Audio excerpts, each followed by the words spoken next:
Hi, welcome back guys. This is your sensei, back with another fanfiction. This is the first part of What if Naruto became the strongest shinobi and got harem. Now before starting, please give this video a like and subscribe to the channel if you want more videos like this. Now let's get into the fanfic. That day had not been very good for Naruto Uzumaki. Well, to be honest, it was never a good day for the blonde. Even after becoming a ninja, everyone hated him, even some ninjas. The girl he was in love with kept ignoring him and beating him. While admiring the Amo, nobody paid attention to him. For example, Gaara no Sabaku or Rock Lee, who challenged the Uchiha, ignored him olympically as if he were nothing more than an insect that barely felt when he beat. After that, it turns out that he has a written test as the first part of the Nin exams. He did not have the concentration or the predisposition to attend classes, so the test was a real massacre. At least they didn't check his test, and he was able to pass even though he didn't answer a single question. After that, it turns out that the second part of the exam was carried out in a huge forest, a forest with a gloomy name, with a gloomy examiner. Hundreds of giant animals and insects wanting to eat it, and worst of all, other ninjas trying to kill him to take the scroll. Not even 24 hours had passed when he was eaten by a giant snake and separated from his companions. That made him wonder, what the hell was he? It is true that he called himself a ninja because he had a Hittite that said so, but more technically, he was very weak. The only jutsu he knew was the Kage Bunshin, which made hundreds of solid copies of it. That only gave him a slight supremacy by numbers. From then on, he was not a real ninja, his taijutsu was lousy, he could not perform elementary techniques, and he had terrible control of the chakra. She was like Sakura, although the girl had excellent chakra control and could easily dissipate and apply one or another genjutsu. From then on she was just a spoiled girl with a desire for attention from a boy who did not even give her the time. Worst of all, his designated sensei clearly had preferences. Sasuke Uchiha was the only thing Kakashi Haddock thought about. If it weren't for him reading the Ika Paradise would swear he was gay and liked Amo even more than Sakura. The only thing I had taught him was how to climb trees with chakra, and he had so much that he needed much more elaborate exercise to be able to do something meaningful. So after being eaten by a giant animal, he realized, first, that to achieve something, he could not count on his equipment, and second, that he was not a ninja at all. But anyway, again he managed to save himself with the only jutsu he knew. After that, he jumped in search of his teammates only to find them delivering the scroll to a rival ninja, so he was furious and jumped in the middle to take the scroll himself. After that, he proceeded to fight the ninja, but as it was quite classic, although he only realized it, he ended up making a fool of himself once again. After a rather hard struggle, at least for him, the fox chakra began to leave his body, slightly leveling the ground, and with that, he discovered something new. He had never come out of a fight on his own merits. It had always been the fox chakra controlling his body. I used it when they fought Zabuza, I use it now, and it was completely pathetic. Even just a little bit of the fox chakra could control him. He didn't even have the will to be the one to take advantage of the chakra, but the chakra took advantage of his body. And when they discovered that Orochimaru was an S-class renegade ninja, also known as the Snake Sannin, everything became complicated, and not even the fox chakra could do anything against him. There he was now, nailed against a giant tree, almost unable to breathe through his hand on his neck, and a guy with white skin and yellow eyes very close to his face. The Sannin laughed again with that chilling laugh, "You gave me a good fight." Naruto-kun felt another chill. When he said his name with that epithet, it seemed as if he was about to rape him or something like that.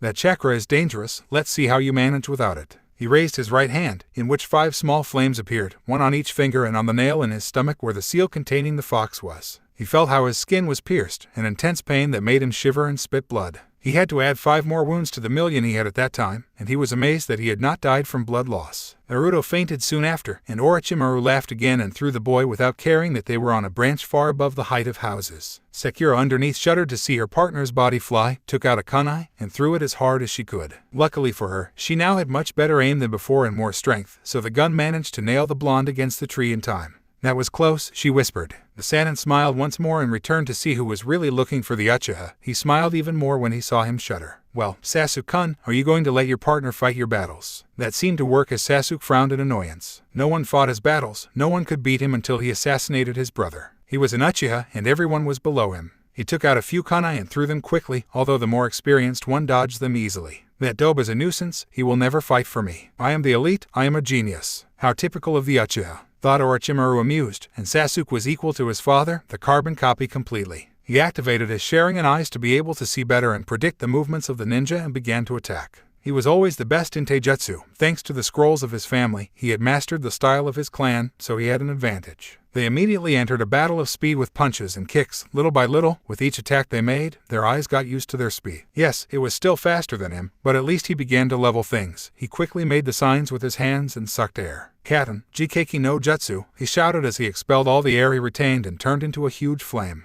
When he finished, he had to jump quickly, dodging the blow that Orochimaru threw under the branch. The Sannin was extremely unpredictable. If it weren't for his jutsu, he would have been dead long ago. He used the momentum of his jump to another branch and quickly attack again. He threw out a few shurikens that were again avoided. "You are fast and accurate," thought the pleased Sannin. "You have good moves." He used his speed to get closer while his body was twisting in ways that a normal body should not be able to, and approached, trying to hit again. Sasuke jumped away and, using the chakra on his feet, stuck to the upper branch, then jumped towards another and another. Then he propelled himself towards the Sannin and grabbed him by the torso, pulled Orochimaru out of the upper branch, and began to descend quickly, changing positions in the middle of the air, leaving the renegade ninja head and managing to hit him against the branch with a devastating force. He let go of the body and kept it looking for a moment. He opened his eyes, impressed to see how it turned into mud. "A clone," he exclaimed in surprise. He sensed the danger to his left and instinctively jumped away from the dozens of murderous weapons raining down on him. He managed to hold onto the branch with ninja wire and callus on a branch below.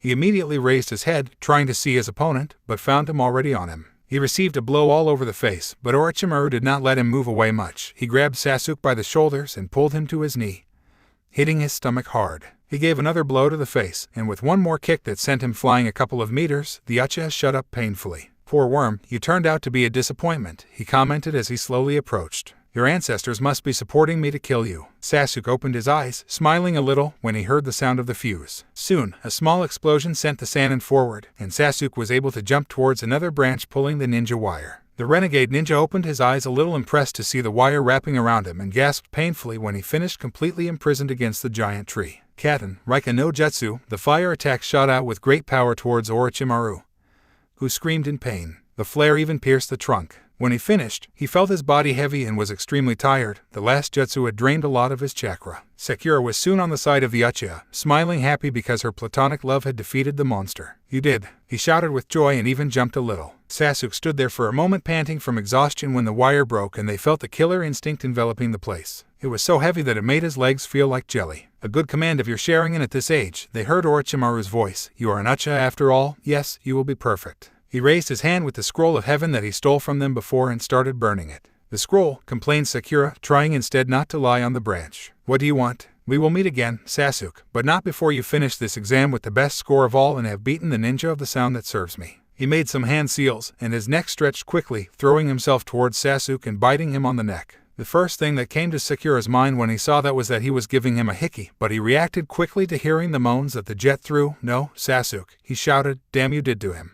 "I just gave him a parting gift," smiled Orochimaru. "Soon Sasuke will come to me looking for my power. In the meantime, enjoy the demonstration of your skills very much." He laughed as he began to get inside the branch. A few seconds later, Sasuke fainted from the pain. Sakura sighed, feeling a little better and no longer feeling the killer instinct of that thing. She quickly got up and checked on her partner. He noticed the bite and a strange symbol a little higher up, very similar to the commas of the Sharingan. "What is this?" He asked no one in particular. "Since I didn't know what the hell that guy had done, I took Sasuke as best I could and dragged him to where Naruto was hanging, climbed on the trunk with chakra, grabbed Naruto, sighed a little, and then pulled the kunai." He felt the weight of his partner, who was surprisingly heavy, and he lowered it carefully. Only with that, he ended up panting and sweating from tiredness. He was beginning to regret having entered the exam. Everything seemed to be going wrong. They met guys like Gaara or Lee who were too powerful even for Sasuke, and now this. They shouldn't have people taking care that S-level renegade ninjas didn't show up in these places, or worse, what the hell did such a ninja want with Sasuke?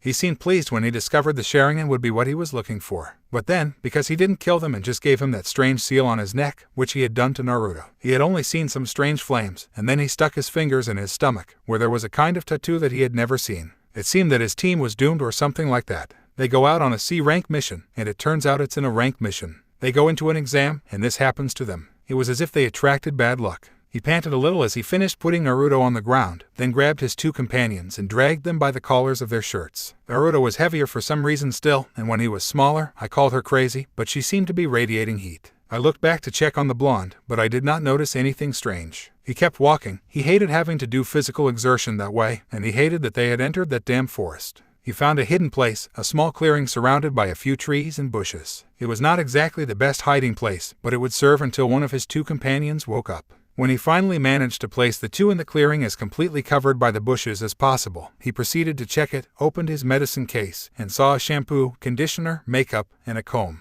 He let out a certain sigh that he had taken out his medical implements because his beauty products did not fit him. I closed the sheath and looked at Sasuke, who was the closest. He had a few wounds but nothing very worrisome. The wound on his thigh was the worst, and it already seemed to be healing, at least the blood was already dry. He approached Naruto and checked him. He had more wounds. His fight with Orochimaru had been impressive, although he did not know it was that red chakra that enveloped him. He lifted his shirt, noticing how hot he felt, and checked the strange tattoo. He did not know what he was doing, and he only had 5 points already healed from where blood had come out. He touched the tattoo a little, wondering what it was. He felt Naruto's skin boiling, so he moved his hand away quickly. Worried, she touched the forehead and pushed it away just as quickly. She has a very high fever, she whispered, trashing a little of her dress. It was already shattered that more gave a little more. I wet it with a little water that they had brought and placed it on the forehead of the blonde. He did not know what to do, and without medical supplies, this could become even worse than it already was. He sighed a little and got up to prepare traps. Once ready, he sat among his companions to check and change Naruto's cloth when it dried and took out a kunai, observing everything around him. It was the worst time to get sick or unconscious, and he hoped nothing would happen. He opened his eyes when a strange sound reached his ears, as if a drop of water hit a puddle but amplified by 1,000. It made his ears rumble and his head hurt. I immediately noticed the water under his body, but it did not get wet. It was very strange. Again, the drop of water sounded everywhere, making him close his eyes and cover his ears with his hands. When he finished, he got up slowly, looking from side to side. He was in a corridor with orange walls. The ground was water, and over his head there were pipes. It was quite similar to a sewer, in which he had to hide once so that the villagers would not catch him and give him another beating. At least he did not smell like a sewer. He touched the wall and felt it hot, as if the stone had been in the sun for a long time. I looked at the ground, noticing a black abyss that stretched who knows how many kilometers down, and strange as it seemed, he was standing as if nothing was in the water. He had once seen Kakashi-sensei standing in the water, but he did not know how. He stepped aside, causing ripples to form in the water, but he didn't fall. "It gets stranger and stranger," he whispered. He looked again from side to side and began to walk. Maybe he would find a way out. That place gave him chills. He had been going around for at least an hour, but he did not feel tired, and his feet did not hurt. All I had was a migraine from the constant tapping of a drop against the water. A hot breeze like the walls of the place came from the front and made him take a step back because of the force with which he came. When he finished, he walked towards the place where the wind came from, surprised by how hot he felt. He had to walk for at least another hour until he found a huge bedroom.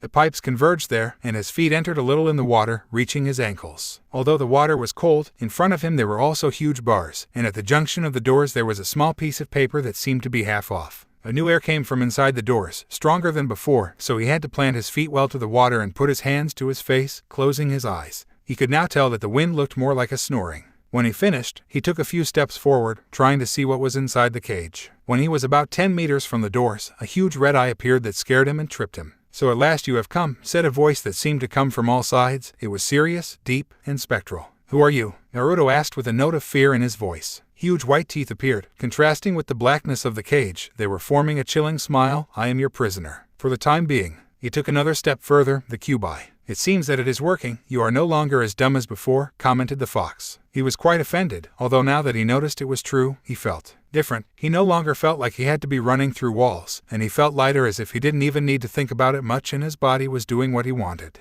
"What's going on?" he asked strangely. The fox laughed again. "The seal that contains me not only contains me but you too. Your father's idiot started playing with stamps he didn't understand and ended up hurting you. You haven't wondered why? Despite eating ramen every day and doing so much exercise, running away from ninjas never seemed to change your body. You were smaller than other children. Why couldn't your mind sit still for a moment, which kept you from concentrating in class? Why, despite training until exhaustion, could you never hit the target with a kunai?" Shut up and let Naruto think about what he said to him. That's because the seal, how to say it? It seemed to contain half of your essence. The snake just did you a favor by looking at you in the water. Naruto knelt down and waited a bit for the ripples to disappear. When the reflection began to clear, he came across a boy with no baby fat on his face, with the birthmarks a little thicker, and the roots of his hair starting to change color to a stunning blood red. "What's happening to me?" asked no one in particular. The Uzumaki genes were activated. I mentioned the fox moving a little. One of the most powerful genes that exist on the planet are those of the Uzumaki. Now that the seal has opened a little, your essence is changing. You are starting to be yourself at last. Starting with your physical appearance, the Uzumaki have always had red hair. Your body may grow, your eyes will change color, and you will finally be able to activate your Kekkei Genkai. Naruto raised his head so fast that his neck rang. Kekkei Genkai. Yes, the Uzumaki were famous for a few Kekkei Genkai. Your mother seemed to have a good handle on them, although she took great care so that no one, not even your father, knew about them. "You know who my parents are," Naruto said almost in a shout. He had always wanted to know who they were. If they had abandoned him and did not want him, he had the information at his fingertips and never saw it. "Tell me who they were." The fox sighed a little. The truth is that he was tired of seeing how his container was beaten and humiliated even by himself. Humans were so idiotic that they did not even see what was in front of their noses. Besides, he was Kurama the Kyuubi no Yoko and only deserved the best. His container had the potential, but they sealed it along with him, so it would help. It's not like once Naruto died he couldn't get out of his jail and be free. He was an immortal being, and a few years locked there was nothing more than a blink to him. We'll talk about it later. This place is your mind, and it's like a maze. Why the hell is it a sewer? I have no idea. You have to find the rooms where your Kekkei Genkai are stored, pass some test class, I guess, and get out of here once your mental body gets used to them, and I recommend you hurry. Something is happening outside. Naruto nodded and created hundreds of clones that quickly dispersed looking for the doors that the Kyuubi told him about. He just hoped Sakura was not in trouble. Whether his body changed or not, his feelings for the girl would always be the same, and he would do anything for her. They definitely attracted bad luck. There were no other options. Her companions had been unconscious for at least 12 hours, maybe more. Because she did not know how time ran there, she felt as if she had been sitting there for an eternity and at the same time as if time had not run in the slightest. The only way to know that time had passed was because I was extremely tired. Her eyes closed and she began to nod. She only stayed awake thanks to the complaints she could hear from her two companions. Sasuke was the one who complained the most and stirred, but Naruto seemed to have a fever that would far exceed 40 degrees Celsius, which was the maximum that the human body resisted. It was so hot that I could not touch it, and when I put the cloths in cold water, it heated up quickly and evaporated. But fatigue had not been the worst. He had completely forgotten that Orochimaru had told him about some men who worked for him, ninjas of sound. His first trap had apparently been too obvious, and they avoided it, and his second trap was destroyed as if nothing had happened and had only been saved thanks to the timely intervention of Lee, someone who knew he was stronger than Sasuke. The fight had been honestly very good, but 3 against 1, Lee soon ended up defeated. Her unconscious companions had to strive like she had never done before and fight. She gave a couple of blows of which she was very proud, but if they beat Lee, she was a piece of cake. Everything hurt after that. His face felt swollen, and his stomach felt churning as if his organs had relocated to places where they shouldn't be. And when he thought that all was lost, his rival appeared. Ino, Shikamaru, and CHJI came out of hiding. At first, they did very well. They had the fight won with their impeccable teamwork, but they did not expect them to attack their own teammate as if nothing mattered. They simply launched their attack with the intention of killing, and worst of all, I could feel in the air that something was wrong. I felt Naruto's chakra fluctuate strangely, but Sasuke seemed to be changing. And for the third time, someone appeared to help, in this case Neji Hyuga and his partner Ten. They were looking for Lee logically, but if someone like Neji could help, they were saved. But they stayed there in the tree, which I miss, and they're going to come down and do something about it. In fact, I don't think I need to intervene, Neji said, smiling and turning off his Byakugan. They returned to see Sasuke and found him raised with strange marks running down the middle of his face, an active Sharingan, and waves of chakra emanating from his body, a chakra that gave them goosebumps. Sakura, who did that to you? He asked furiously. Although he cared little about what happened to someone weak, Sasuke, what happened to you? Sakura asked. Don't worry, it's just the power flowing inside me. In fact, I feel better than ever. He gave me this power, he made me understand. He shut up watching his hands. He didn't even realize he was saying it out loud. I'm an Avenger, I must get power at any cost, even if it means being consumed by. Shikamaru took advantage of the fact that everyone was focused on Sasuke to get out of the way. Ino, get out of there, you don't want to be involved in this, he told his partner, who was still inside Kin's body. You too, CHJI, come here. They quickly moved and were well covered by some bushes where they could see but would not receive any damage. I see it as a curse mark, Dasu thought with annoyance. He knew 4 people who had survived that mark and could not with any. Sasuke was now on another level, he would kill them. I was the one who did it, and that, Zaku muttered, smiling and confident. Dasu saw him again upset. It seemed that his partner was more idiotic than he thought. More marks appeared on Sasuke's body the more power his body ran through. He felt so good, he was so exciting, he wanted more, he needed more of that power at any cost. Zaku waits, Dasu said when seeing his partner move. Zenkaiokua, Zaku shouted, letting a huge sound pressure shoot out towards where Sasuke and Sakura were. Everything that was in his path was being destroyed, even the tree near where Naruto was still unconscious. Nobody noticed the body of the boy who ended up buried between earth and wood, that's all. Sasuke commented to the side of Zaku, hitting him hard in the side with his fist and sending him to fly to where Dasu was. Nearby was also Sakura, to whom the Black Movie accepted to be close. It was a nuisance to have to save someone as weak as her, but she needed it to get to the tower. Naruto, that guy would not die with that after all, bad weed never dies. It's quick in a blink, he was already next to Zaku along with his partner. Dasu thought that every second they saw his death closer. Katen, Hyusenka no Jutsu, Sasuke muttered quickly, made hand signals, and fired several bullets of fire towards Zaku.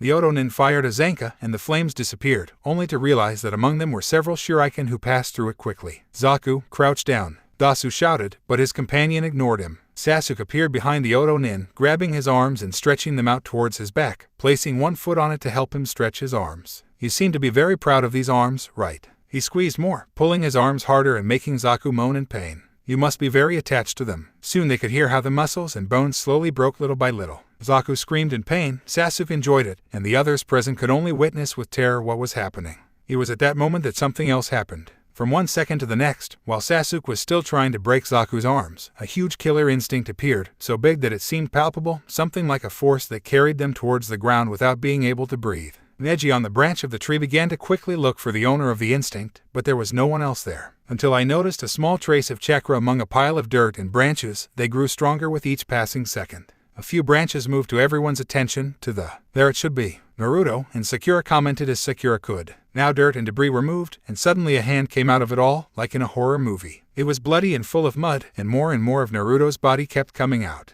They were impressed because the arm that appeared was a muscular one, not like the one the blonde should have. Once the arm was out and the hand could settle in the ground, he correctly applied force, and his body was finally free and came out of the earth that covered him. He sucked air quickly since inside his makeshift grave he had been dying without it. They sucked in air, impressed with what they saw. Although it was a body full of scars, each muscle was still clearly marked with all the blood that covered it. Long blood-red hair with a few black locks here and there, the only thing that covered him were his pants, which were now more like tiny orange shorts, almost brown from dirt and blood. He even only had one of his ninja sneakers. The hair covered his face, preventing people who saw him attentively from looking at his face, but even without seeing, he could feel each chakra nearby, and the one that most caught his attention was that dark chakra full of bad intentions. Right next to him was the chakra of the most important person to him. He got a little scared. He would defend Sakura with everything he had, and if necessary, he would kill the dark chakra bearer for Sakura's safety. He sighed a little as if he was getting used to his body and began to stand upright, a little of his hair calloused to one side exposing an eye. A violet eye that made everyone shudder, as if that eye could see their soul itself, as if the eye went through them and saw their essence. When he finished standing upright, he noticed that the dark chakra bearer was none other than Sasuke, who frowned and was squeezing the arms of an Oto ninja while other Konoha team members surrounded them. Then he changed his eye to where Sakura was and noticed how bruised she was. Her right eye was swollen and quickly turning black. Blood was running down her face. She had cut and bruised wounds all over her body. She became furious, and the killer instinct that was all over the place rose to a totally different level. If before they thought they could touch it, now they were definitely doing it. It was as if instinct was pressing them into an embrace of death. Sakura said hoarsely and gravely, "What happened to you?" The pink movie shuddered a little, but strangely, it was not scary as it was with Sasuke, but rather it was like a strange warmth ran through his body, as if the same killer instinct was covering and protecting it.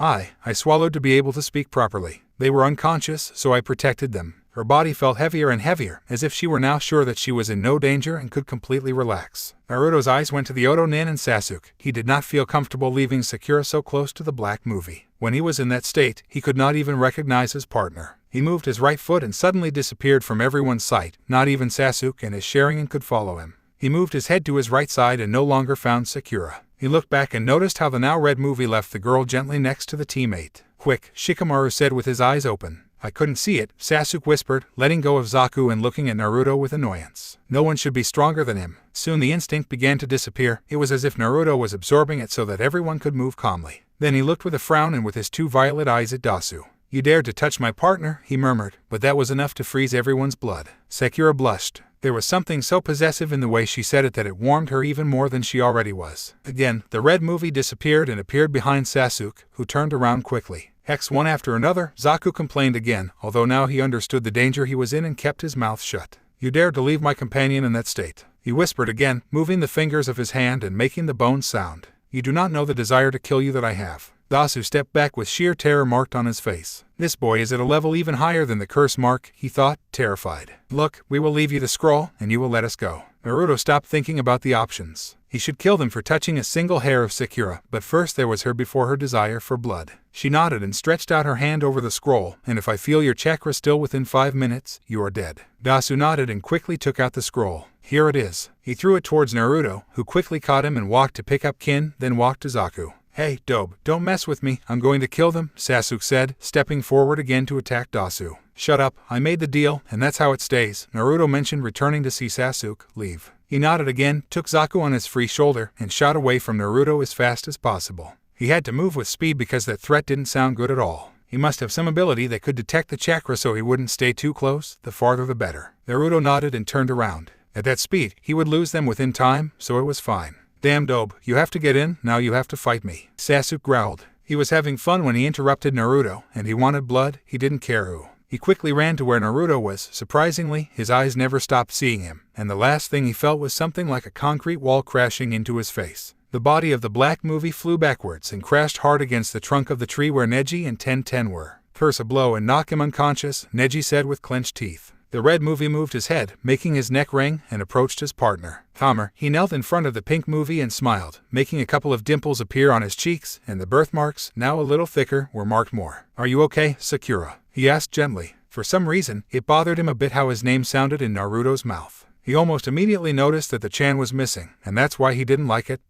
"I'm fine," he commented just as softly. "What happened to you, Naruto?" Ino next to him was drooling a little, while Shikamaru and CHJI were on guard. They knew they had no chance, it was instinctive, but anyway, they would be on guard, and if they had to die, they would die fighting. "It's not the time. We have to find a scroll from heaven and go to the tower." I look at Ino still smiling, which caused a massive blush in the blonde. "They should go too. I don't know how long I was unconscious, and we only had 5 days. He helped Sakura up, running her right arm around the waist of the pink movie, and they walked towards Sasuke. Just like Ino, Sakura was also blushing, but the pain of her injuries covered it quite well. He left her standing for a moment and approached her other companion. The marks no longer covered Sasuke's body, and she seemed to be quite fine except for the bruise that began to appear on the left side of her face. She carried Sasuke like a sack of potatoes, leaving it hanging on her shoulder, and approached Sakura to help her once again walk. When they got lost among the trees, the rest of those present relaxed. "What the hell just happened?" asked Shikamaru. For the first time in his life, he had no idea what was happening and his mind was blank. "Is that Naruto, the blonde idiot we met at the beginning of the exam?" asked Ten, just as the other 2 girls had also felt comfortable with Naruto's killer instinct, as if he were protecting her. Neji nodded. "It's the same signature of the chakra, only more controlled. When we met him, it was a mass of turbulent energy. I guess that's why he couldn't keep still. Now he's calm and flowing smoothly." "Damn, it's hot," said Ino, wiping the drool. "I can't believe it. What happened to him?" "We can go," CHJI muttered. He barely had enough to pee on since Saku's attack began. Shikamaru nodded, and moving Ino, they jumped away from Naruto's group. They still had to get a scroll. Neji descended from the branch and took Lee, who was unconscious and still bleeding his ear. "Let's go." Ten nodded, and they also walked away in the direction of the tower. Naruto's team found a river, so he stopped to clean himself and heal his wounds. Sakura was the worst, but no wound was of consideration. Luckily, they were simply too many. Instead, Naruto's wounds were closed like Sasuke's wounds. Logically, you could see all the scars he had received throughout his life. The tattoo on his navel was no longer there, and now he was taller even than Sasuke. On the part of the black movie where they placed a cloth with cold water so that the swollen eye did not get worse, "What are we going to do from here?" Sakura grimaced when she came across a cut near her eye. "First things first, you need to rest. As I said, I do not know how much we were unconscious, and you must be extremely tired.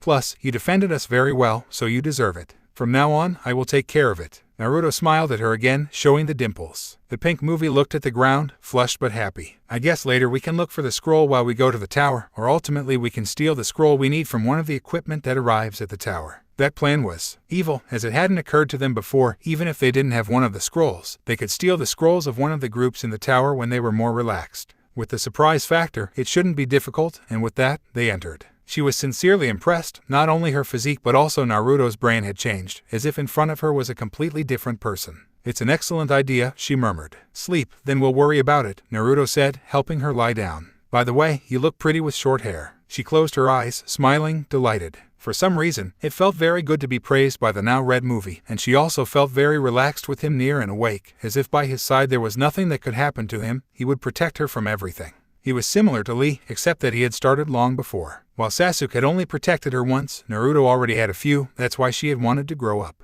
While the two of them kept moving forward, she was stagnant. After that damn exam, she would start training as she should, with or without Kakashi-sensei's help. She fell asleep in seconds by resting her head on the ground. She was too tired and sore for anything else. Naruto stayed close, watching his partner sleep. He had a hard time getting rid of the Chan when he said his name, but he had to accept it. Sakura was not for him. She was as in love with Sasuke as he was with her, and as that stupid saying said, if you love her, let her go. If before he already began to hate him, now he hates it completely. Apparently the seal also affected his brain because before he thought of Sasuke as a brother. As if he ignored how badly he treated him and humiliated him, how idiotic he was to follow someone like that like a sheep. At least Sakura treated him badly for something justified. He would never say it out loud. But how stupid and ignorant he was before, and everything he did because he was not saved in anything. He understood a little because Sakura was always insulting him. He also noticed other things, for example, because he never complained to the Hokage that the teachers of the academy did not teach him properly or simply took him out of the class so that he did not know the foundations of the academy that are supposed to be so important.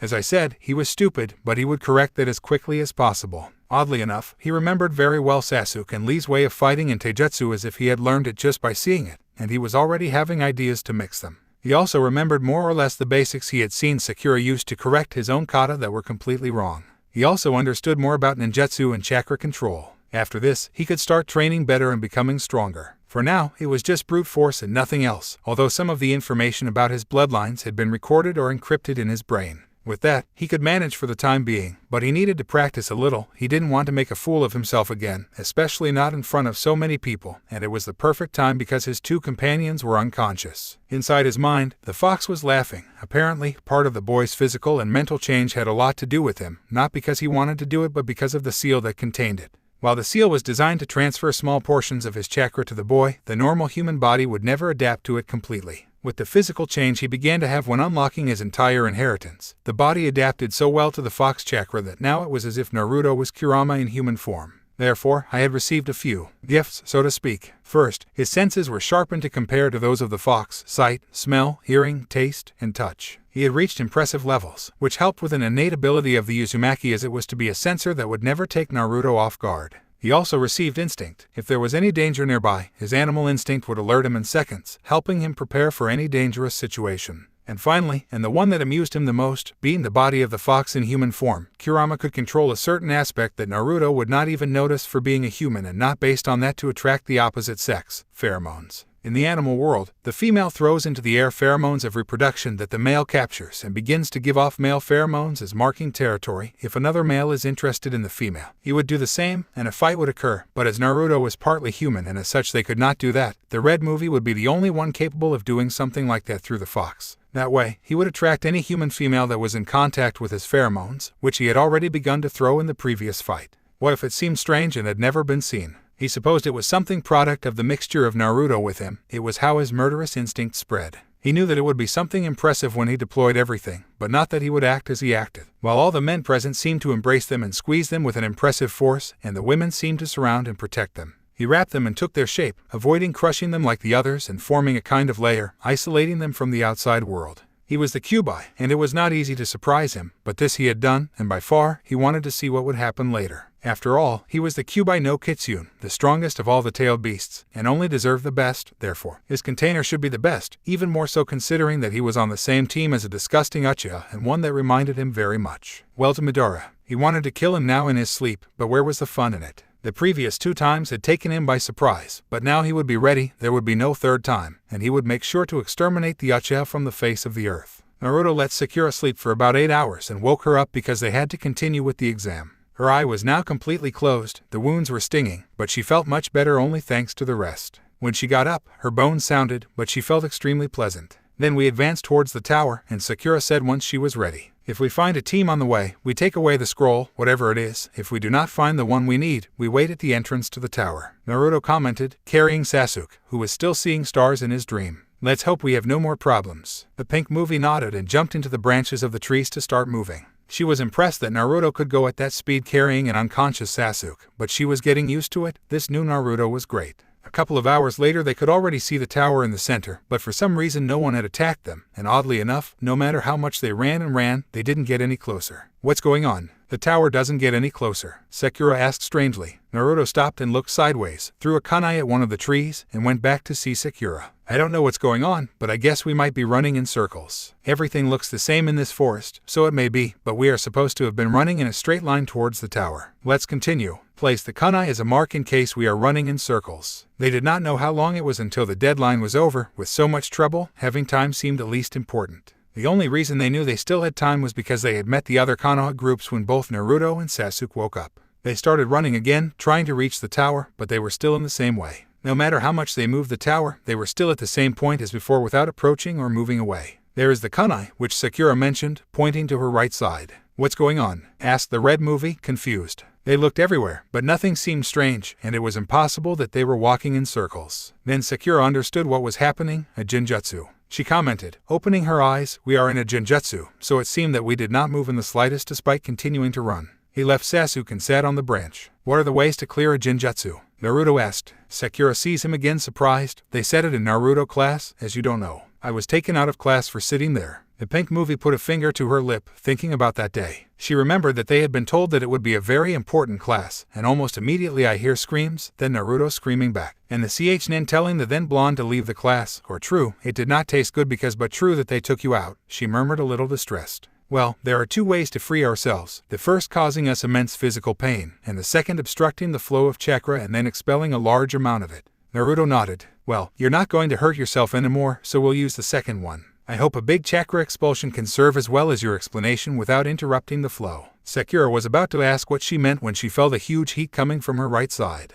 When she came back to see, she found Naruto emanating huge waves of celestial chakra. She didn't know how she could see the chakra, but she assumed it had to do with them being in a genjutsu. It was very reassuring to feel the warmth of Naruto's chakra. The image around them soon began to distort and drain like paint on a wall. Then they heard a sound like broken glass and appeared again in the forest of death with the starry sky above them. That was impressive. Naruto disappeared as he had done in the fight against the Oto Nin. He heard a couple of screams, metallic shocks, and aching moans, then the silence was filled by crickets. He was scared when he heard how Naruto appeared next to him and almost threw a kunai at him. They were grass ninjas, and were lucky they had this. He lifted the scroll from heaven. They didn't have to worry anymore. Now let's go our way and pray that we are not late. Sakura nodded, and soon they were on their way to the tower again. In the silence of the night, only the animals of the forest and the sound of Sakura's footsteps could be heard. Confused, she returned to see her companion and found him next to her, but even though they were going at the same speed, Naruto did not make a single sound. It moved as quietly as a fox. He would swear he even saw the picture of a fox wrapping Naruto for a second, a huge fox with dark orange fur and 9 beautiful tails swaying back and forth behind him. Surely she was tired, and it had been nothing of the sort. They continued their way still in silence with their unconscious companion and the chirping of the crickets marking their walk. After resting a little and sleeping taking turns, because Sasuke still did not wake up, the fence that had given him hard work had to start measuring his strength more. When the sun began to rise, they again began to move. They should not be far from the tower. When they were a couple of miles away from the same place, Sasuke started to wake up. What the hell happened? He asked softly. He felt that his face was disfigured, and he had a headache like 1,000 demons. Finally wake up, Naruto said, stopping and kneeling to drop Sasuke's body on the branch. Hey damn dope, you think you do? He complained. The blow had sent pulses to his head so painful that he almost fainted again. Naruto sneered. Sakura did not know whether to complain about the way Naruto was treating Sasuke or laugh because it was the first time she saw the Uchiha in that state. Sasuke got up, still feeling the headache, as if he had been crushed with a giant stone or had hit a cement wall. As if we were already close, he murmured, opened his eyes slowly, and found his partner completely changed. He opened his eyes like a gazelle dazzled. His debut. Naruto rolled his eyes. No, I'm your mom? Of course I'm Naruto's idiot. Now move. He grunted in annoyance but didn't say anything because his head hurt again. We should be arriving in a couple of minutes, Sakura said, speaking for the first time. Sasuke ignored her completely and walked to where Naruto was. He would not let him see him weak, so he would stop complaining and go even faster than the red movie. They began to jump through the branches, but clearly Sasuke was not in condition, and a couple of times he almost fell. He didn't remember much of what had happened. It was all a haze, although he remembered feeling pretty good at some point, as if he could conquer the damn world with one hand. But he did not remember images and could hardly remember sounds. He grunted with annoyance and returned to see Naruto, who jumped a little more in front of him, quite close to Sakura. He did not know what SHT had happened so that the dope had changed so much. I was taller than him. How the fuck did that happen? At the beginning of the exam, he was still the guy who could barely stand up, and now he was this man or teenager, whatever. The worst thing is that he could feel that he was more powerful than him. It was somewhat instinctive. His senses told him that Naruto was dangerous, and he had to be careful. It was damn frustrating, damn dope, damn headache, damn exam, and I didn't remember a shite about it. They arrived at the tower in half an hour more, and Naruto took out both scrolls. As to how they had gotten them, he did not know, but thank goodness the pair of useless had done it. Without him, they were cannon fodder. And now, what do we do? Naruto asked, handing a scroll to Sakura. I guess if we had to have the 2 scrolls pass, we would have to open them both at the same time, replied the pink movie. Both nodded and took the end. 1, 2, 3. They opened the scrolls and threw them as if they were paper bombs ready to explode, but the only thing that appeared was a cloud of smoke from which Iruka-sensei came out. Hello, greeted with a smile, which disappeared by a grimace of astonishment when she saw Naruto. She only recognized him by the marks on his cheeks. Naruto? The red movie was starting to get frustrated. If this was happening now, she didn't want to know how it was going to be later. Sakura laughed softly at her partner's exasperation. If it's Iruka-sensei, several things have happened, Sakura replied. Iruka nodded, still in a daze, and explained to them what the slogan written on the wall meant, surprising that Naruto paid attention to it and was not distracted by anything.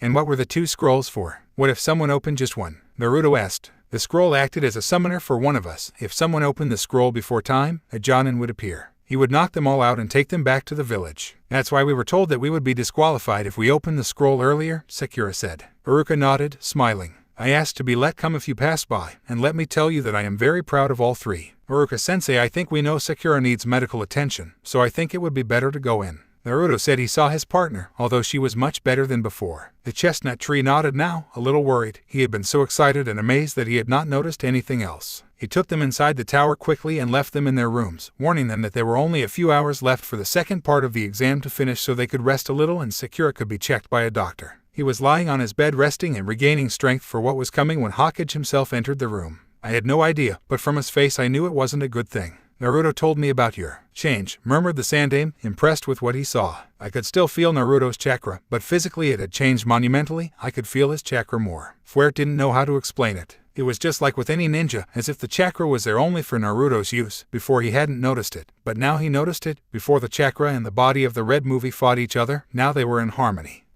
I feel better than ever. At least you stopped looking at me in amazement faster than the others. Sarutobi laughed softly. You can't blame them. You came into this forest looking like an impetuous kid, with more energy than he could control, and now you look. Well, so. He rolled his eyes, although it gave him a small smile. Then why have you come to see me, Gigi? He smiled a little more. Apparently some things would not change. I wanted to ask you about this event, and as Haruka, you were even more focused. You paid attention to it throughout the explanation. He laughed when he frowned. It was something new to which you had never paid attention in almost 3 years that he had been teaching you, so it was a significant change. Yes, well, blame all that energy that I could not handle. He sighed, sitting correctly. To tell the truth, I was also amazed. I remember that I could not keep still, and now it's so refreshing to be able to just sit and watch the clouds in the best Nara style. Hiruzen laughed again. It was certainly refreshing to be able to talk to Naruto without him screaming like he was a sorrowful soul searching for your head. Then what else happened? He asked interestedly, sitting on the bed and sucking from his pipe. I found out that I come from a clan. He almost got stuck when he heard that. The Uzumaki had been famous, but he didn't think Naruto of all people could discover that. And I also discovered that I have not only 1 but 3 Kekkei Genkai. I see him again so quickly that he would swear his head almost fell off. What did you say?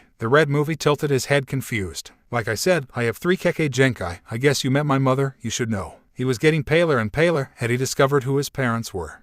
Tell me what you know. To tell the truth, I only found out that I had 3 Kekkei Genkai because it entered my mental landscape. Let's just say it was a nice coincidence. He looked at the Hokage a little and smiled. I don't think it's advisable to tell my secrets for the time being, but would there be a chance that my clan would re-emerge here in Konoha? I sigh a little. It's not that I didn't want to tell him who his parents were, it was just very dangerous for him to know or for the information to come out. That information could provoke the 4th Great Ninja War. There would be a possibility, yes, but only if your Kekkei Genkai are known and are sufficiently impressive. He looked at Naruto for a moment and then looked out the window. Although knowing how to manage a clan is more complicated than it seems, you would be getting into a rather complicated political game, and you have to comply with some rules to do it. Like what? First, that the council in total, both ninja and civilian, let you recreate the clan, would be for the moment the most important. And then, as genin is also very difficult to give you permission, you are considered an adult, but at the same time you are not. He sighed at Naruto's confused look. I mean that for some things you are already an adult, but for others the council has more power over you even than me if they are in the majority. So if they decide to make me a breeding machine, I cannot do anything.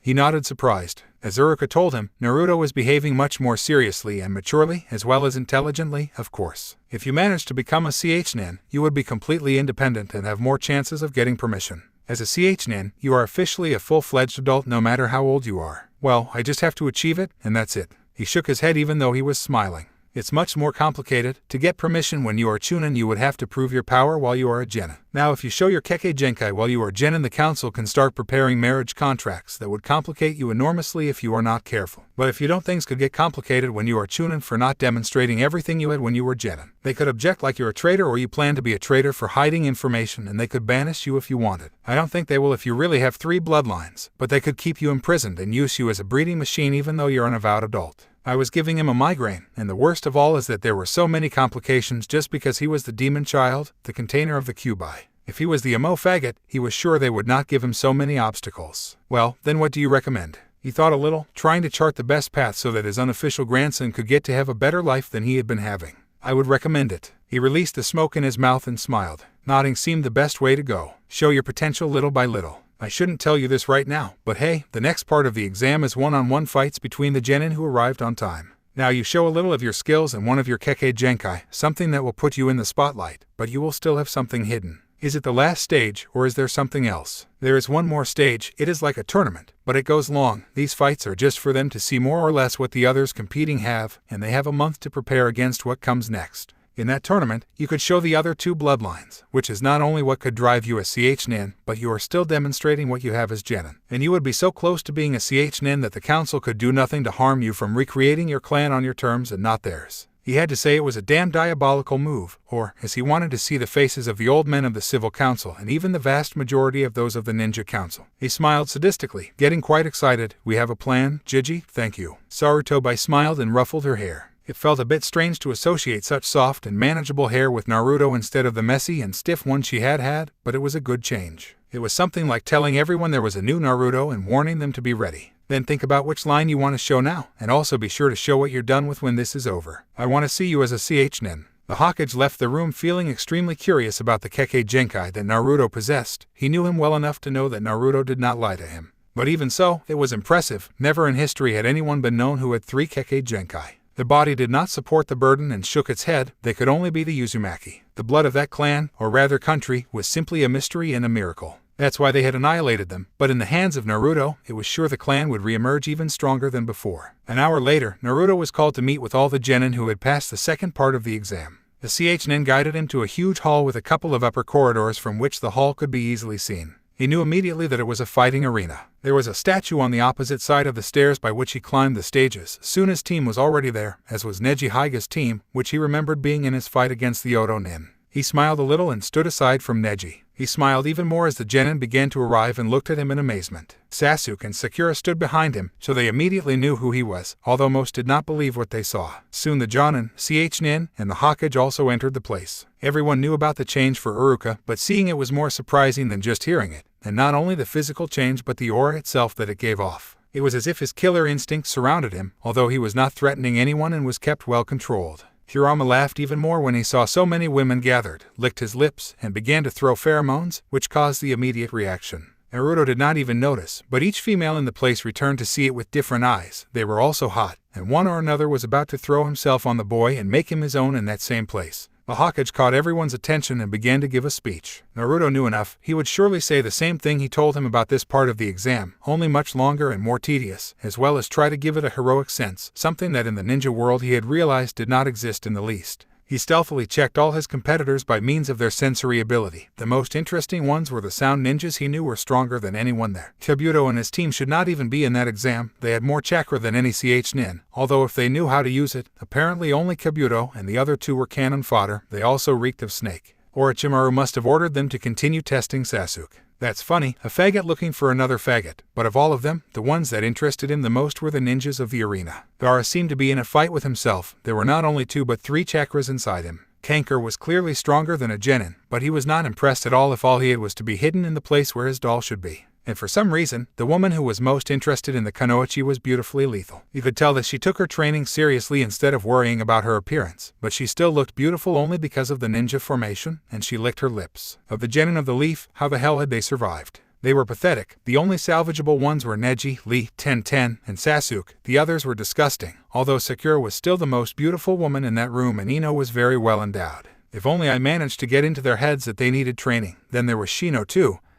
He was stronger than his other companions, although nothing special, and was predictable with his insects. From then on, nothing was relevant, and when he returned to look forward, he realized a rather sick Jonin was beginning to cough. So if one of you wishes to quit, now is your last chance to do so. Kabuto raised his hand. Then I retire. I'm too low on chakra, so I better take advantage. He turned around and began to walk away, but not before looking towards Sasuke's group. He shivered when connecting eyes with Naruto. Those strange violet eyes could make him see death without needing anything else. He swallowed some saliva that was not part of his theater and left the place. Well, if you look at the screen above me, the fighters will be chosen at random and their faces will appear there. He was hardly understood by coughing at every moment. On the giant screen appeared all the faces of the genin that began to move quickly until, with a soft pin, 2 larger images appeared. Naruto smiled when he realized that his image was the one that had been taken when he became genin. Naruto Uzumaki vs. Nasumi Tsurugi. Hey, Gek muttered, the others please get on the platforms. Each genin, Jonin, and CH Nin went up to the platforms for the first fight of the second part of the exam to begin.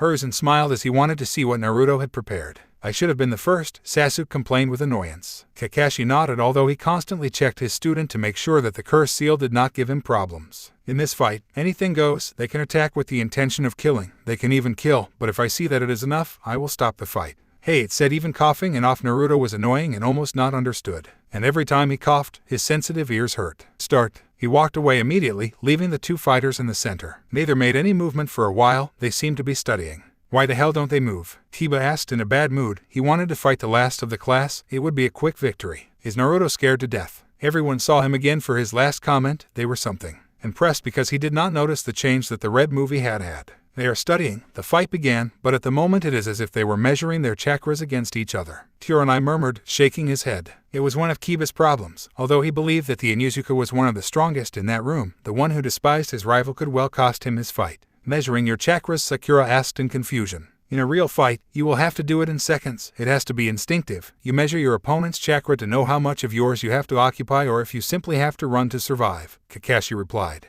They went back to the arena where Naruto was smiling sadistically. You can't win, he commented. It was something they expected from Naruto. It had always been much ado about nothing, but now there was a security and confidence in his words that they could not even refute. Masumi smiled under his mask. Orochimaru-sama had tasked them with fighting Sasuke and forcing him to use his curse mark. Too bad he had hit the useless companion. The one who attacks first will win. He ran at a surprising speed towards Naruto, who only blocked the attack with his forearm. He smiled a little more and shook his joints to begin to wrap himself in the body of the red movie, which, more than surprised, seemed disgusted. Damn, this is disgusting. First a tongue and now this. Naruto commented as if nothing had happened, and Sakura and Sasuke remembered the moment when the snake wrapped his partner with his tongue and shivered. Each of you is rarer than the last. Masumi laughed heartily as she squeezed a little harder. Her arms were around Naruto's neck and right arm, while her legs wrapped around those of the red movie, making it impossible for him to move. I can shake my joints and handle my body with chakra. At this time, I could break your neck easily if you don't give up. Naruto, Sakura whispered worriedly. The red movie smiled in the same way. Try it. Masumi, impressed, began to squeeze, but for some reason nothing happened. The bones and joints were supposed to be breaking under the pressure. You can't eat? Then it's my turn.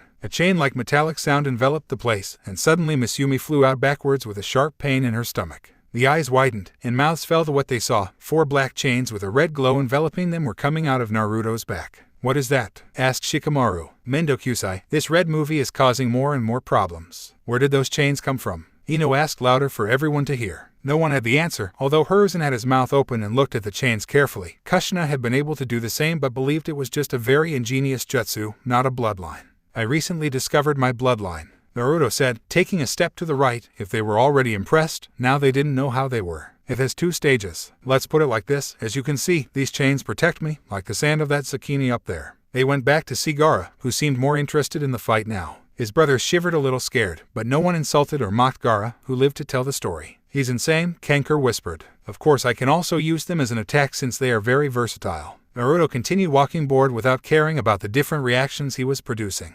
Orochimaru saw with interest and cursed. He would have served the brat with that bloodline. He should have put the mark too. It is called Heitsu no Doa. The other stage is the attack, as you must assume, and it is called Keisukurit. He stopped looking at Masumi and smiled a little more. Suddenly, the shirt he was wearing, one borrowed by Uruka, split in half, while from his chest to his low navel, a huge, red leaf with a black flame design began to appear. The counterweapon had a design of bones, like the head of some strange animal, some kind of cross between a lizard and a wolf, or so it seemed. The sockets of the skull seemed to see your soul even if they had no eyes, and the sharp teeth promised pain. More of the weapon kept appearing, the body of a scythe with the same black bones as the skull, only that it was similar to a spine. It ended with an arrowhead-shaped bone that promised the same fate as the weapon's edge, which was about the same length as Naruto's body, with a tip that shone, and the closer he got to the counterweapon, the thicker he thickened, leaving the blade the thickness of Naruto's body. Just seeing the gun gave them chills, and Hiruzen wondered how the hell he didn't know this part of Kushina's bloodline, unless. I did not want to think about it, but there was a possibility that the red movie had not been as loyal to the village as they thought.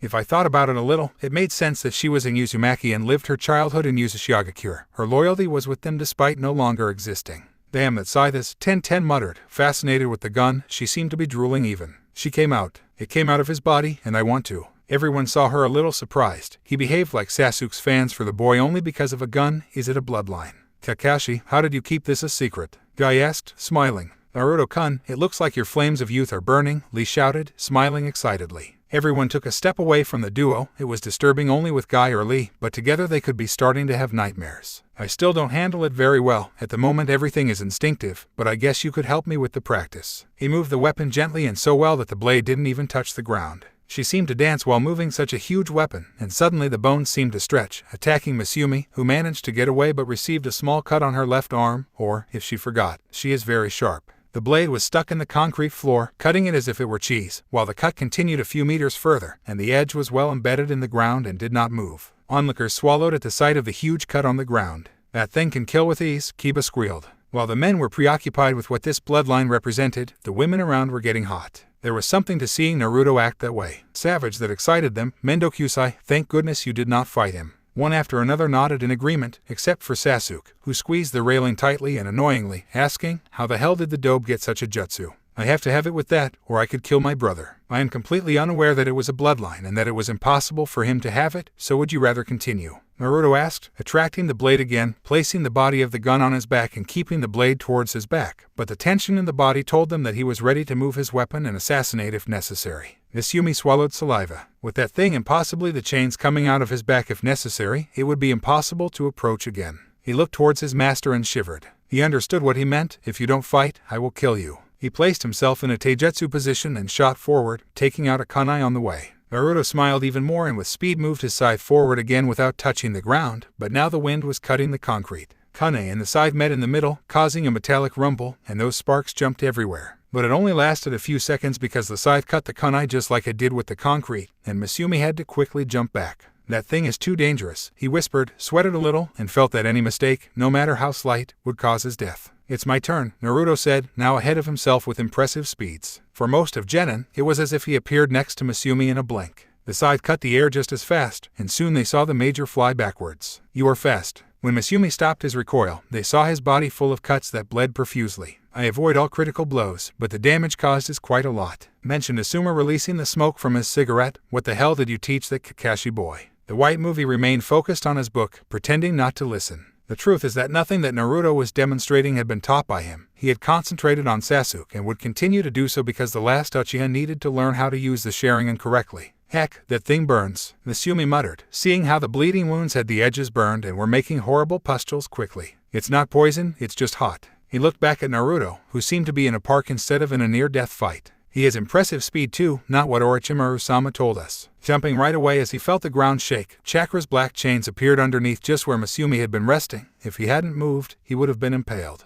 The worst thing is that he hadn't noticed when the chains appeared to attack him below the ground. Even the chains could move with ease on the concrete floor. He should be the strongest genin in that tower, only comparable to Gaara of the arena. "It looks so hot," said Ino, and everyone returned to see her impressed. Usually that comment would have been dedicated to Sasuke. "Is it my idea or is this place too hot?" She was flushed, and a couple of beads of sweat could be seen on her forehead, but walking around the platforms, many girls were in the same way, starting from Sakura, who was even panting slightly, and ending with Ken, who was fanning her face a little. "Kurenai swallow, it's not your idea, it's very hot in here." The men looked at them confused. What the hell are they talking about? "It's not hot here, but rather it looks like I'm freezing, that side gives me chills," Kiba growled, while Akamaru in his head did everything possible to hide. "It's as if he shouts that he is going to kill us." "No, it's very hot here, plus I don't feel anything from that scythe except that 10-10 also swallowed as he shivered just seeing the gun. It's very, very impressive, if that." They didn't understand anything, but they would let them. The women were strange, no one could ever understand them. "So do you give up or do I have to knock you unconscious?" "Surely the pain you feel is helping me a lot," said Naruto, moving the scythe again and placing himself in a fighting pose. "If only I could grab him," Misumi muttered, throwing a pair of kunai to the ground near Naruto that exploded right away, kicking up a lot of dust. "That should damage him a bit and prevent him from seeing me." A whistle caught his attention, and he raised his head only to find Naruto stuck to the railings of the platforms with the scythe extended to his right side while the blood-red hair so long swayed to the left side. And the brightness of those violet eyes made him shudder with terror as if death itself was there watching him and ready to end his pathetic life. Sakura and Sasuke were right behind Naruto, and while the pink movie ate with his gaze the body of the red movie, the black movie growled and took a step back because of the aura that gave off the scythe.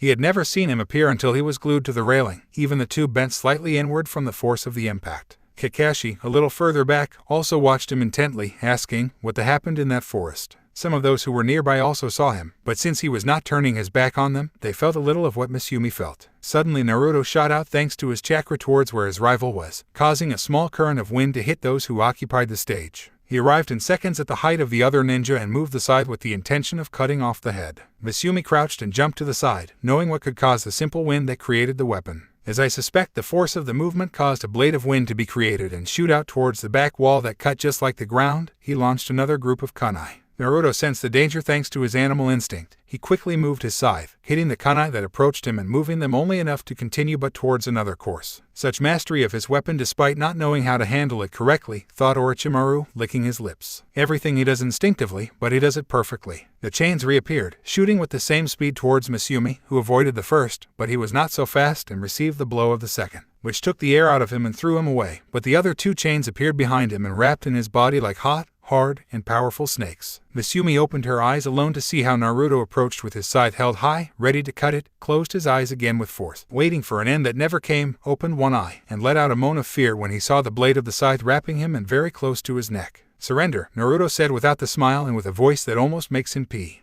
"I give up," he said, feeling his body relax little by little until darkness completely enveloped him. Both chains and scythe disappeared in black fire as if they had never been there, and Misumi's unconscious body collapsed immediately. The winner of the first fight of the preliminary stages of the second stage, Naruto Uzumaki. The red movie smiled and removed a little of his hair from his face. He put his hands in his pants pockets, courtesy of Iruka, and walked to the stairs to calmly climb the stage where the rest of his team was. The place was silent, and everyone was watching carefully the first winner. He bowed his head in confusion that everyone saw him, shrugged his shoulders, and walked until he was near Sakura, which, "You did well," murmured the blushing and nervous girl, although she didn't know why. She didn't know you had a bloodline. Naruto smiled a little and leaned over so he could lean on the railing. "I didn't either until recently, so it was quite a surprise." A pin drew everyone's attention again to the giant screen so that they could continue with the fights. It seemed that Naruto's fight had somehow motivated others, and they were eager to fight. The footage began to stop and showed the next fighters, Kintsuchi versus Temari no Sabaku, Hayate said. The blonde smiled as the black movie snorted. She knew a little about the girl's abilities, and she was at a disadvantage if she used that giant fan on her back. She couldn't have been touched by a worse opponent.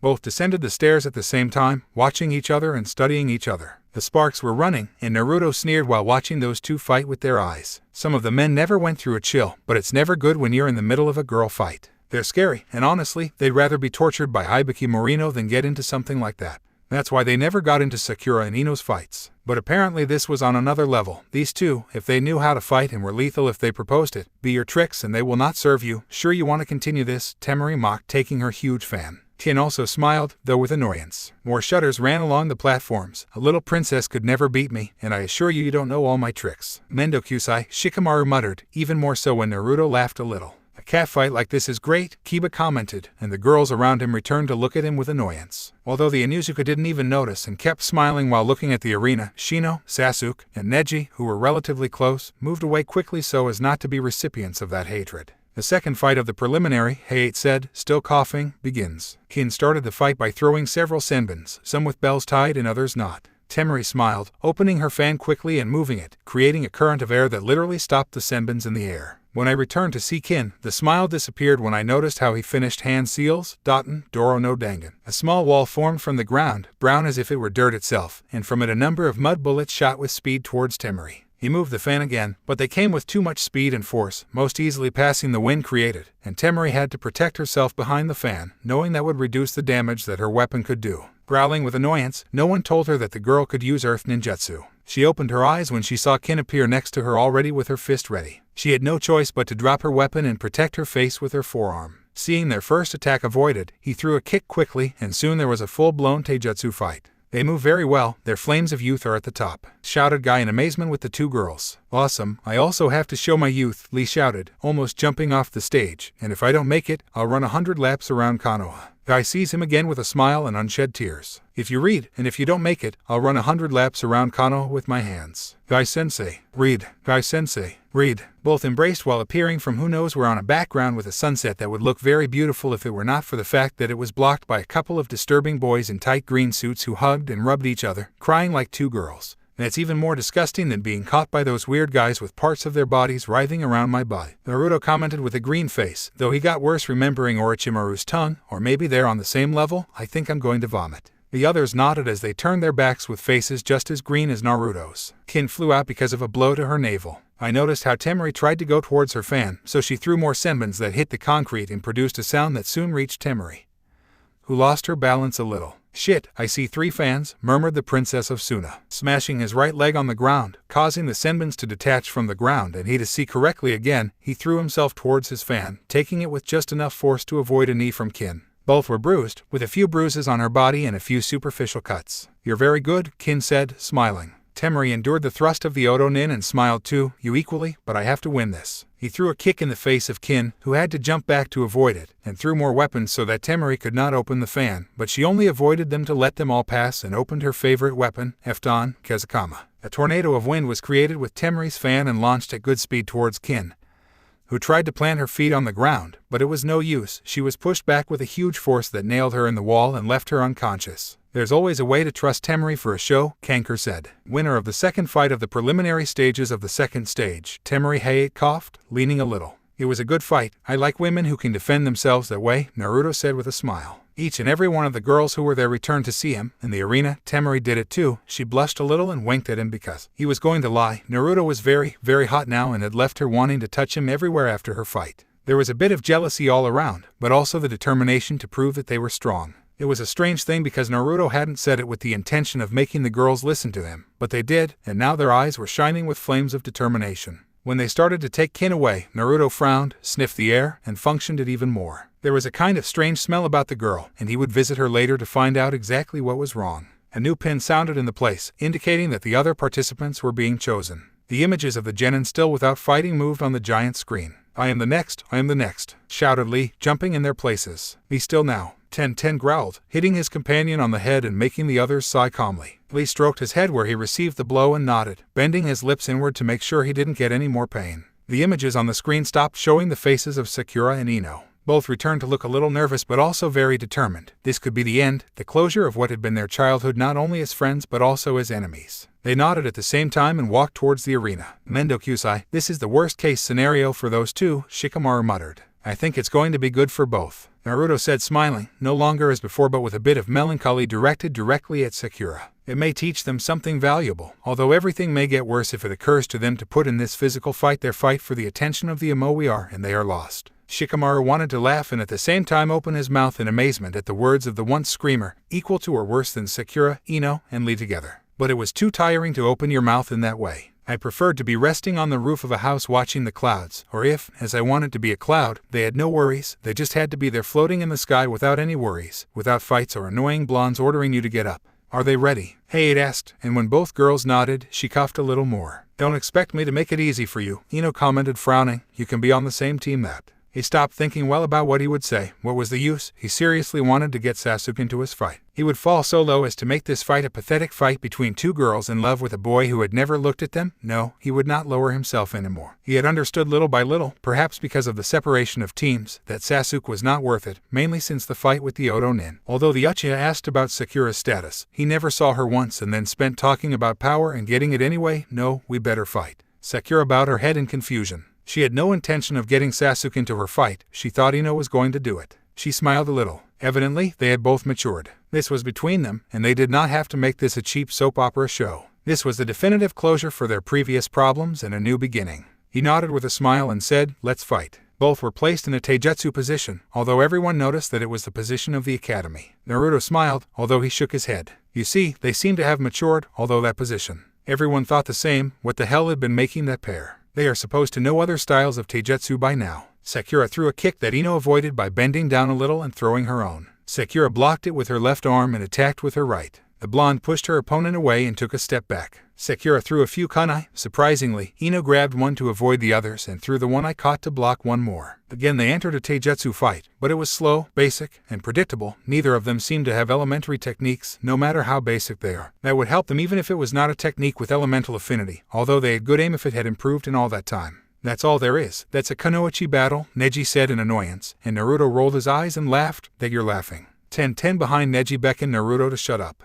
It seems like the last name went to your head. That's what I laughed about. The chestnut hit his forehead. He had already angered Gaara with his zucchini comment, and now apparently he wanted to anger Neji, another genius. The red movie apparently had suicidal desires. I know when someone is better, it's fate after all, and this is pathetic. I agree with you, it's pathetic, Naruto murmured, but considering that they are a couple of girls with nothing more in their heads than an emo and who recently left the academy, it's something a little more understandable. If you expected to see a battle of titans, look for a television channel in your house and do not show your girlish face around here. Everyone forgot about the fight in the arena and focused on what was going on with the Leaf Ninjas. Neji frowned, extremely annoyed, as 1010 looked for a way to fix the problem. Shut up, rat. A guy who barely graduated from the academy should not talk to his superiors like that. Naruto laughed a little more, but if you are like Sasuke, surely you also put a stick in your ass every morning. They would make a good couple, and of course you would be the girl since you have the face. The Byakugan appeared while putting himself in a fighting position. You're going to pay for that insult. The Jonins were about to move when the killer instinct stopped the place, not enough to reach the arena or the other stage but enough to stop all movement near Naruto.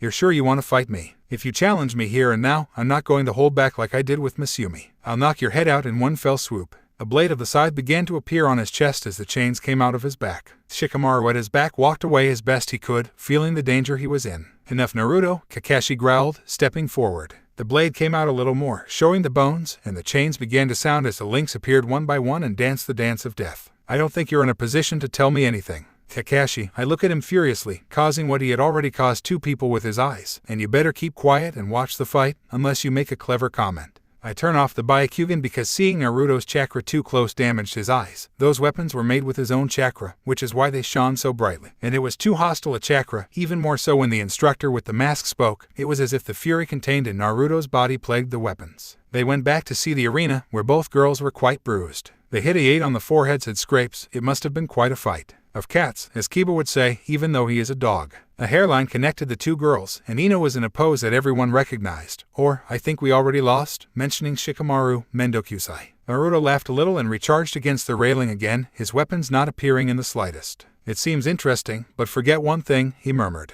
What are you talking about? It is impossible for Ino to succeed, said CHJI, confused. You see the hairline? Ino is using it as a chakra bridge. The hair is slowly moving to envelop Sakura and will leave her immobile. They opened their mouths impressed, as the hell Naruto realized that it will give her the necessary time to do the mind transfer. But Shikamaru and CHJI swallowed. But, asked the chubby man, Sakura has something like a split personality. He whispered because he knew Sakura would be angry if he heard him talking about her. He calls him Inner Sakura, and he is something like a guardian of her mind. She could be asleep, and Inner would learn everything he dictated to her in class. The Inner would prevent Ino from doing what he wants to do. At that moment, they saw how Sakura moved to the side and Ino shouted the name of her jutsu. It seemed that the pink movie had won until the chain of hair wrapped in chakra was shown, just as Naruto said. You completely fell into my trap, now you are immobile, which is not true, and now I can take over your body and make you give up. Everyone went back to see Naruto. It was some kind of vision of the future because it was happening just as he said. The change of mind was affected, and soon Ino was laughing in Sakura's body. She raised her hand and suddenly stopped completely. She is fighting with the Inner, Naruto said, laughing. Sakura's body stirred as if it were possessed. They were afraid, that was sure. Damn it, and the devil sucked it, Kiba commented as he took a couple of steps back. They would have laughed, but suddenly everything was still in the sand. Seconds later, Sakura's body was thrown back, and then Ino's followed. Both screamed a little, and when they lifted their heads, their noses were bleeding.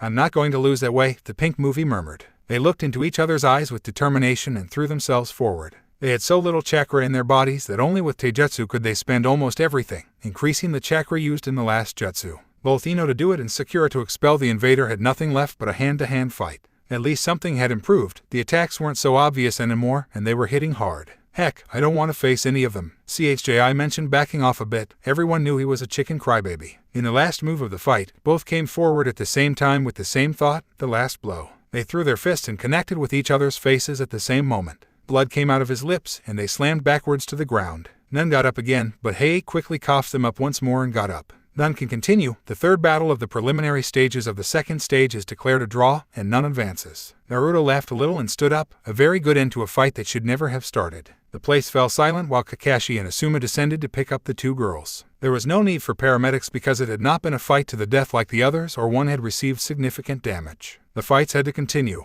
The next fight was between Kenkur and 1010. The Sunanin had a complete advantage. The ninjas of the arena were very well trained, so he was faster and stronger, although 1010 had a precision with the weapons that would scare anyone. The problem arose when Kenkur showed that whoever 1010 was fighting was nothing more than a puppet. At first it was a fairly even fight, but at that time the chestnut was tired and almost without weapons, and Kenkur had at all times been hiding and had not received any damage. This discouraged 1010, and everyone knew that the fight was lost at that moment. Despite appearing only physical, the mind played a lot in his profession. 1010's discouragement played against it, preventing his body from reacting as he wanted or his aim. With a few more moves, he was on the ground with a three-eyed puppet on top of his body, pressing it against the ground, and from his mouth, a senbon cannon was prepared. He had no choice but to surrender. The Sunanin were not playing in the slightest and could kill quietly and easily. The next pair was between Shikamaru and Kiba. Nara almost gave up, bored as he was with all that, but Naruto wouldn't let him and literally threw him off the platform into the arena. Everyone laughed, even Ino, who until a few seconds ago had been asleep along with Sakura. Shikamaru came forward after somehow managing to fall on the ground, with her hands in her pockets, but sending annoyed looks to Naruto.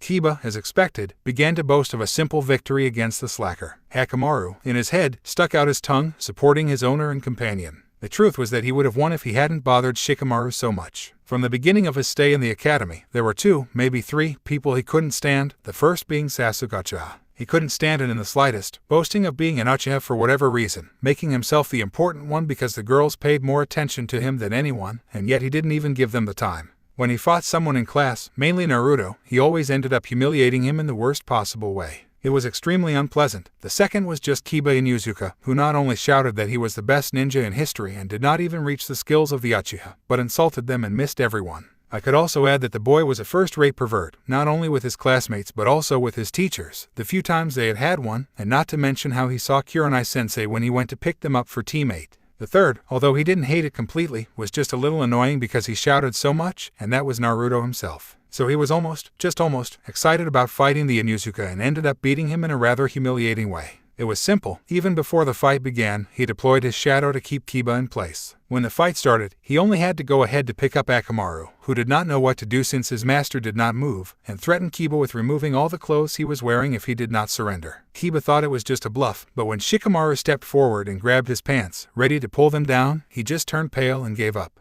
It was one thing to be naked only to him or ultimately naked in front of your girlfriend in that moment. But it was completely different to be as he came into the world in front of a lot of people, some of whom did not even know, and even worse in front of Hokage. The worst of all is that he could not tell Akamaru to attack because the Nara had him from the skin of the neck, almost immobilizing him because of how small his companion was. Naruto was laughing out loud after Shikamaru was declared the winner. Kiba completely covered his face with the hood of his coat and paid no attention to anyone. Until Naruto wanted to make his puppy feel better by saying, "Calm Akamaru, owning someone so pathetic is not your fault, sometimes it happens." That managed to make him raise his head furiously, but he did not say anything when everyone who was nearby started laughing. The next match was between Dasu Kinuta and Chji Akamichi. His teammate wanted to surrender, but Naruto did not have to do anything as Dasu insulted the boy by calling him fat. Chji was furious at being insulted when he only had wide bones, but the fight was really fast. Chji used his clan technique to become a giant ball that rolled at an alarming speed through the sand to attack the Oto Nin. He completely forgot that he had already demonstrated his technique before and that Dasu's way of attacking was completely different from that used by Zaku. A good strike in the center of the ball along with his sonic arm manipulated the sound waves, turning them practically into wind undulations that propelled Chji against a wall. One more blow in the same way, and Chji was unconscious, with a few broken ribs as well as a few slightly damaged organs. It was apparently the fastest fight so far. The screen turned on again once the participants were out of the arena, and it was Zaku Abumi and Shino Aburim's turn to fight.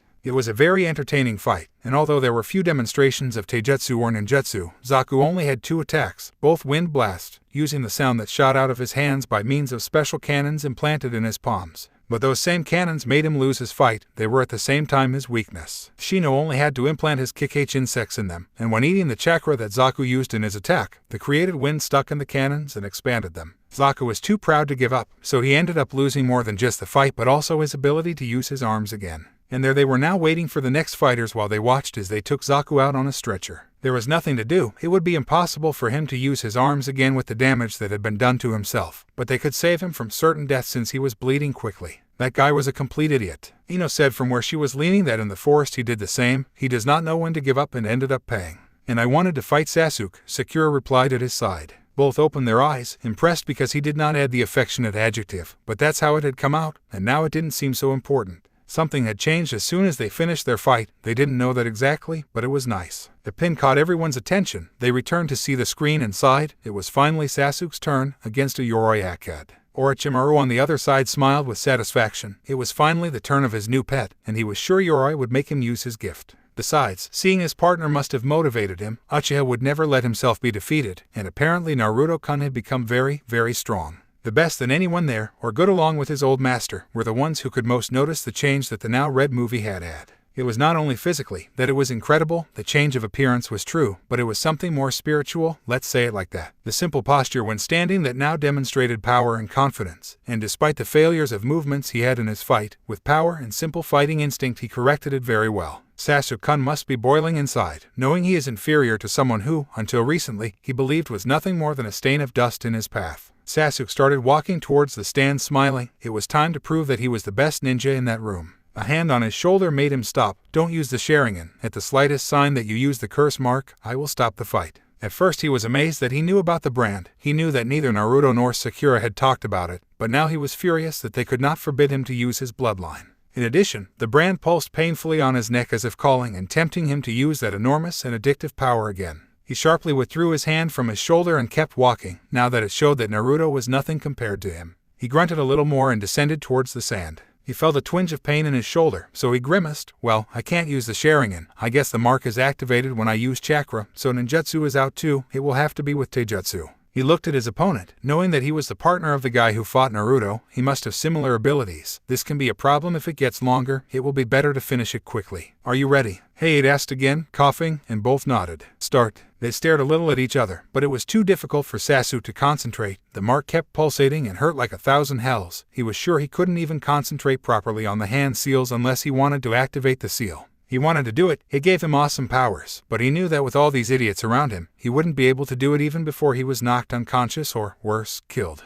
What a pity that you have to fight against me, Yoroi said, smiling. I must be the worst rival you are going to have. He didn't answer but managed to smile arrogantly. Even Naruto would beat you. The Red Movie only smiled on the stage, and although some people were outraged by the comment, the most affected was the Hokage. He did not like the Uchiha, even more so Sasuke, who was so similar to Fugaku, but had no choice but to squeeze his hands and endure. The council, mainly the civil part, licked the ground he stepped on. He had already had a problem in which Sasuke complained about something that one of his teachers did in the academy. It had not been anything very important. He did not even remember what it was, a slight cut, he believed, but the council immediately took action on the matter and made him fire the instructor and take away his ninja rank. He couldn't put a finger on the Uchiha without it causing a coup. Worse of all, even before Sasuke received the curse mark, he already knew that he would become a renegade ninja to get power at any cost. Yoroi smiled as well and lunged forward to attack Sasuke. The jet quickly crouched down and kicked towards the other ninja's stomach. He caught his leg easily. He did not know that his master saw this brat, if he had survived the mark, but from then on it was not a big deal. He felt how his chakra began to increase and tightened his grip when he felt how Sasuke tried to withdraw his leg. Surprised, he asked mockingly. The jet jumped and raised his free leg to kick the head of the masked ninja. He managed to get his leg out but did not connect his blow. He felt a little more tired and felt his chakra reserves much lower than before. What the hell did he do? He muttered more to himself than to the onlookers. Naruto narrowed his eyes as he folded his arms. What a strange ability, he commented softly. I don't know exactly what he did, but it seemed to make both chakras fluctuate. The people nearby saw him again confused. He already had several comments of those and did not know why he made them. Only a Hyuga could detect the chakra. What do you mean? Lee asked. Naruto kept watching the two fighters downstairs without understanding what was going on. When Yoroi touched Sasuke, he uncontrolled his chakras, and he responded without realizing it in the slightest. The seriousness and attention that Naruto was putting towards the girls made them sigh. Besides, he was shirtless, and they could see all the muscles with the slightest movement that the Red Movie made, so they were not so concentrated on the fight under them. Yoroi absorbed the cha, Sasuke's cha, whispered Hinata, blushing to the limit and looking sideways at Naruto. A shiver of fear ran through him when the girl spoke. Although she did it softly, she could hardly be heard and stuttered. It was as if a cold air of terror ran through her body. She would find out what it was. I understand, that's why she is so determined to touch Sasuke. She shivered a little. That did not sound good at all. Everyone nodded, although who knows. They better stop thinking about it and concentrate on what they have to focus on. Yoroi took out a few shuriken and threw them quickly. Sasuke took a kunai and returned with the shuriken, but his balance was lost when he felt the mark hurt. He opened his eyes, impressed to find Yoroi's enzyme, and moved quickly to the right. He nailed the kunai to the ground and moved his feet, kicking Yoroi's, released the kunai, and quickly grabbed Yoroi's arm with an immobilizing ki. If he squeezed a little, he could break his neck. You're sure you want to touch me? He put his palm on Sasuke's chest and absorbed the chakra quickly. When he was satisfied, he hit the same point hard. The Uchiha let go, feeling the pain all over his body. What's going on? He asked, annoyed and pained. Yoroi moved to the front and grabbed Sasuke by the head, then slammed him to the ground, causing him to spit blood. His arms began to tremble before they lost all strength and fell inert sideways. He understood what was happening, and he opened his eyes, impressed. You hardly notice, Yoroi scoffed. It seems that this is the worst contender for Sasuke, Naruto mentioned, smiling. Sakura and Ino got up and stood on Naruto's sides. What are you talking about? Sakura asked. Well, it seems that Yoroi can absorb Sasuke's spiritual and physical energy with his hands. Once he runs out of chakra drop, he will have no choice but to rely on the brand to survive. He replied, impressed with Orochimaru's plans. At least he had to recognize that the snake was cunning. The real question was, who helped Orochimaru so that Sasuke ended up paired with Yoroi fairly? This game looks interesting. Orochimaru smiled at the other excited side with Sasuke's moans, only indicating the desperation the boy felt and how weak he was getting. Once Sasuke finished, it would be his, and he licked his lips in anticipation. Sasuke quickly kicked Yoroi away even though he wasn't as strong as he wished. Damn, I feel so weak, he thought, slowly getting up. I can't let him touch me one more time. The taller one came forward again, trying to touch Sasuke to finish stealing his energy, but the Uchiha was quite skilled. He smiled when he felt his chakra aura pink the shoulder of the younger one, stealing more chakra and more energy. With a couple of wobbly steps, he walked away slightly. What's going on? Yoroi asked, smiling. That's the best thing you have. Sasuke threw a kick towards his back, but Yoroi avoided it with an ease that frustrated Sasuke. He was just making a fool of himself. I need to think fast about what to do. He was desperate. He looked up at Naruto, who smiled as if nothing happened. He growled more annoyed. He was mocking a curse. Well, desperate moments require desperate measures. This will be the last move, he shouted as he ran towards Sasuke quickly. Say goodbye. Sasuke smiled while avoiding all attacks considering the range of the aura he felt stealing his chakra before he suddenly disappeared, placed his hand on the ground while lifting his leg, and hit Yoroi's jaw hard, lifting him off the ground. Naruto on the stage laughed, while mainly Lee, Guy, and Sakura were impressed with the technique that the Uchiha was performing. What does Kakashi feel? Naruto commented, looking at his instructor, that your beloved Uchiha is using techniques from others in order to win. It's the primary lotus flower, Lee murmured in impression. You trained Sasuke alone for almost 6 months, and that's the best thing you can do. That's pathetic, said the red movie with annoyance in his voice, so cold that it ran chills down his sensei's body. What do you mean? Asked Kurenai, who was nearby. She blushed a little when Naruto looked at her and rubbed her legs together. What did she teach them? He smiled a little macabrely, while Sakura looked at him curiously. He only taught me and Sakura how to walk on a tree with chakra and Sasuke. I'm not quite sure, but it was much more. I heard them chatting one night in the land of waves. Kurenai, Asuma, and Guy returned to see Kakashi, who was playing ignorant and reading his book. They were very disappointed. They had taught their students to walk on trees the first week, but the worst thing was not that, but that he preferred one of his students over the others. That was what made them angry. Sakura also looked at her sensei indignantly. They were supposed to be a team, and Kakashi had completely ignored them to exclusively train Sasuke. Well, she couldn't complain because she hadn't been interested in training until she almost died in the forest. But anyway, she was sure it was her job to make him understand the risks he took as a ninja and never said anything. I admit to copying the technique, Sasuke said, drawing everyone's attention. Yoroi and he were in the air, but from now on it's all mine. He let out a groan when he felt the mark pulsate again and begin to spread. He had lost a lot of chakra, and the mark had more strength and less stamina to be able to possess his body. Everyone was ready to act when they saw the marks on Sasuke's body stop. He was not going to let himself be defeated. The mark could be the most powerful thing he had felt in his life. But he was sure he would be a puppet of Orochimaru if he did not put up resistance to it. He was the one who had to beat his brother, not Orochimaru, not anyone. He and only he could do it. With sheer willpower, or rather a desire for revenge, the brand began to retreat. Everyone was impressed, although Naruto knew exactly why he was pushing back the mark. I threw a kick from the left side that Yoroi avoided with my forearm. You are no match for me, said the masked ninja. Sasuke smiled a little more and turned around and hit the back of the head of his enemy with his right arm. Who is no match for whom? Kakashi sneered without realizing that he had said it out loud. Everyone saw him again annoyed. Now they saw it clearly, Kakashi's preferences. Although considering that both were too similar, they were not surprised, but they regretted it for their other two students. He hit Yoroi's navel once to make him fall even faster. I'm not done yet, he said as he moved his body in the air and positioned himself, mentioning that he needed to strike at just the right time or he could break his leg. Lion Blast, he screamed while kicking the same spot just as Yoroi's body touched down, amplifying the force. He slid back a little inside. He began to get up while Hei checked Yoroi and touched some more. He was extremely tired and almost had no chakra. I declare this match over, winner Sasuke Uchiha Hei said, but no one shouted or celebrated. Kakashi did shunshin quickly, not only because he knew that his companions would start with the interrogation, but also because he had to help Sasuke. Who the hell cared what Naruto or Sakura wanted? The last Uchiha needed his help. He took Sasuke already unconscious and disappeared just as quickly. He had to somehow seal the curse mark. He only knew one way. His sensei had been teaching him Finjutsu after all. The only problem was that the seal depended a lot on the will that Sasuke had to retain the mark. But seeing what he saw, he was sure his best student would have it easy and would not be influenced by Orochimaru and the corrupt power he was trying to give him. In the arena, everyone was completely quiet. That was incredible. Who would have thought that you could alter the primary lotus? Lee said with his hand on his chin as if he were some kind of genius. Naruto laughed heartily. It's a pretty simple move. Lee, despite its effectiveness and strength, I can think of about 4. No, there are 5 ways to alter it right now. Everyone is impressed again. Well, I thought it was impressive. I don't even know if I can do worse to change it, muttered Ino, quite astonished. You have the skills to do it, Naruto replied, watching her up and down, which made the blonde blush and made other girls jealous, although it was surprising because they were not supposed to like Naruto, and even for some he was several years younger. Your body is that of a ninja, but you have not educated it. If you had taken your training seriously, many here could make the move, not as perfect as Lee, but they could have made it quite acceptable.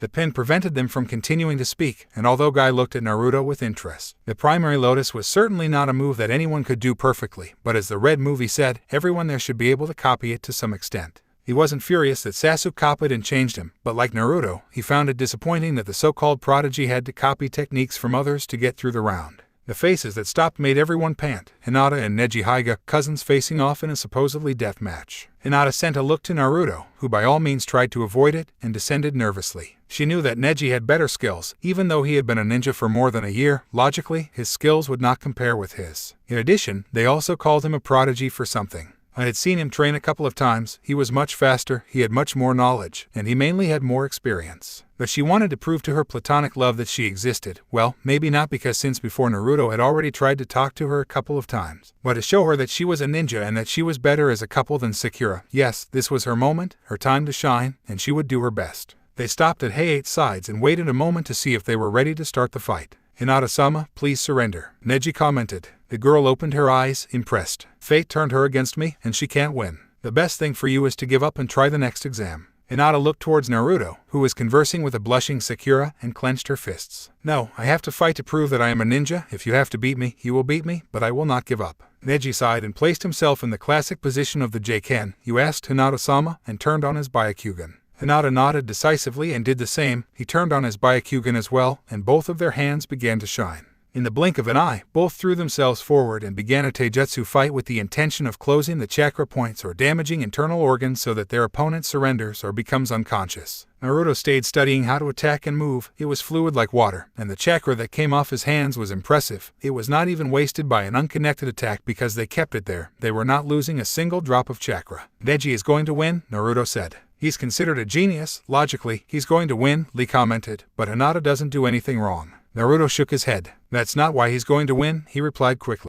What Hinata lacks is not ability, it's wanting to be a ninja. Kurenai quickly stepped forward. Hinata wants to be a ninja, she whispered while clenching her fists. She has fought hard to do it. Her father disowned her for her younger sister. She says she has no wood to be a clan chief. She has had a difficult life. Like most ninjas, Naruto cut out promptly and annoyingly, the life of a ninja is not easy. Your best is that no one should know you are a jonin. Hinata cannot be a ninja because she does not want to be. She was forced to be one for being the heir. She forced herself to do it to make her father proud. They forced her to do it because she comes from an older clan, but Hinata is not and will never be a ninja. She will improve a lot with the passage of time. As I said, she will be better than Neji, but her mentality cannot change. She is a ninja. He returned his gaze to the arena where both relatives were still fighting and began to mark the superiority of Neji, as Naruto said. Not for lack of skill but because the member of the secondary branch attacked with intent to harm and Hinata did not.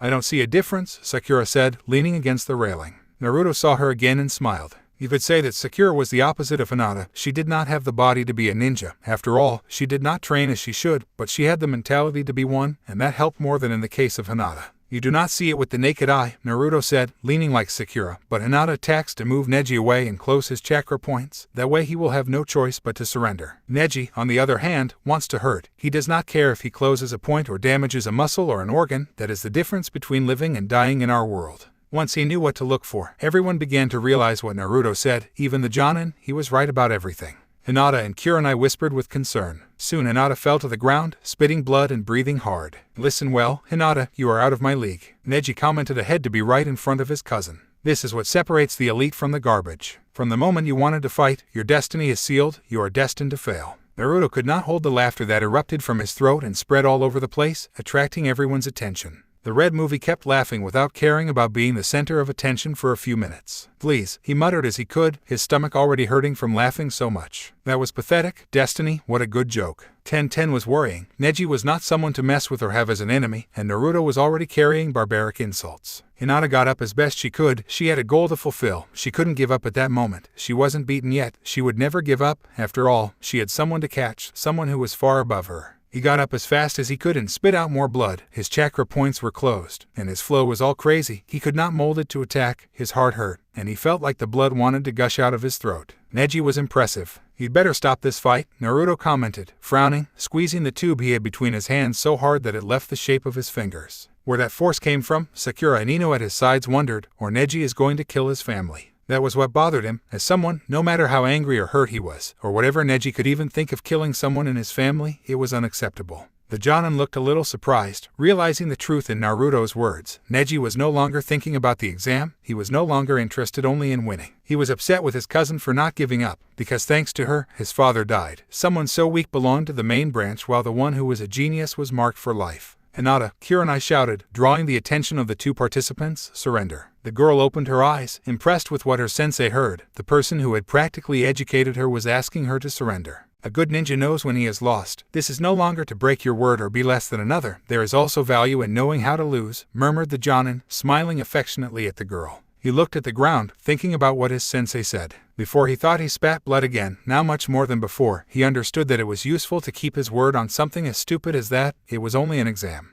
He had shown that he was strong despite everything and did not have to die for the wishes of another person, even if that person was his cousin. I give up," he whispered. The tension that had been in Kurenai and Naruto's bodies disappeared with those words. "Are you okay?" Sakura asked worriedly. "I don't understand how you can want to kill your own family," he replied softly. "The most important thing for me is my family." Both girls next to him opened their eyes, impressed and delighted. They did not know much about Naruto's past, but they understood more or less how he thought. Despite all his changes, their own maturity allowed them to now realize something important. They had been chasing Sasuke with the intention of being his girl and, in the future, his wife and mother of his children, but the Uchiha did not think of it other than just to rebuild his clan. They knew because in the academy they explained that some people were occupied as breeding machines, and they understood that Sasuke would use them for that, as a simple incubator for the next Uchiha. There would be no love in the least, there would be no care of a husband by his wife, he would not take care of them properly. They became a little depressed when they realized that they had been following a last name, a pretty face. Did they even know what the word love meant? Now that they thought about it, it seemed like a simple obsession that did more harm than good. Because they were following Sasuke, they never trained as they should and therefore almost died a few times. In the same forest, what the hell had they done? Ino only had her mind transfer jutsu, which was useless if Shikamaru was not around. Sakura had always stayed behind while her companions fought, while Naruto took care of her so that nothing bad would happen to her. They were committed to improving, not only as ninjas but as people, and Naruto was the only one who deserved to be taken care of. That would be his first change. With his resolution, both smiled and recharged without realizing about Naruto. The red movie felt the bodies on him and blushed. What the hell was happening? Not that he complained, but it was strange. He became nervous, his face was red, his hands were sweating, and trying to stay as still as possible made him tremble slightly. Kurenai descended into the arena to check on Hinata. The ninja doctors couldn't do a thorough review for the time being, but they could easily tell that the Hyuga heiress had received some major damage, nothing they couldn't repair with a little time at least. "I finished preparing the ritual, are you ready?" Kakashi asked. Sasuke nodded, knowing full well that they were about to seal their ticket to power, but until he could control it and not mark him, it would be best for it to stay sealed. Kakashi began to perform the hand seals quickly. "Curse seal," he shouted as he placed his palm right where the mark was. All the words and runes that had been written on the ground began to float and retract towards the curse mark. He screamed in pain as he felt not only how the brand was repressed but also how it fought and rebelled against the seal. When every term was panting and sweaty and his whole damn body ached, remember that the curse seal is as strong as you are. Your willpower is what allows you to contain the mark. If your will is weak, you will end up possessed. Sasuke fainted almost immediately, but it was surprising that he had endured so much pain. "Feel how you've grown." He heard a whisper behind him, and he knew exactly who that voice belonged to. "To think that you are already strong enough to perform the curse seal jutsu." Kakashi turned around, opening his eyes in fear and amazement. He whispered. Orochimaru was standing, unleashing his killer instinct in the ward, smiling as if he didn't have one of Konoha's strongest Jonin in front of him. "Time not to see us." Kakashi laughed a little as he saw his prey behind him. "Don't be offended, but I'm interested in the boy behind you." "What do you want with Sasuke?" she asked. "Well, I can't go around revealing national secrets. You don't think, after all, the village of sound that creates so much expectation is mine." Kakashi narrowed his eyes, annoyed at how things were happening. "You and your unbridled ambition," he muttered angrily. "We are standing in the same boat as Kakashi," he sneered as he stepped forward. "I needed pawns for my plans, so I created the village for that purpose, pawns that would sacrifice themselves for my benefit. And Sasuke is also a pawn. He laughed again. Sasuke is a much more important piece to my plans. He began to slowly approach. Kakashi looked at the feet of the renegade ninja and positioned himself quickly. He stretched his right palm down, and suddenly a light illuminated it as the song of thousands of birds were present. Enough, don't take another step, he growled. I don't care if you are a Sannin, if you move just a little more towards Sasuke, one of the two will die here. Orochimaru began to laugh heartily. He was impressed by the jutsu demonstrated. It was noticeable to be able to travel the electric currents in Kakashi's hand, and good chakra control was needed to keep that power stable and not damage oneself. Poor Kakashi, he murmured, you really think that seal will do? Once Sasuke sees the power I offer him, he will come to me alone. The appetite he has cannot be denied. And you want to take advantage of that, not with Sasuke. As I said, I don't need to do anything. Once I open my eyes, he will come to me in search of my power. He began to walk away while Kakashi disappeared with the Chidori, unless, of course, you carry out your threat to kill me. A minute passed without any movement. Orochimaru smiled and disappeared, leaving Kakashi to feel all his murderous instinct with all his strength. Kakashi was paralyzed at that moment while the sweat began to run through his whole body. One of the two will die, he whispered, trembling. I must have lost my mind. Back to see Sasuke and Saikama, the danger had passed, but the threat of Orochimaru stayed in his mind. He shook his head. It was impossible. Sasuke would stay there in Konoha because this was his home. He had hundreds of girls chasing him, and he had him, who would teach him how to properly handle the Sharingan. The pin alerted everyone that the last fight would begin, and it was a fight that everyone wanted to see, Lee against Gaara. The Sunanin was calm. He did not have a single scratch. He disappeared into a cloud of sand and reappeared near Hayate. Lee excitedly shouted as he jumped off the platform and fell gently, also near Hayate. Naruto whistled, impressed. At that moment, Kakashi appeared calmer once he dropped Sasuke off at the hospital. In the last fight of the preliminaries of the second part of the Nin exam, Hayate said, looking at both participants, are you ready? Start. Lee ran forward, ready to start his specialty, but a column of sand appeared out of nowhere and shut up right where he had been standing before. If I hadn't jumped back, I'd be buried in all that sand. Sand handling jutsu, he said, smiling a little more. It won't be easy, but he who doesn't risk doesn't win. He threw himself forward again while attacking with all the combos you could imagine, fists, elbows, knees, and feet, but the arena defended Gaara excellently. He jumped away again while throwing a couple of shuriken, but they were stopped by the sand again. That sand is protecting him, Sakura said, impressed. That sand is as if it were alive, Kanker murmured. It protects him even if Gaara doesn't do anything, that's why he's never hurt. That boy reads, he's fast, but he won't be able to touch Gaara. Temari compliments. She attacked again, but whatever she did, it didn't work. The sand was moving around Gaara so fast that all her attacks ended up being stopped by her, and the Sunanin hadn't moved in the slightest. He was still standing at the same spot with his arms folded. Is that all? Gaara asked annoyedly, although we want more blood.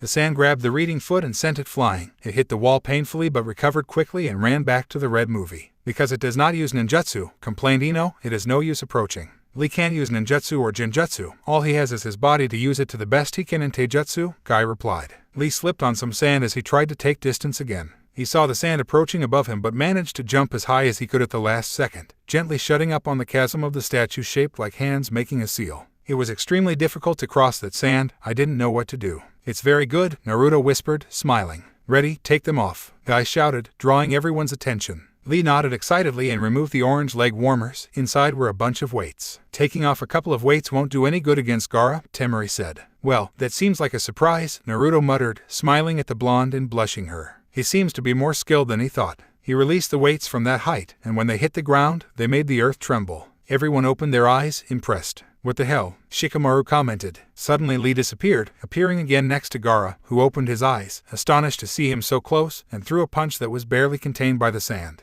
It is very fast, Kiba said, speaking for the first time since his humiliating loss. The attacks kept coming from everywhere at a speed that the arena could barely follow. Gaara began to move his head from side to side, looking for Lee but without finding him. Right, Naruto said the kick was on that side, down, now it was an upward punch, right again. Naruto was following the movements as best he could thanks to the sound. His heightened senses helped him a lot as well as his sensory ability. Guy saw him frowning again. Awesome that I can tell which side the attack is coming from, he thought, listening carefully. Naruto kept predicting the attack faster and faster. But it's not just prediction, it's like I knew where the blow was coming from before. That one was close, Sakura said excitedly as Lee almost hit Gaara through the arena for the first time. Lee kept alternating attacks on all sides so that the arena would be confused. It was as if another completely different person used it to protect Gaara. If he mistook both as separate people, he could penetrate the defense. Jumping around with callous speed, he managed to hit Sunanin in the head and make a cut on his cheek. It was not much, but finally he could connect a blow. Kanker, Temari, and their instructor Jonin were impressed. It is impossible that Gaara is injured, Kanker mentioned. Guy smiled, letting her teeth shine. Read, let the power of youth explode. How excited they were to see Lee fight like that was completely lost by Guy's comment, but Lee's eyes flashed with fire of excitement and youth. Again, he ran forward with such impressive speed that only Jonin and apparently Naruto could follow. Each time, the arena could attack with more speed, and the sand ceased to be a problem. He connected a powerful punch to Gaara's right cheek that sent him flying. When he started to rise, more sand started to fall from his face. "It's a sand shield," Kakashi commented for the first time since he returned. "It is encapsulating itself with sand," Temari said fearfully, taking a step back. "It has been a long time since I saw that look full of blood cravings." "He doesn't have a scratch anymore," Shikamaru said. The cut from before had disappeared as if it had never been there. The sand gradually began to surround Gaara's body as if it were a second skin while mounds moved like snakes nearby. "I can't break through the two sand defenses with speed alone," Lee thought, looking intently at Gaara, "but if I pick him up and then attack him with the lotus. That sand armor gives off a lot of chakra. If you continue attacking as you are doing, you could win." Naruto commented smiling. Gaara's brothers returned to see him impressed. "But if he changes tactics to be able to do more damage than is seen with the naked eye, he may be digging his grave." They agreed, although they didn't believe that Lee would win anyway. But how did he know that he used a lot of chakra to maintain the sand armor? Who was this boy, and what had happened to the idiot brat before the exam? Lee smiled and began to untie the bandages on his hands, then began to run at an incredible speed around Gaara, causing the sand to follow him and making her crazy and unstable. "What are you waiting for?" Gaara said. He smiled once more and appeared under Gaara, kicking him up. But Gaara's body did not rise as it should. He was much heavier than a normal person, for sure, thanks to his sand armor. He kicked him back up even more, and he continued to move him away from the ground and his sand, which he tried to meet with his master to protect him. When he was at a suitable height, he wrapped Gaara's body with bandages. "Now if," he whispered, hugging him and placing him upside down. They descended at an incredible speed and crashed into the ground, making it tremble again, kicking up a cloud of dust, and lifting concrete stones from the fighting arena. The place fell silent as everyone watched in amazement as Gaara's body split in various places as if the sand had been severed. "It did," Sakura shouted. "I can't believe it," Kankar said, even more impressed. "No, he didn't," Naruto said earnestly, looking behind Lee. "That's a shell." At that instant, Sunanin's body began to fall and turn into sand, but when did it do so? Sakura asked. When Guy started praying, it was at the same time that Lee closed his eyes, Kakashi replied, impressed. The sand swirled behind Lee where he was watching Naruto, and Gaara appeared with some of his shattered sand armor, smiling as a maniac made a hand position, and the sand began to move faster and hit Lee several times. "I used too much energy using the lotus, I leave him at a disadvantage," Naruto muttered. "His muscles must be at maximum demand, it won't hold out for long." More and more sand started coming out as Lee avoided her as best he could. Gaara was enjoying himself a long time ago. He didn't know anyone who could match him a bit. His mother was screaming for his blood. She wanted her at all costs. The sand began to hit Lee with tremendous force, and with each passing second, the damage was greater, as if it had become harder. But he remembered the promise he had given Guy-sensei. He regained some of his strength. He would never give up and become the ninja he knew he could be, the greatest ninja specialist in Taijutsu. He barely avoided attacks, but he could react better now that he was calm. "The lotus of the hidden village blooms twice," Guy murmured. Naruto frowned. "End this fight," Guy commented seriously, and the Jonin saw him again confused. "Lee can open the doors, I see him starting, but that will not serve him, and his body will end up paying the price. If you really appreciate him and want him to be a great ninja, you will end this fight here and now, or Lee will stop being a ninja." What did he mean by seeing the gates? Not even the Byakugan could do that, but it was too late. "If he opens the 8 gates, he will get a power greater than the Hokage, but if he opens the 8, he will die," said Kakashi, seeing everything with his Sharingan. "I don't know why you did this, Guy, but it's very irresponsible." The other Jonin frowned in annoyance. "You have no right to tell me anything. You who preferred one of your students over the other two shouldn't even be here, let alone lecture me about what I should or should not have taught mine." The doors finished opening, revealing a tremendous power surrounding Lee. His skin turned red and his eyes white. Waves of celestial chakra flew everywhere while the concrete was lifted by it, and Lee sank, burying his feet in it as if weighing bariatric tons. A green aura surrounded him while everyone could feel the power surrounding Lee. 4 doors were open, now attack, Neji said impressed. Just then, Lee shot forward so fast that he created a huge burst of sight as he peeled the concrete off the ground as if it were nothing with simple speed. Everyone covered their faces, trying not to fly away. Lee kicked Gaara in the jaw, lifting him off the ground again. When the wind cleared, they noticed Naruto's chains wrapping everyone to keep them in place. The red movie looked up where Gaara's body was trying to recover from the attack. "There it goes," he whispered. Appeared on Gaara, hitting him hard and sending him back to the ground. Disappeared just as quickly to appear in moments behind the red movie and hit him again up. For others, it seemed like one of those games. They could only see the blow in different places. Gaara felt how his armor began to break. The strength was too much. No one could move like that and therefore could not withstand the strength and speed of the attack. He tried to move his arms to defend himself from the attack, but Lee opened the 5th door, making it so fast and strong that Gaara could only receive the attack in the navel, which sent him towards the earth at a dizzying speed. He grabbed a part of Gaara's clothes, pulled him, and hit him again with all his strength to end the fight. The dust rose again as they felt how the wind tried to lift them off the ground, and they were only held in place by the chains. Lee Callis was completely exhausted when the dust dissipated, but Gaara was still alive, thanks to which he cushioned the blow with his sand. His pumpkin was no longer there, which he turned into sand under him. He stretched his hand towards Lee, directing it to capture the ninja of Konoha. He grabbed only the arm and the left leg, a coffin of sand, and closed the hand, completely destroying the limbs. The Jet screamed in pain, impressed because not only had he survived but could attack. He fainted seconds later. Gaara returned to send his sand to finish killing him, but Guy moved with speed, preventing the sand from reaching his student. He didn't understand, because he defended him, he failed, he lost, and he was finished. He couldn't even move as it was possible for me to defend him. He didn't understand, he didn't understand, he didn't understand. The sand came back to him, recovering from his damage right away. The pumpkin formed again on his back and began to leave. The winner is. Hey, it fell when he saw Lee getting up, barely thinking he could stand. His left arm and leg were too damaged. Naruto appeared as if it were a ghost behind Lee and hit him on the back of the head, ending up leaving him unconscious. He took an excellent companion in his arms and looked at Guy. The secret lotus strained his muscles too much and left him vulnerable to whatever Gaara did. "You will be lucky if he can walk again," he commented while delivering his student to Guy. He nodded, acknowledging that, as a sensei, I train him very well, but as a family that considered Lee, he had completely failed to end the fight no matter how confident he was that Lee would win. "Lee," he whispered, "it's impressive. The only thing that kept him standing was his will. He would have been an excellent ninja and even more of an excellent companion," muttered Naruto, walking towards Gaara. "When we face, you will know fear." Gaara snorted and started walking again. "Winner, Gaara," Hayate said as he beckoned for paramedics to come in and take Lee away. As they explained the next phase of the exam, no one could pay attention. They were nervous about Gaara, distracted by what they had witnessed, and melancholy about how their partner finished. But for the ninjas of other villages, it was not so important. They had been taught since childhood that there were no heroes in the ninja world. The strong eat the weak, so it was and always would be their world. "Now take one of the papers in the box to know who you will have to fight." Anko walked past each one, extending a wooden box with a hole for the hand. When he got close to Naruto, he smiled a little flirtatious, winked at him, and went on his way. "Now open them and say the number from left to right," Hiruzen commented.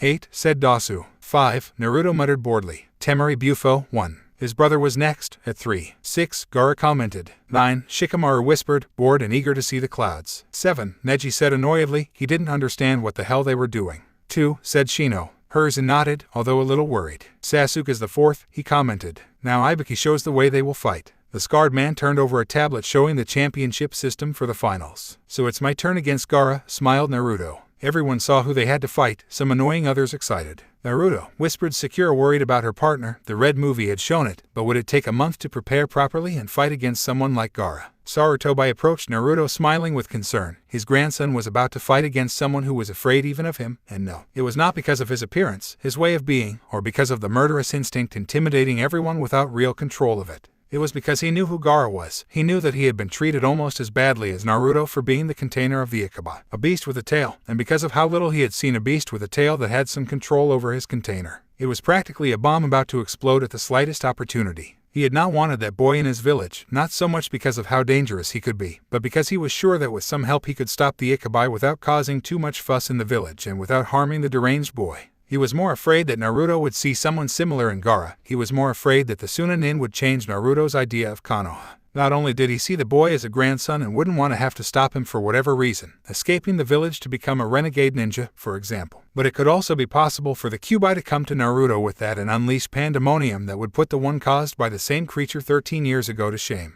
The redhead smiled when he saw Hiruzen approaching. "And do you think I was amazing enough in my first fight?" Although his way of acting seemed to indicate that he was being conceited, his eyes and voice showed completely different things. "Exceptional," replied the amused old man, "perhaps too exceptional." He sighed but laughed lightly. The faces of some of the Jonins were priceless. Naruto was laughing along with Sarutobi, impressed that the one of all the people who made fun of the Jonin usually saw him quite seriously, and almost made no mention of work when they were together in more moments. But I knew how stretched some of the ninjas could be. Having Kakashi as their main reference was not surprising, so making fun of them was very rewarding and too easy. "Do you think the council would try anything?" he asked more seriously. "Not at the moment," he replied softly. "I'm sure they'll complain that you're a danger and all that stuff." He sighed again and rubbed the bridge of his nose. "But they must be interested in the Kekkei Genkai, so they won't do anything too drastic. Be careful anyway, especially since Dance should already know that Naruto was not only the container of the Kyuubi but had a bloodline and at all costs would try to recruit him." "Don't worry," he smiled excitedly. "I have plans to train, and I don't think it's so easy to catch me off guard."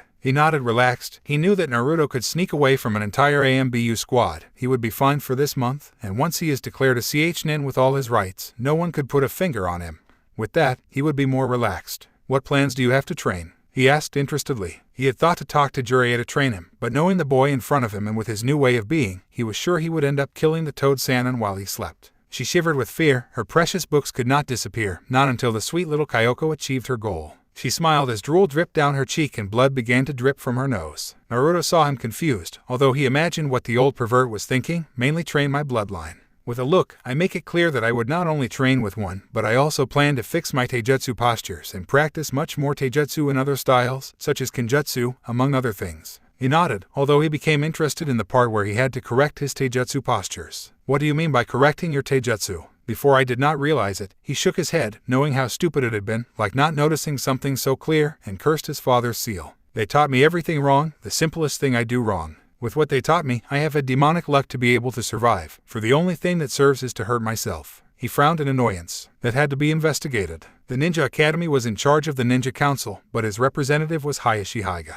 He couldn't do anything to change the teaching or that kind of thing, but for ninjas who sabotaged a student, he had every right to punish them as he saw fit, and if Hayashi knew about this and did nothing to fix it, he was going to be in many problems too. Come on, I'll take you to the village. Sarutobi said, smiling. He would worry about all that later. You have to go to the hospital to be checked, and then you can go wherever you please to train, although you know always staying within the limits of the village. Naruto nodded, although he rolled his eyes, put his hand on his grandfather's arm, and disappeared with a burst of smoke. When he opened his eyes, he was in the village at the entrance of Hokage Tower. He made a mental note to learn that jutsu was very useful. He thanked the walk and headed to the hospital. Surely Kakashi was already there checking his precious, beautiful, and so many other things. Uchiha was not interested. The only thing that the ninja found interesting was the Chidori that he had seen him use in his mission in the Land of Waves. He himself would train, he just needed one or another piece of advice here and there. He needed counselors, not a teacher who most likely did not train him in the least. He could only do so much more than wait for someone to deign to train him as he should. I would look for someone to ask for advice on everything I wanted to learn. For example, Gei, no matter how crazy he was the best ninja specialist in taijutsu there was, or Nico, the ninja AMBU, would be the best to ask for advice in kenjutsu. That would be much better than having a teacher, and it also suited him because he could advance at his own pace instead of the pace set by his instructor. Finally, he could steal the ninjutsu he liked. For something, they were ninjas, they specialized in stealing information. It would be easy to steal the Chidori when he was doing it, or the safest thing to do would be to show it to Sasuke. He smiled at the thought, already wanting to see Kakashi's face when he used his jutsu without having taught it. In addition, he would have to face his worst enemy, but he was sure the end would be worth it. The much feared and hated library, led by the worst monster that could exist in the elemental nations, the director, was not sure how the hell she was still alive. She was much older than Hokage and 1,000 times stronger, but she would have to overcome that demon to be able to study. She made a grimace of disgust. She preferred the practice 1,000 times, but what was going to be done? She was sure that in that den of bad deaths she would find valuable information for her training. She had to make her heart beat and endure the torture that came. I arrived at the hospital a couple of minutes later, just as Sakura and Ino were leaving the place with a couple of bandages here and there, but from the way they behaved, it seemed that their friendship was resurfacing very well. He was happy for them. When they saw him, their eyes sparkled, and they ran out to talk to him, also goods to check. Ino asked, smiling. He nodded, looking at both. I see they are fine. He smiled as much as Ino, making them both blush. I'm glad their friendship is resurfacing. They should never have separated in the first place. The pale pink of her cheeks rose slightly, but they smiled somewhat melancholy. Something changed in that fight, whispered Sakura, but I'm so glad she did. She looked at Ino and then turned her gaze back to Naruto. She was still impressed by how tall he was. His face had not changed drastically, but he looked much more mature. She wasn't sure if it was her hair alone or if her features had actually changed. Anyway, it looked great, not just our friendship, Ino boasted chest out, which attracted Naruto's gaze inevitably. He blushed and had to look away quickly. We decided to take ninja training seriously. Naruto looked at Sakura, who nodded happily. Great, he commented as excitedly as if he had never changed, but they couldn't blame him. That was something to celebrate. I could finally see those two behaving like what they were, Kunoichis from the Hidden Leaf Village. Maybe we could train a couple of times together. They nodded quickly. For some reason, they were desperate to spend time with the boy in front of them. It would be very good, Sakura said, already thinking about what they could do. She was extremely intelligent. The theoretical part of being a ninja was engraved in her brain. Her problem was the practical part. But apparently Naruto was the opposite. They could complement each other very well. But wouldn't there be problems with your training? She worried instantly. You know your fight in the finals is very dangerous. He waved his hand, dismissing the idea. Don't worry, not only would you improve a lot with that, but it would do me a lot of good to train with someone else. It's different than doing it alone. But what about Kakashi-sensei? Hino asked, confused. Isn't he supposed to train you for the finals? Naruto laughed a little, but not in mockery, at least not for them. You seriously think Haddock even takes the time to consider training me and not Sasuke? He laughed even louder. Sakura thought a little about all that had been said. She hadn't realized it until Naruto had mentioned it in the preliminaries. But now she was thinking about what those first few months had been like as Genin clearly realized how her assigned sensei had completely neglected them. Heck, now wondering how the fuck survived the mission in the Land of Waves. The only thing he could do was throw a few kunais with good accuracy. And the only thing he learned after that was to climb a tree with chakra, and still only with that did he get tired after a few climbs. Dan wasn't a ninja in the slightest, but she was determined to get better and stop watching Naruto go forward while she stood there stuck, walking beside him no matter. And who's going to train you then? Asked the interested Pink Movie. Alone, I don't need anyone. I would only pigeonhole myself and head towards a single point. If I train, I can only train what I want. The world is the limit, and I plan to overcome it even. I spoke with such strength and confidence that I stayed there, fascinated by the boy. I just need a few guidelines to know that I am doing the right thing. He blushes a little and scratches the back of his neck. They laughed. Definitely, part of the ancient Naruto was still present, which was very gratifying.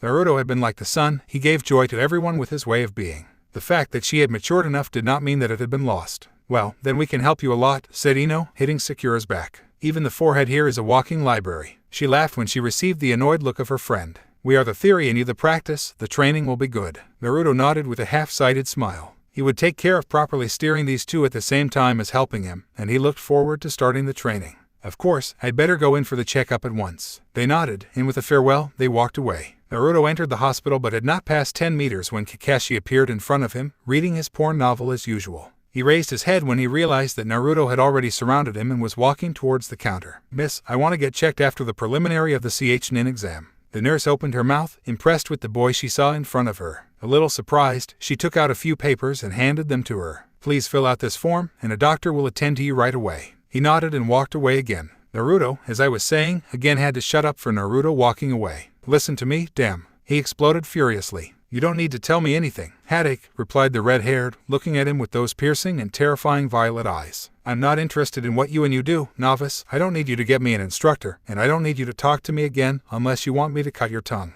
With that, he walked away again and sat on one of the comfortable sofas in the waiting room. Kakashi was so surprised that he didn't even complain about what was said or the way he said it. Seeing a large part of the doctors and patients seeing him, he decided to walk away quickly. Despised as quickly as he could, he appeared in a corridor of the hospital and began to walk towards his nurse's room. From Sasuke, that boy is getting worse and worse. He discovers that he has a bloodline and already believes that he is the king of the elemental nations. I will have to talk to Hokage-sama to do something. He turned a corner and saw 2 AMBU lying on the ground. He quickly approached and took their pulse. They were dead. He hurriedly opened Sasuke's door and found the white movie that surrendered in the preliminaries near his ward. I quickly raised my hand to catch the scalpel Kabuto had in his hand a few seconds ago. What do you want with Sasuke? He asked, ready for a battle. That's for me to know, Kabuto replied with a smile, turning around. You're very good, aren't you? Ninja who copies. He seemed to be mocking him, which bothered him a lot. He wouldn't talk much, or I'll have to teach you good manners. He picked up a kunai and took a step closer. Are you allied with Orochimaru? Kabuto smiled. Who knows? He replied, shrugging.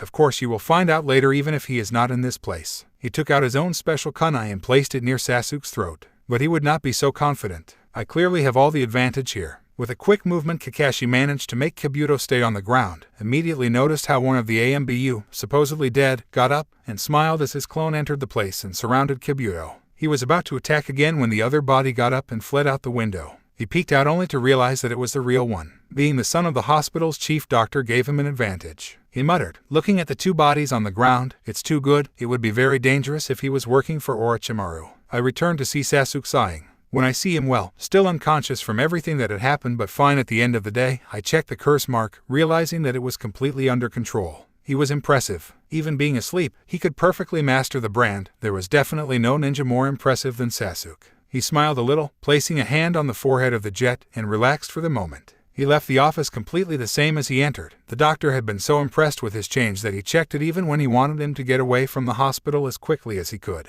After all, if that change could become the most important discovery made by a doctor, he just had to study it. But when they walked into the office and he felt those violet eyes watching him intently, he was so terrified that he just checked it. He almost peed out of fear having Naruto watch him intently for so long. It was strange because certainly the redhead didn't do anything to make him feel that way. He had attended to enough ninjas to know when they tried. As he left the hospital, he picked up a smell that he recognized immediately, smiled a little, and went to the room where that delicious smell was most concentrated. She opened the door carefully and rested her eyes on the jet-haired beauty. She was asleep and sighed softly between dreams, again catching the strange smell she perceived in the preliminary. He wondered what it was, so he went over to check on the girl. He just hoped she wouldn't wake up and that it was created by a stalker or a pervert. He was completely sure that even his explanation would not save him from a beating. He grimaced when he perceived the strongest smell. It smells dead. He complained while coughing softly, but where does it come from? It was as if that smell stuck to the delicious smell that Kin gave off. With some fear and trembling, he stretched out his hand until he took the blanket and lifted it. He quickly broke away, flushed, when he noticed that he was only wearing his underwear. I breathed quickly, trying to calm his racing heart. It was the first time he saw a girl in that way, and although the view had been magnificent, he did not want to become a pervert, at least not when the situation did not require it. He approached again and lifted the blanket, breathing heavily for what he knew he would see. He scanned Kin's fabulous body. His black underwear contrasted against the pale skin but made her look very good. Before his mind went by the gutter, he noticed a kind of tattoo on the girl's flat navel. Surprised that he touched the strange symbol, he immediately noticed that the smell of death came from it. He immediately remembered the seal that had it in the same place, so this is Finjutsu, and he carefully studied the seal, tracing each pattern and each engraved rune. "What are you up to?" asked a voice between angry and embarrassed. Naruto felt his skin pop out of his bones as he jumped backwards. I just... He looked everywhere as red as his hair and moved his hands from side to side, trying to explain with gestures what he could not with words. Smell. Delicious. Smell. Dead. He shut up when he heard the laughter, and he went back to see Kin, who was sitting in his place still half naked, laughing at him. He did not complain. The sight of the beautiful girl dressed in that way with the sound of her laughter as background had him in a strange trance, as if his brain had turned into mash. "You are very funny," said Kin. When she realized how the guy was watching her, she blushed a little and covered herself. "What were you doing here and seeing me naked?" He woke up quickly and shook his head and hands at the same time. "No, I wasn't seeing you," he replied. "Well, if I was seeing you, but I didn't come for that." He shut up, taking a deep breath so as not to confuse himself and the girl. "Well, I followed this smell here, but suddenly I smelled another one, like, as if dead." "What do you mean by smell?" she asked, slightly annoyed, thinking that I was telling her that it smelled bad. "Well, my senses are improved," he commented softly so as not to disturb the girl anymore. "You smelled delicious, the truth," he whispered, blushing. "But at the same time, from you came that very strange smell of death. So check a little and notice that seal." He pointed to his navel. "That's where that smell comes from." Kin bowed his head in confusion. "This seal, Oro gave me." He immediately shut up, knowing that he could not say anything. Naruto narrowed his eyes. He knew he worked for Orochimaru because of the gentle snake smell. Whatever it is, Naruto said so that he would not continue to writhe in place. It must not be good at all if he gives off the smell of death. I looked at the boy carefully. "You think he's bad?" she said in confusion. "Why would he give me something bad?" He shrugged. "I guess you know Orochimaru much better than I do," he muttered, ignoring the girl's astonished look. "But from the little I know him, he is not interested in anyone but himself. If he gave you that stamp, it is for something extremely bad, at least for you." He came a step closer and moved his hand nervously. "I can see it, I have something similar." Sending chakra to his navel to show the seal, they spent a minute quietly studying each other before Kin removed the blanket and stood up for Naruto to see the seal carefully. "Do you know Finjutsu?" Naruto shook his head slightly, distracted by the seal. "I can't say I know about Finjutsu, but somehow I seem to understand it, not so much as to tell you exactly what it is or how it works." He shrugged his shoulders and ran his finger over a rune, sending small amounts of chakra, using it as sonar. It had occurred to him at that moment that by merging the two, he could somehow recognize what kind of seal it was. He ran his finger over the rune in the center and immediately felt dizzy and like vomiting. It was just as if the seal exuded death. Kin saw Naruto turn pale and was frightened. "What's wrong?" "I'm not completely sure what it is." He commented that getting up and sitting on the bed was difficult for him to stand. "At first, it seemed like some summoning seal, but then I noticed that it connected to your life and something. I don't know how to say it." He shook his head. "But studying the rune of the center, I realized that it is a sacrificial stamp of some kind." "You're telling me they're going to use me as a sacrifice?" he whispered. "Yes, that's the only thing I can get to, although I don't know much about stamps." He sighed, placing a hand on the girl's shoulder and smiling. "Don't worry, my family has been experts in Finjutsu for a long time. I will study and do research on this seal, and we will see how to undo it, or at least pass it on to someone else." I hugged him for some reason, feeling much better. Naruto's presence, voice, and hand on his shoulder reassured her that he would be okay. "Why do you do this?" The redhead shrugged and smiled. "I guess it's in my nature to help people when I can." Smiled and shook his head, "At least when that person pleases me." They said goodbye, agreeing to meet at the entrance to the Forest of Death to continue studying about the seal, and Naruto left, went straight to his apartment, was tired, and wanted to sleep a little. He would rest the rest of the day and could start his training the next day. As he walked, many people came back to see him. They clearly didn't recognize him as the demon boy, but the most amazing thing was to see women sigh for him. He was not used to that kind of reaction. He ignored it as best he could and continued on his way. On the way to his apartment, he decided to enter Ikaraku Ramen to buy some of the most delicious dishes on the face of the earth. With a smile, he entered the place and was present, although much calmer than before. Ayam came out of the back smiling, but she was completely stoned when she saw the handsome man standing at the entrance. He was about to start drooling when he noticed the marks on his cheeks, as if they were whiskers. "Naruto, are you?" she asked in confusion. The redhead smiled and nodded as he approached. "Many things have changed. I am Chan," he mentioned, sitting down, "but it is me." The chestnut looked him up and down, at least what he could see, and remembering what he had seen, Naruto was his height. His body was muscular, the face seemed to have lost all the baby fat, and the long hair, red with black spots, made him look like a bad boy. "You are hot," he blurted out without realizing it. She immediately blushed as much as Naruto's hair and covered her mouth with her hands. Naruto looked at her a little, blinking a couple of times, and smiled.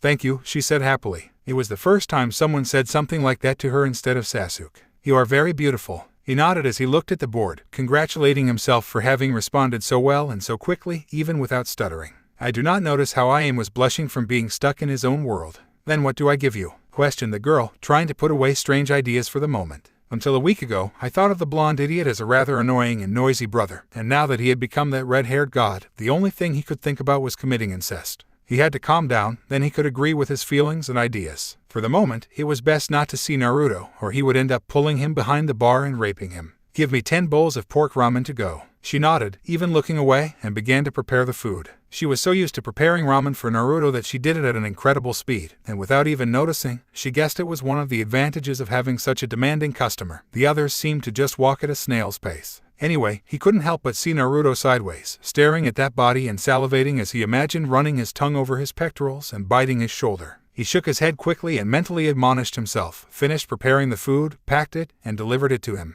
"Thanks, I'm going to start training for the finals, so I guess we won't see each other during this month." He waved goodbye and left. Ayam hadn't noticed anything. Chuchai walked in at that moment and was surprised to see his daughter standing like a statue at the bar. He touched her shoulder and moved her a little. "Daughter, are you okay?" Ayam was completely red. "Daddy, I think I want to commit incest," she mentioned, making the poor man turn pale, then red as a tomato. She took a couple of steps away and clutched her chest, where her heart hammered quickly. I stutter, "I don't think I feel the same as your daughter. Your mother is the most important thing to me." Ayam saw him frowning again. "What the hell do you think, old pervert?" I hit him in the face, throwing him to the ground. Then he blushed again and looked towards the exit. "You think Naruto likes older women?" The grieving man stood on the floor staring at his daughter like she was crazy. "Why don't you ask?" he commented softly so as not to attract his daughter's fury again. Anyway, he was calmer now that he knew what Ayam meant. As for incest, I don't finish because Ayam hit him again. "I'm sure if I put on a little more revealing clothes, I'll attract Naruto's attention." He smiled away, ignoring his father moaning in pain on the floor. "I can't believe you're that kind of perverted dad. You're the last straw."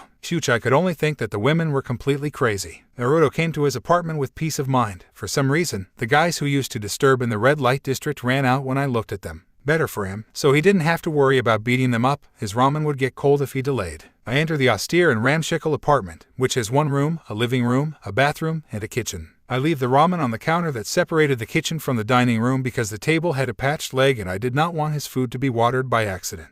He sat down and started eating, thinking about how to start his training. He also had to investigate that seal in Kin's navel and had to improve many deficiencies. It would be a pretty tiring month, he was sure. Now that he thought about it, he was going to spend a lot of time with several beautiful girls. He was lucky. He kept eating without noticing how the fox laughed in his head. "Oh brat, you don't know how lucky you are." He laughed a little more. "At first it will hurt, but in the end you will thank me, I'm sure." He finished with a macabre laugh before getting stuck and having to stop to breathe. Dance was carefully studying the papers given to him by one of his AMBU roots. The first part was about Orochimaru appearing in the CH-NIN exams in search of Sasuke. I was frustrated because it turned out that the traitorous snake had managed to implant a curse mark on him. That kind of finjutsu can endow the wearer with a lot of power, an impressive power that tempted you to become addicted, so you were looking for more, you needed to get more power, but there came a point where the body no longer supported it, and you died, simple as that. The Uchiha already had mental problems, so he had told Sarutobi that he would take it to destroy all his feelings and reasoning, so that he would become a killing machine loyal to the village, but mostly faithful to him. I do not accept it in the same way that he refused to take the Jinchuriki. They would have been two amazing and powerful weapons useful to Kano. But Hiruzen's idealism was a problem. He had to disappear somehow to take the position of Hokage and take the village to where it should be. Now he had a problem. If he knew Orochimaru as well as he believed, the very stupid man would have left part of his chakra on the curse mark, which would make the Uchiha look for him for more power. He didn't know what he wanted with the brat, but he was sure it was not good for his plans. But he could not do anything. If he moved a finger against Sasuke Uchiha, he would have Hiruzen and the advice on him, which he did not want, so getting rid of that plague for the moment was denied. The second part of the report was what interested him most. He could be killing 2 birds with 1 stone if he played his cards correctly. Naruto Uzumaki, that kid would have been his masterpiece, but he couldn't catch it in time. Not only was he the container of the 9-tailed fox, but he was a Uzumaki, and now he was apparently a complete Uzumaki. He always thought that something went wrong when the Escuinkle was born because he didn't have his mother's red hair. Now I was fixed and improved, and I had an impressive bloodline, absolute defense, and a fast, accurate, and powerful attack. With a little serious training, I was even better than I thought. He already showed impressive ability in the exams, and even though he had only discovered his ability recently, in a month it would be fantastic to see him. If he managed to control that Kekkei Genkai, along with the power of Zoro, he could not only lead the village to the top, but he could also conquer the other great elemental nations. If he acted in the shadows, he could also cause the Uzumaki to get rid of the Uchiha before Orochimaru could take him away. As he said, 2 birds with a single rapid and precise shot, and in addition to that, he could get to assassinate Sarutobi, and once he reached the position he deserved, he would attack the other villages and do what had never been done, unite in one of the elemental nations, all led by him. I want you to spy on Naruto Uzumaki night and day, he said, leaving the papers on his desk. I want to know what he is doing every second of his life. You need to know everything about him, and I want a detailed report on the same thing every day. Hi, said the AMBU root wearing the mask of a wolf. With that disappearing and heading to Naruto's apartment to spy on him as he was told to do, Dance took other papers on his right side and read them quickly. So Suna has been increasing his military weaponry, he muttered, reading carefully. Odo too. He kept thinking for a moment that he could represent this. If both villages were raising their arms, it meant that they were trying something. The problem was what? It could be that both villages had a disagreement and were preparing to attack each other. It would not be the first time that a cage attacked on a whim. There were so many variables that it was difficult to know which one could be the true one, but if both villages attacked each other, it could be a good thing. He had heard that Odo was an impressive village that was leveling up rapidly. No one knew who their leader was, but to have such an impressive shinobi in their ranks in such a short time was something very powerful and intelligent. If he was right, Suna had everything to lose in that battle, and he might need help from Konoha. He could take advantage of that altercation to assassinate Hiruzen. It would be the perfect excuse. He just had to think about how to get most boots to be the next Hokage. Keep investigating. If this is going to lead to a war, I want to know, he said, looking at the 2 AMBU in front of him, one wearing a hawk mask and the other wearing an owl mask. Both disappeared to obey orders while Dance smiled at how things were turning out. With each passing day, it seemed that he would find it easier to get what he wanted. He only needed one thing. An extremely important thing. Naruto Uzumaki was the key. It was the key that would open the doors to something extremely big and important. He stayed looking at the photo of the now redhead. He had waited years for this, and finally, with a single change, everything seemed to fit where it should. He just had to wait a little longer. A couple of days had passed since the end of the preliminary training. Naruto had found a good place to train. He was away from the village, and nearby he had natural hot springs that served to refresh his muscles after the intense training.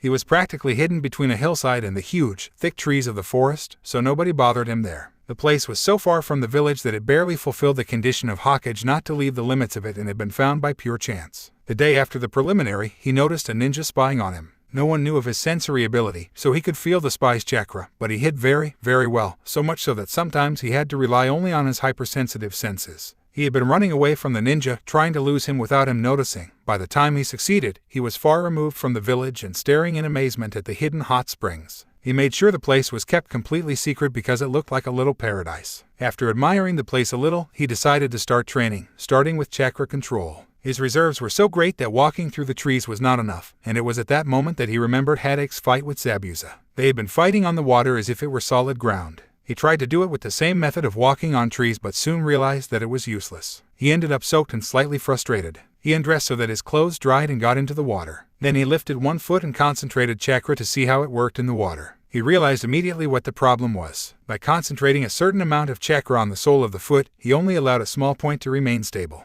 But as the water was constantly changing, that point disappeared quickly and therefore lost support. He was constantly changing his feet all day to see how he had to concentrate the chakra on his feet to stay on the water. When he returned to his apartment, he was extremely tired and his leg muscles ached like never before, but he was also determined to stand on the water. So he spent 2 full days more, but by the evening of the 3rd day, he was standing in the water quietly. The next thing was walking, but he understood it very quickly. There was only practice and more practice. What he did realize is how his chakra control improved with each day he practiced. The problem is that his chakra increased, and again he had to start. So he came up with several ideas to improve his control quickly. They were practically suicidal methods, such as doing push-ups and leaning on the tip of a kunai. With his chakra, he had to keep the kunai perpendicular to the ground at all times. At the same time, he had to stay on the kunai with a thin layer of chakra so as not to hurt himself, and at the same time, towards the push-ups. As he said, suicidal methods were his only choice unless he wanted to have problems. His tremendous reserves not only affected his control, but he wasted abnormal amounts of them with each technique he used, and by wasting chakra with each technique he used, he also lost power. He also spent time practicing with his 3 Kekkei Genkai. If he wanted to do well in the finals and not only win but also show Gaara what horror was, then he had to manage his skills as best he could. If he could combine them even better. But not only do I spend time training, he also ventures to the underworld.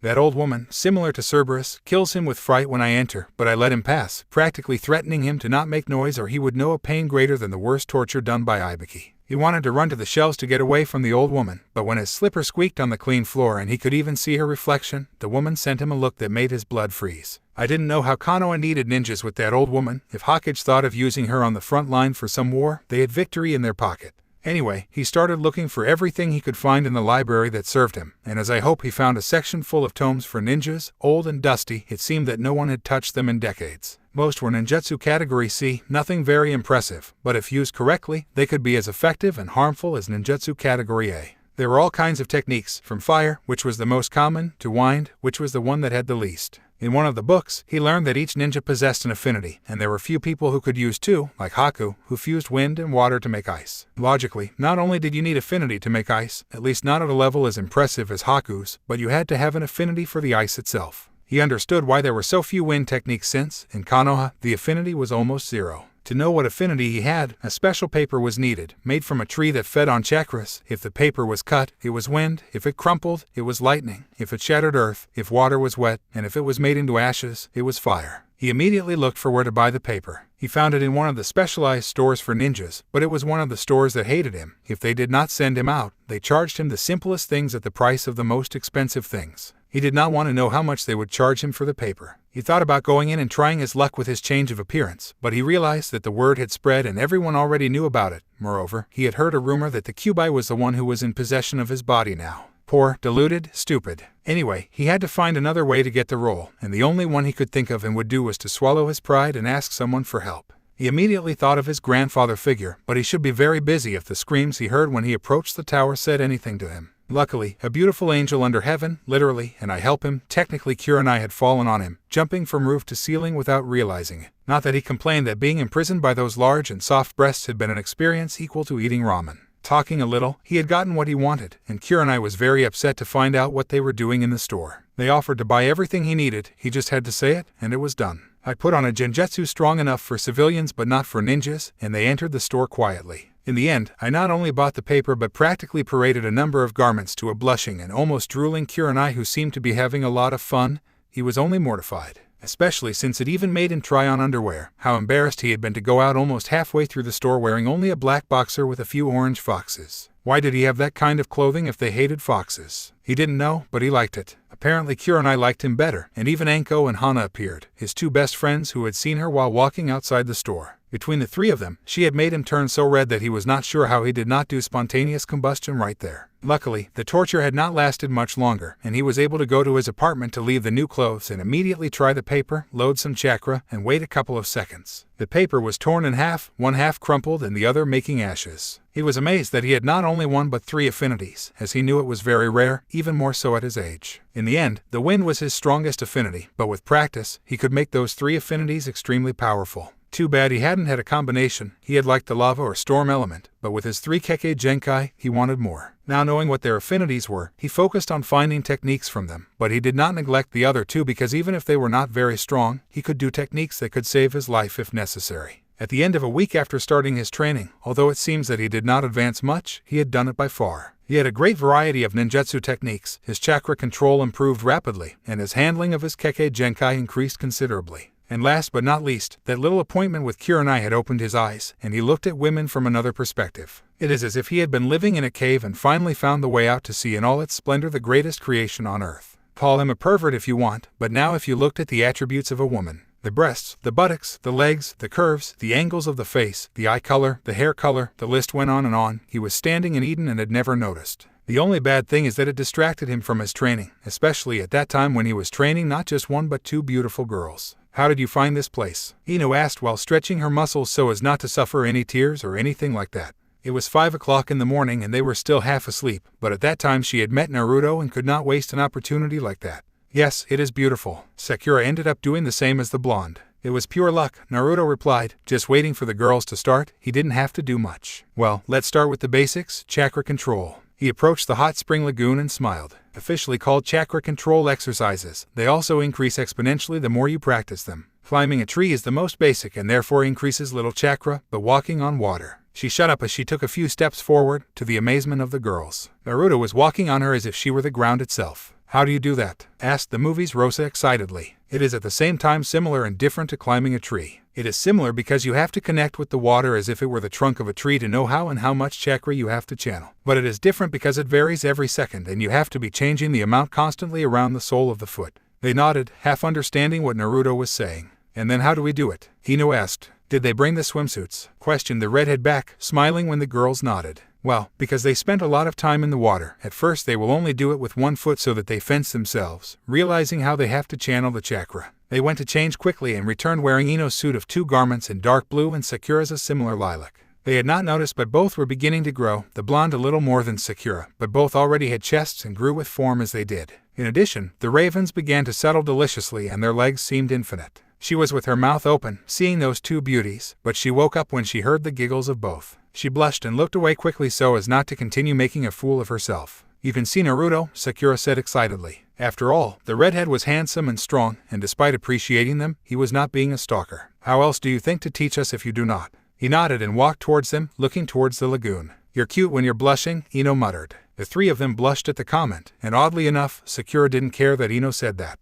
You are very beautiful, the redhead whispered back. Both felt very warmed by the sincere and innocent, to some extent, comment. However, they enter the water and we begin. They got into the water, and under the penetrating gaze of Naruto, they were following their instructions. It was very complicated, much more than climbing a tree, but they were sure that with Naruto teaching them, they would soon manage to do it and improve quickly. She had finally left the hospital. Her cousin had actually left her injured. She had almost completely damaged a few tenketsu. Her muscles were about to tear completely. But most importantly, his heart had almost been damaged beyond repair. If she had stayed fighting, she could have ended up dead for sure, and if she didn't, she would have ended up with heart problems for life. And according to what she was told, she would have had to use a ventilator constantly so that her heart does not overload and her blood remains oxygenated. After some painful sessions to repair all the damage with healing chakra, she was finally able to leave the hospital, where the only ones who had gone to visit her were her companions and Kurenai-sensei. She did not know why she had expected Naruto to go. After all, she herself had been responsible for pushing him away a little. No, not in a bad way, but with her constant fainting, it was understandable that she did not approach. It could be not to hurt him or simply because she could not make a conversation with someone who was asleep instantly. Anyway, she was sure she would be busy with her training to be able to beat Gaara. If she was honest with herself, she was terrified of what that represented, and she wasn't even competing.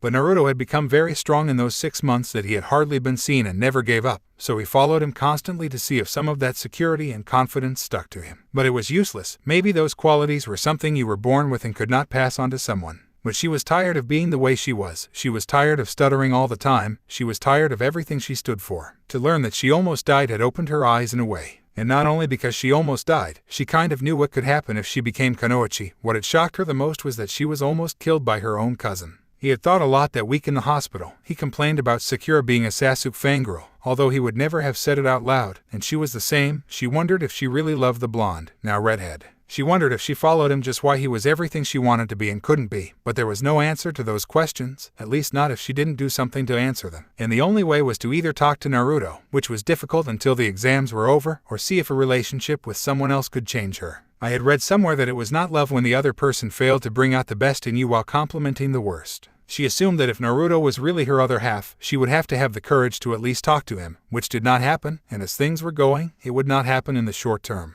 She had also read that if it was love, she did not have to hide in something she was not, but she had to float as she really was. Another thing she did not do was realize that there were not many people who really knew her, not even her sensei, who had practically been her mother. She nodded determinedly. If she could not learn with Naruto, she would look for someone who would make her understand whether or not the now redhead was truly the man for her. She took the safest step she had ever taken in her life. Too bad she didn't get very far because she bumped into someone who threw her butt to the ground. That hurts, he muttered with his eyes closed. He had hit his forehead against something hard, and his butt suffered in the fall to the ground. Shit, a girl shouted clearly, damn that hurts. She was clearly very foul-mouthed. It was Hinata's first impression, and even though she hadn't seen the girl in the slightest, she raised her blushing head for being so clumsy, and just when she decided to change, she thought mortified that, sorry, I didn't see you. The girl was almost half a head taller than her, with pale red hair up to buttock height. She was dressed in tight black shorts, a red shirt, and black ninja sandals. She was holding her chin while bending down slightly, waving her hand as if she wanted her to shut up.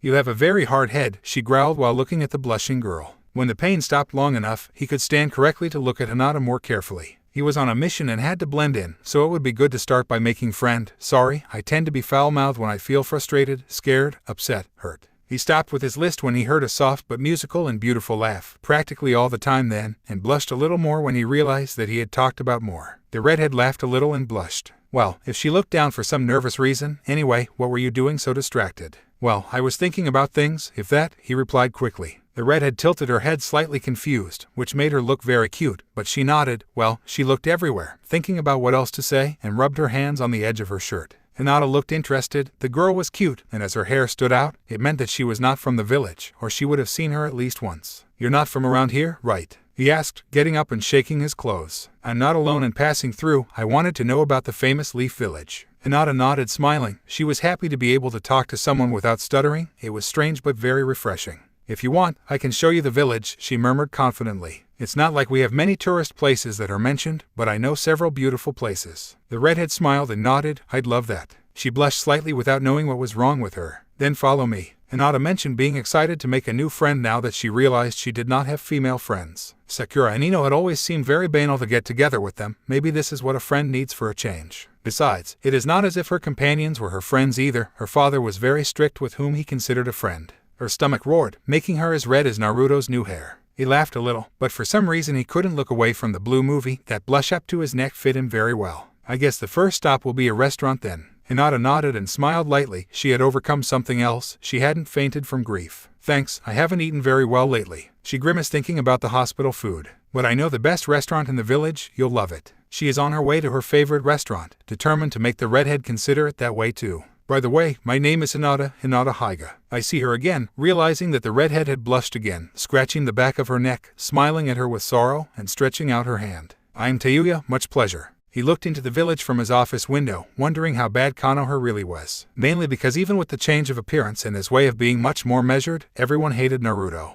What's more, he had heard them say that now that the fox had taken over his grandson's body, only some of the people had lamented the treatment they had given to a clearly innocent boy, even if, in truth, now Naruto was the Kyuubi. While most had already asked for a hearing asking for the extermination of the creature before it caused trouble like last time. Damn close-minded idiots, and worst of all, I knew the advice had to do with the treatment of Naruto being so bad, especially a woman from the civilian council. He didn't understand her in the slightest. After all, Naruto was his daughter's companion, and he had saved her several times from dying. How come Ibuki had so much hatred for the boy? How come that hatred has multiplied now that his daughter is apparently starting to treat Naruto much better than before? I could even say that I was starting to have a good, healthy crush on the boy. Much healthier than his obsession with the Uchiha, because he was practically knowing Naruto from scratch and because he was showing all his potential. He had slightly observed Sakura Haruno. Before the exams, Nin was a simple girl with a desire for attention who did not do her part to excel. Now, together with Ino Yamanaka, I could see a change. 2 weeks had passed since the end of the preliminary, and just watching them walk, I could tell that they were improving. It wasn't very obvious logically because they were just starting to train, but it was a big change from what they had been as recent graduates. Even his chakra had increased exponentially, and he could tell that by the end of this month that they were training with Naruto, they could start thinking about using elementary ninjutsu, category D, but something was something. But they were not the only ones. Apparently that exam had been good not only for Naruto, Sakura, and Ino but also for the other rookies, excluding Sasuke, who had recovered very quickly, and Kakashi had already started training him a week ago. Kiba and Yuzuka asked to be trained by his mother from what he could learn, and apparently the humiliation he had received had managed to lower his ego a little but inflate his determination to improve. With Shinobi, it had been similar, but instead he had been training with Gai to improve his taijutsu, something that Naruto had also done to a much lesser extent. Gai told him Naruto had only asked for instructions and left. Shikamaru, although he did not train much physically, had been asking to play with him with all kinds of ninjas, and he was happy because the game greatly improved the tactical idea, both for defense and attack, where the Nara were very strong, but it did not hurt to improve and perfect it.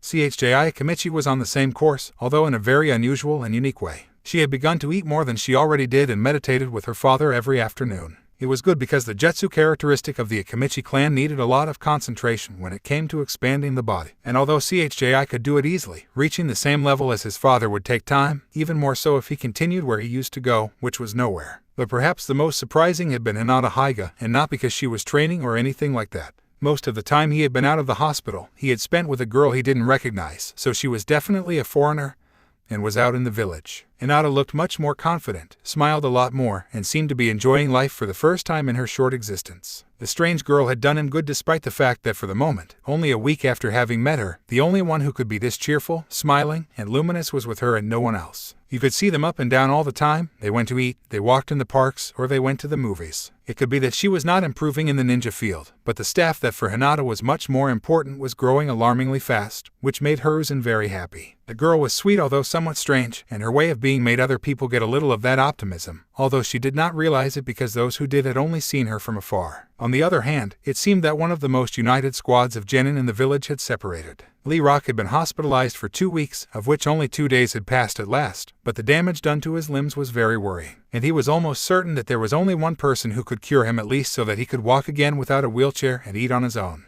But that same woman did not want to see the village, even in painting. The girl in the group who a couple of weeks ago would have sworn she was romantically interested in her last partner now seemed to prefer to be alone. 10-10 trained alone and spent most of her time alone. The only one in her group who had contact was Lee, who was hospitalized. It seemed that what happened in the exam, not only what happened to her partner but what the other did to her family, had withdrawn her from it and distanced her from it. While Neji Hyga, the last of the gay team, was already a loner long before graduating from the academy. He had the same concern with him as he had with Sasuke Uchiha, that they become renegade ninjas at the slightest chance of fulfilling their revenge. The Uchiha was more worrying, but Neji was not far behind. He could not blame the boy alone. Hayashi Hyga was a cunning in the butt whenever he opened his mouth at council meetings. She didn't want to imagine what it was like to live with that man every day for about 15 hours. He sighed tiredly. Those 2 weeks had been very hard. In times like those, he wondered why the hell he took office again. He had been so happy to retire and leave all that paperwork and stress behind. He should have been drunk when he decided to reintegrate. The CHNIN exams in particular were always a problem because I had to arrange everything so that the exams were carried out correctly and ended in the same way. He also had to take care of arranging everything so that the visitors who were present to watch the finals were comfortable, not so much the civilians but the Keisukage and the few members of the Suna Council who congregated. That job was very complicated because every 5-star hotel in Konoha wanted to stay with them, and they received brochures and documents from hotels daily trying to improve what their rival proposed. But perhaps the most difficult and complicated thing he had done during that time had to be the investigation into the Ninja Academy. Naruto had told him of the problems he had, so he immediately gathered information. Almost all the teachers who, one year or another, had taught Naruto were now Jonin, and all except Uruka had delivered confusing and incomplete reports about Naruto. Uruka was the only one who had not sabotaged Naruto because his reports were extensive, bordering on redundancy, but very complete and explained the failures and problems he saw in his student. He assumed that after being sabotaged so much, Naruto simply stopped trying, even if he later got a competent teacher. The strange thing about all that is that Hayashi did not move a finger to fix all this problem. He must also have noticed the incongruities in Naruto's education, but he did nothing to remedy them and did nothing to take away all the ninja rank that the culprits had.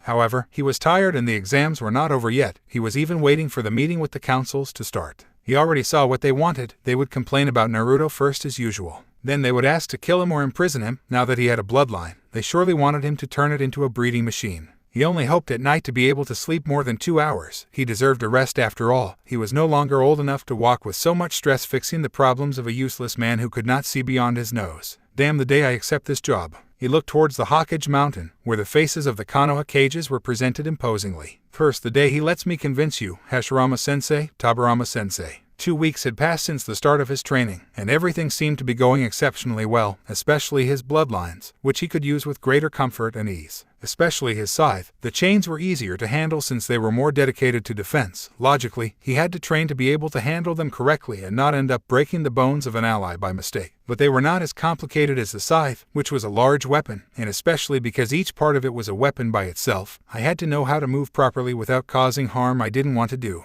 The second Kekkei Genkai was very dangerous, especially if he used it on himself, and it was complicated to handle correctly if his chakra was too little or out of control because he could not control his feelings or things like that. The third, on the other hand, was the most dangerous of the three. Although it was extremely useful, it was also very risky if I did not control it correctly, which was most of the time. I had only been able to use it for a maximum of 20 minutes without going completely crazy. It was a Kekkei Genkai that was too powerful and heavy to be able to use it quickly with ease. With all the training, he was advancing by leaps and bounds, and he could very well be thinking about tearing Gaara apart in a way that would split him, even the other two chakra presences within him. It would make him pay for what he did to Lee and make those other two presences that seemed to control the boy to some extent retreat into the depths of the subconscious because of the fear it would cause them to confront him. In other news entirely, Sakura and Ino seemed to be getting used to training very well. I had helped him so much with his own training that he felt he owed them something, so I took them to the extreme to show their full potential, and now they could see the results. They were much happier and much more confident in themselves.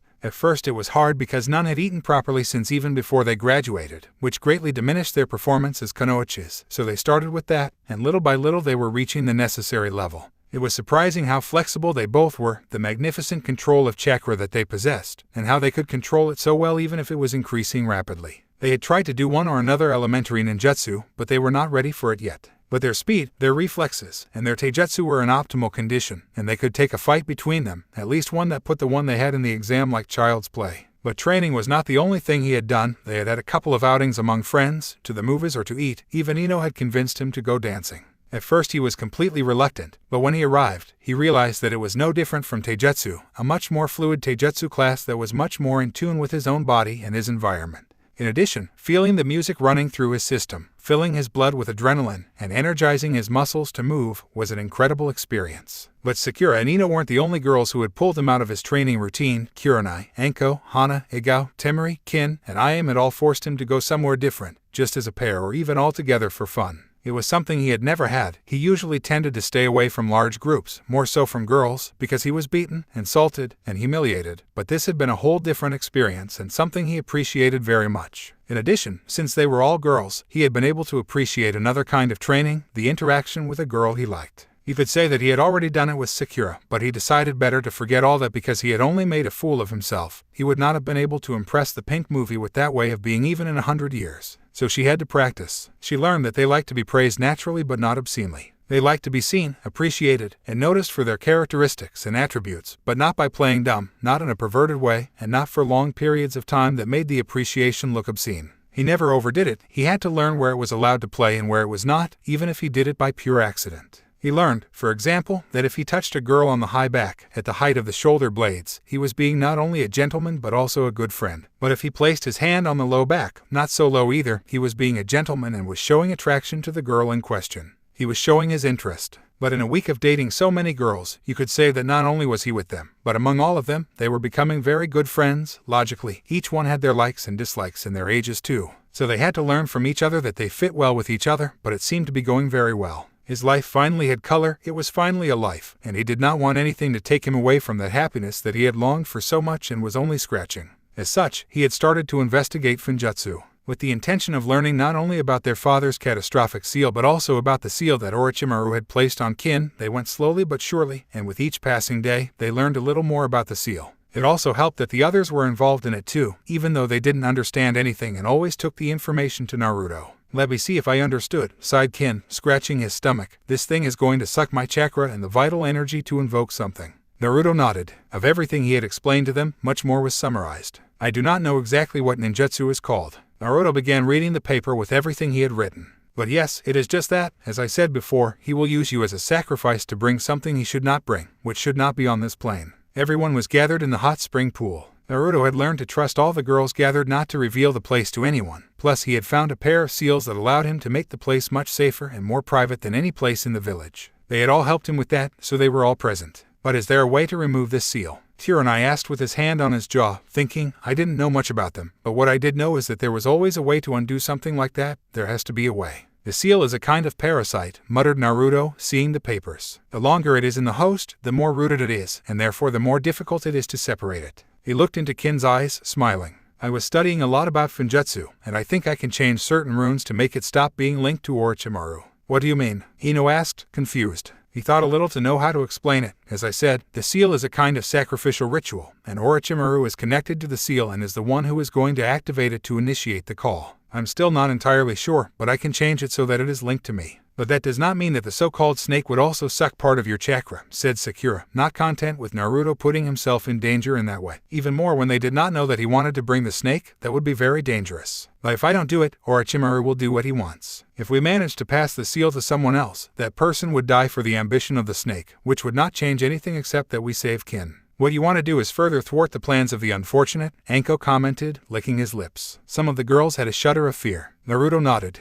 My idea is to change the seal a little, not only so that it is linked to me but also to change what he wants to summon. Most likely, we do not know what reaction the change had until this fact, but it would frustrate his plans completely. But for that, you would also need to change the seals of Dasu and Zaku, Kin said. Are you worried about them? Naruto asked. He shook his head quickly as if to say that yes, it would be bad, and he didn't know the reason for that, but it had more to do with Naruto than his companions. No, they were always idiots. They have tried to rape me more than once, and I have already lost count of how many times they tried to murder me. Everyone frowned, annoyed and disgusted. Now with more reason, they wanted those two dead. Then no problem, I just have to sneak into his bedroom and change the necessary runes, Naruto commented. But I have to practice because I don't know how the seal would react if I make a mistake. As I said, it's a parasite. They nodded, understanding how dangerous it could be. Fujetsu was too complicated and temperamental an art. A single line was slightly crooked, and you changed everything you wanted to do. And do you already have any ideas to make the body change? Hana asked. That must be even more complicated. The red movie looked at Kin to Hana and sighed. I have a slight idea, but,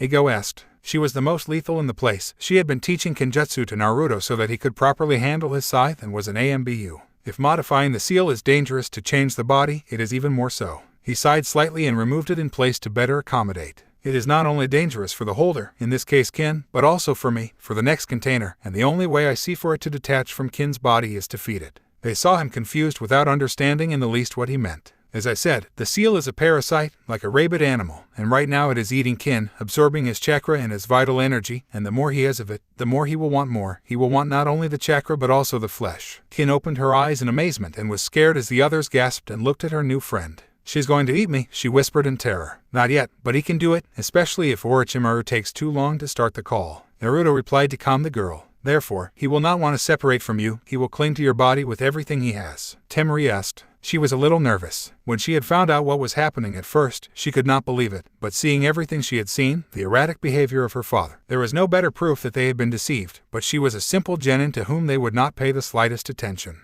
That was the reason why she ended up joining the group in the first place, to do something against the man who had deceived them. Naruto ran his hand through his hair to tempt him, give him something bigger, with more chakra, with more life energy, with more flesh for him to devour as he separates from Kin's body, and we give him the new host. Then we would have to sacrifice 2 lives, Anko muttered, nodding as he understood more or less what Naruto was planning. Again, I have to do a couple of tests, but I created this seal. He showed them the drawing on a parchment that showed a seal almost similar to the one Kin had on his navel. This is the seal that we would put on the sacrifice for the parasite to detach from Kin, and this. I changed the parchment to show another seal. It is the seal that will attract him to the new container. It looked very complicated, with many runes and kanji that they did not understand anything about. But despite that, it was not very big, but we would be killing 2 innocent people. And Hana said a little nervously, she could be a ninja, but she was a ninja veterinarian, precisely because she did not want to end up getting into a fight to the death. Really only one, Naruto replied. The container definitely has to be human, but the bait was thinking of one of the forest tigers of death, or even better, a bear. Everyone had seen the animals in that forest, and if the tiger standing on all 4s was bigger than a standing human, they didn't want to imagine a bear. Plus they were powerful and could use the chakra in a very animal. Okay, then when we started testing,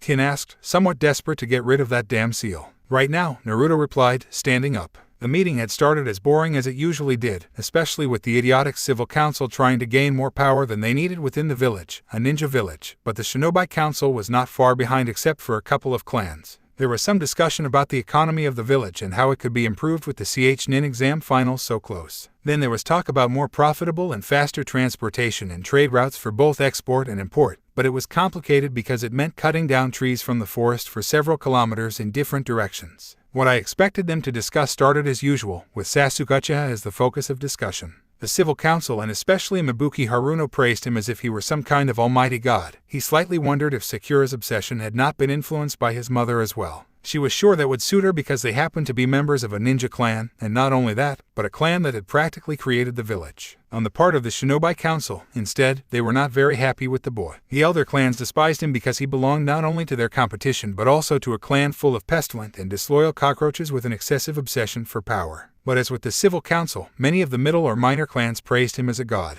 The curse mark is dangerous, we should kill the brat and save ourselves a lot of trouble, Hayashi commented with the stick in his ass reaching his stomach because his face was even more unpleasant than previous times. The civil council and some of the clan leaders scoffed. He is the only Uchiha loyal to the village left, and therefore the only one with the Sharingan. The most powerful jutsu of all, it would be a waste to kill him. Plus, we are in the finals of the CH-Nin exam with many important people, mainly the Keiskage, heading at this time towards the village to see him fight. We would be the laughingstock of all 5 elemental nations if we killed him, replied the leader of a middle clan with annoyance. He had never liked the Haiga. We could get the semen directly out of his system before killing him, so that's not a problem, said Suman Yuzuka, bored. These sessions were useless in her view, they never agreed on anything. Since you can think of killing such a respectable member of our village, Mabuki complained, airily as if it were herself they had tried to kill. It is imperative that Sasuke Uchiha is a member of this village. He is the most capable ninja of the new generation, and insemination is practically a roulette wheel. Everyone turned their eyes because Mabuki always looked for a way to praise the brat in any way possible. Hell, they were sure that if she could, she herself would marry the Uchiha, but if she divorced, she lost her power in the council because it was her husband who really had the position. Whatever it is, murmured the leader of a minor clan, coarse-looking and with dirty brown hair. His voice was hoarse and shabby. Kakashi-san is training him. He is the only one who can teach the Uchiha to use his jutsu. I doubt very much that he will leave with that opportunity, as Hayashi suggests. Moreover, according to the recordings, the Uchiha may very well control the curse mark. For how long? Shikaku Nara muttered, annoyed and almost as boring as Sume. The curse mark tempts you, draws you to the net, and Sasuke Uchiha is a time bomb that can explode in our noses if we don't disarm it. The civil council again mocked. They could not see the seriousness of the matter. They could not see that Sasuke could kill them, and he was going to do it if he gave it the opportunity or if it was to get more power. Because he would leave. He mocked with you, Squeaky, one of the civilians. Here is a group of fans that he can most likely have as his partners. He has one of the best Jonin in the village as his teacher. Within a few years, he may well become the Hokage. Sarutobi immediately returned to see her with the faces of a few friends. She hated the job but would not give it to an Uchiha for anything in the world. From what was seen in the recordings, Naruto Uzumaki has much more potential than the Uchiha, muttered Inoichi Yamanaka. He hated the Uchiha, but Naruto liked him. Also, because of the way his daughter had been talking about him and because of how he had helped her, he could not see another boy as his son-in-law, and he was not very well trained in the use of his Kekkei Genkai. The civilian council immediately exploded, along with the vast majority of the Shinobi council. If there was one thing that almost everyone agreed on, it was that Naruto had to disappear from Konoha either dead or imprisoned 100 meters under the ground. That demon was only lucky. Besides, we should force him to hand over the technique to Sasuke Uchiha, who would use it much better, Mabuki said with an air of grandeur. Everyone was staring at him, the civilians smiling, while the Shinobi looked as if a second head had come out. It's a very good idea. I'm sure we would get the most powerful ninja of all the 5 elemental nations if we gave him that power, said another of the civilians. They're so stupid, commented CHCA Akamichi, shaking his head. The civilians looked at him furiously and were ready to scream, do you even understand what a bloodline is? The place went completely silent for a moment as the civilians looked at each other and then let Mabuki speak, as it was the idea of her, something that can be passed by a blood transfusion. Although his answer came out more as a question. Even members of minor clans who usually supported her slapped their foreheads with their hands because of the stupidity of the idea. A bloodline means that it is only usable by the user. Hiruzen began looking annoyingly at all civilians, and can only be passed from parents to blood children, not by transfusion, not by any trick, not even the Sharingan can copy a Kekkei Genkai. The civilians continued to see him as if they did not understand what they were told, so they decided to continue with the meeting. Whatever, Sue muttered, tired of the idiocy she had witnessed in that room. As the Uzumaki boy thought about recreating his clan here in the village, Hiruzen smiled because at last someone brought up the subject. I told him, but he's still not sure. He smiled a little more, looking sideways at Dance's reaction. First he wants to become CH-Nin before deciding, and I think he's going to get it.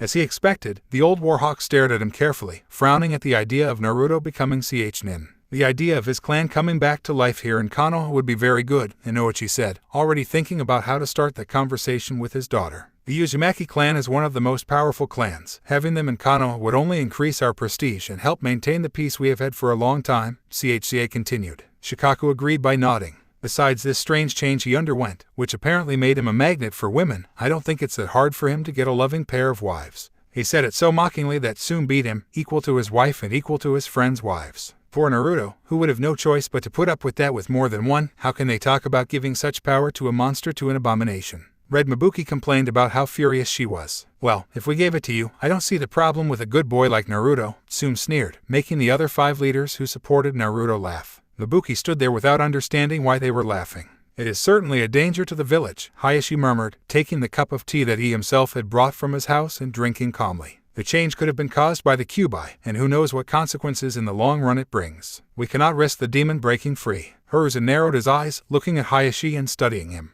I think the best thing, as I have said in previous meetings, is to let me train him and put him in the AMBU route program, Dance mentioned with a small smile. Hiruzen sees him sighing tiredly over Dance's insistence on Naruto's training and the man's inability to accept a simple no. I think it's the best idea. One of the middle clan leaders advanced that we make sure that the demon is a weapon for Konoha, and we continue to keep it in the village for when it is necessary for the Uzumaki clan to recreate itself as a weapon. A killer instinct placated the office, causing civilians and weak ninjas like the one I had just spoken to start suffocating. I'm tired of repeating the same thing. Naruto is not going to be trained by root, Naruto is not going to be a weapon, and especially the Uzumaki clan is not going to be a weapon. He looked with murderous eyes at everyone. Whoever talks about this topic again in that way will be taken to the dungeons to be tortured and then publicly executed on the grounds of treason. The place fell silent again, but the killing instinct became heavier. This was a normal thing in such meetings. It was usually one of the civilians who opened his mouth and made hers and played the place with killer instinct. But the leaders of minor, middle, and, to a lesser extent, major clans had also done it from time to time.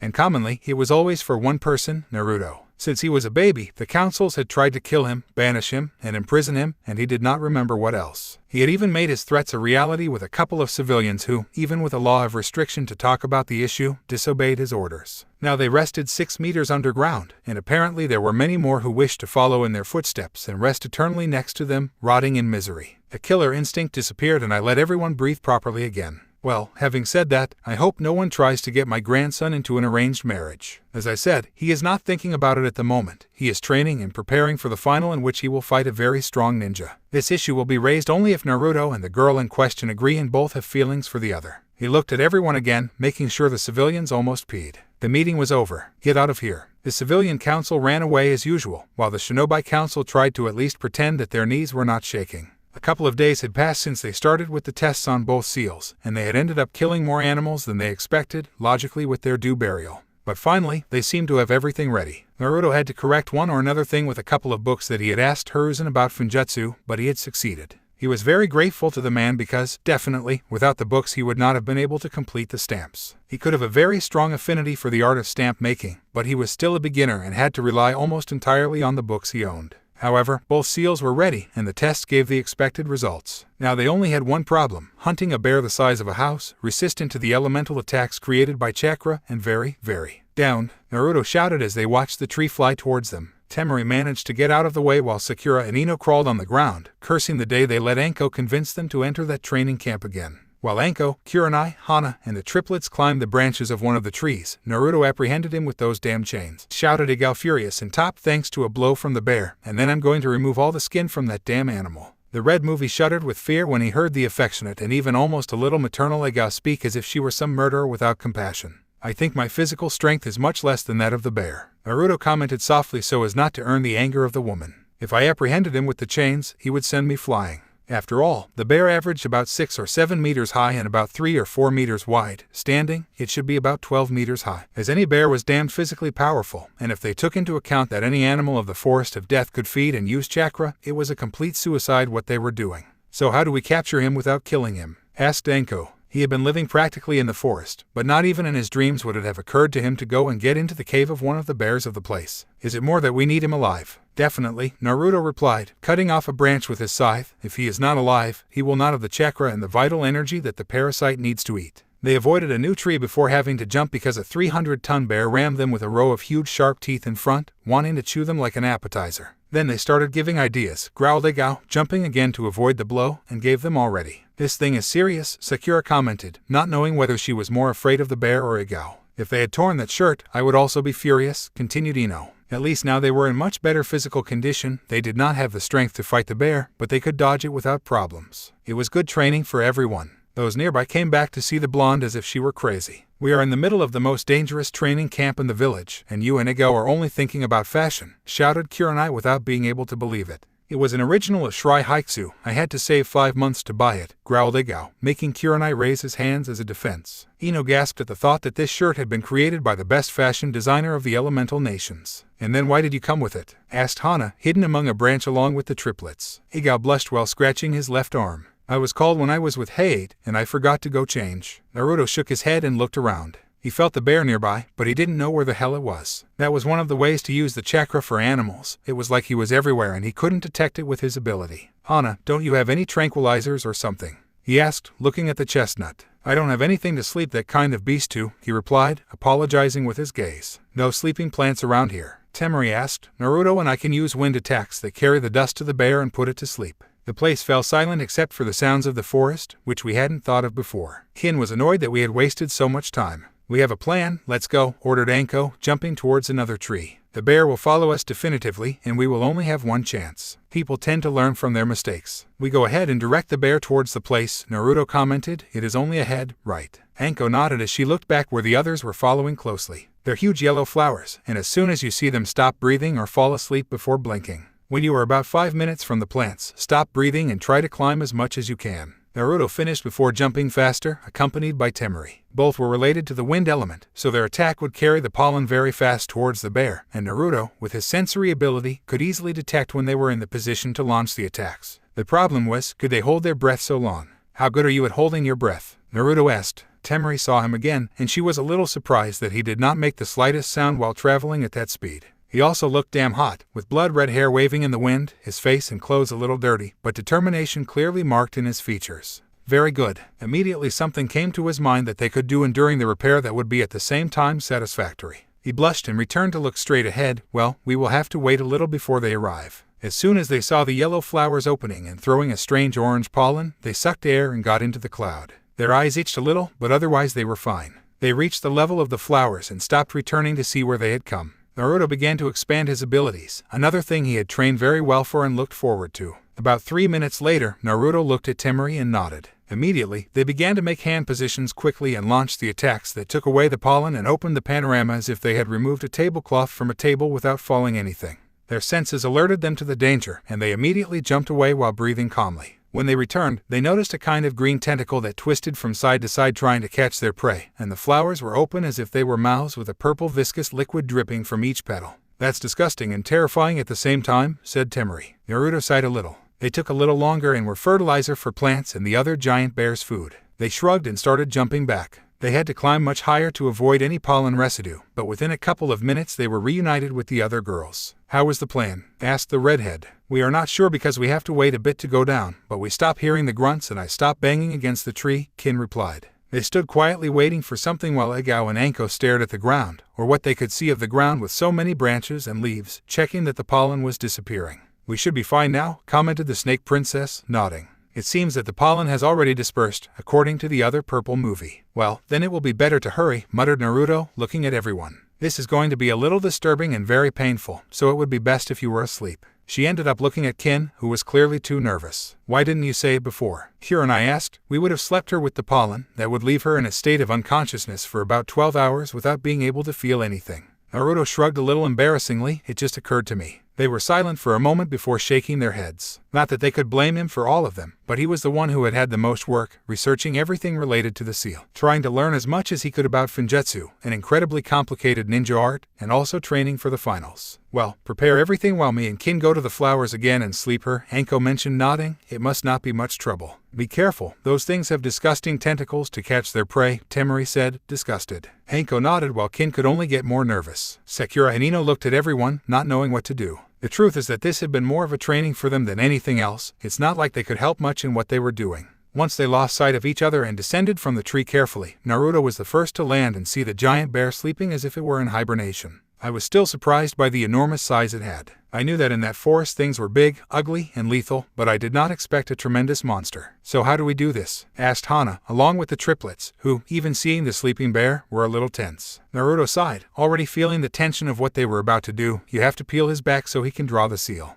The whole back? Ino asked. The whole back, Naruto whispered. The seal is going to take up all the space. Like I said, this isn't going to be pretty. With that, everyone began to work. The bear's fur was thick and strong, and it seemed almost imperceptibly to eat its chakra while touching it. Those animals were an experiment, a rarity of nature. They seemed even quite similar to the invocations, only without being able to speak. By the time Anko returned with Kin asleep on her shoulder, they were already halfway, but the Snake Princess knew a couple of tricks. After all, she had lived in that forest for a long time, away from the entire village that treated her almost as badly as they treated Naruto. Something she must learn with such experience. A couple of minutes later, the bear's back was completely peeled, and Naruto was able to start tracing the runes and kanji of his seal. Seeing him work so concentratedly, all the girls began to feel a little excited. They didn't know how writing could make it seem so hot, but it did. They also couldn't explain how Naruto was sweatier with it than with his fight with the same bear. When he had half the seal ready, he decided to rest a little so he could eat and drink. "You'd better bring the ninja we caught," he whispered, tired. He took off his shirt and wiped his face with it. He was extremely tense. "Okay," Sakura replied without being able or wanting to look away from Naruto's body. Kurenai next to him closed his mouth and smiled amused. "You'd better stop drooling," he whispered. Sakura blushed while Ino laughed at her friend. "Shut up, Ino pig," she commented, annoyedly crossing her arms as a means of protection.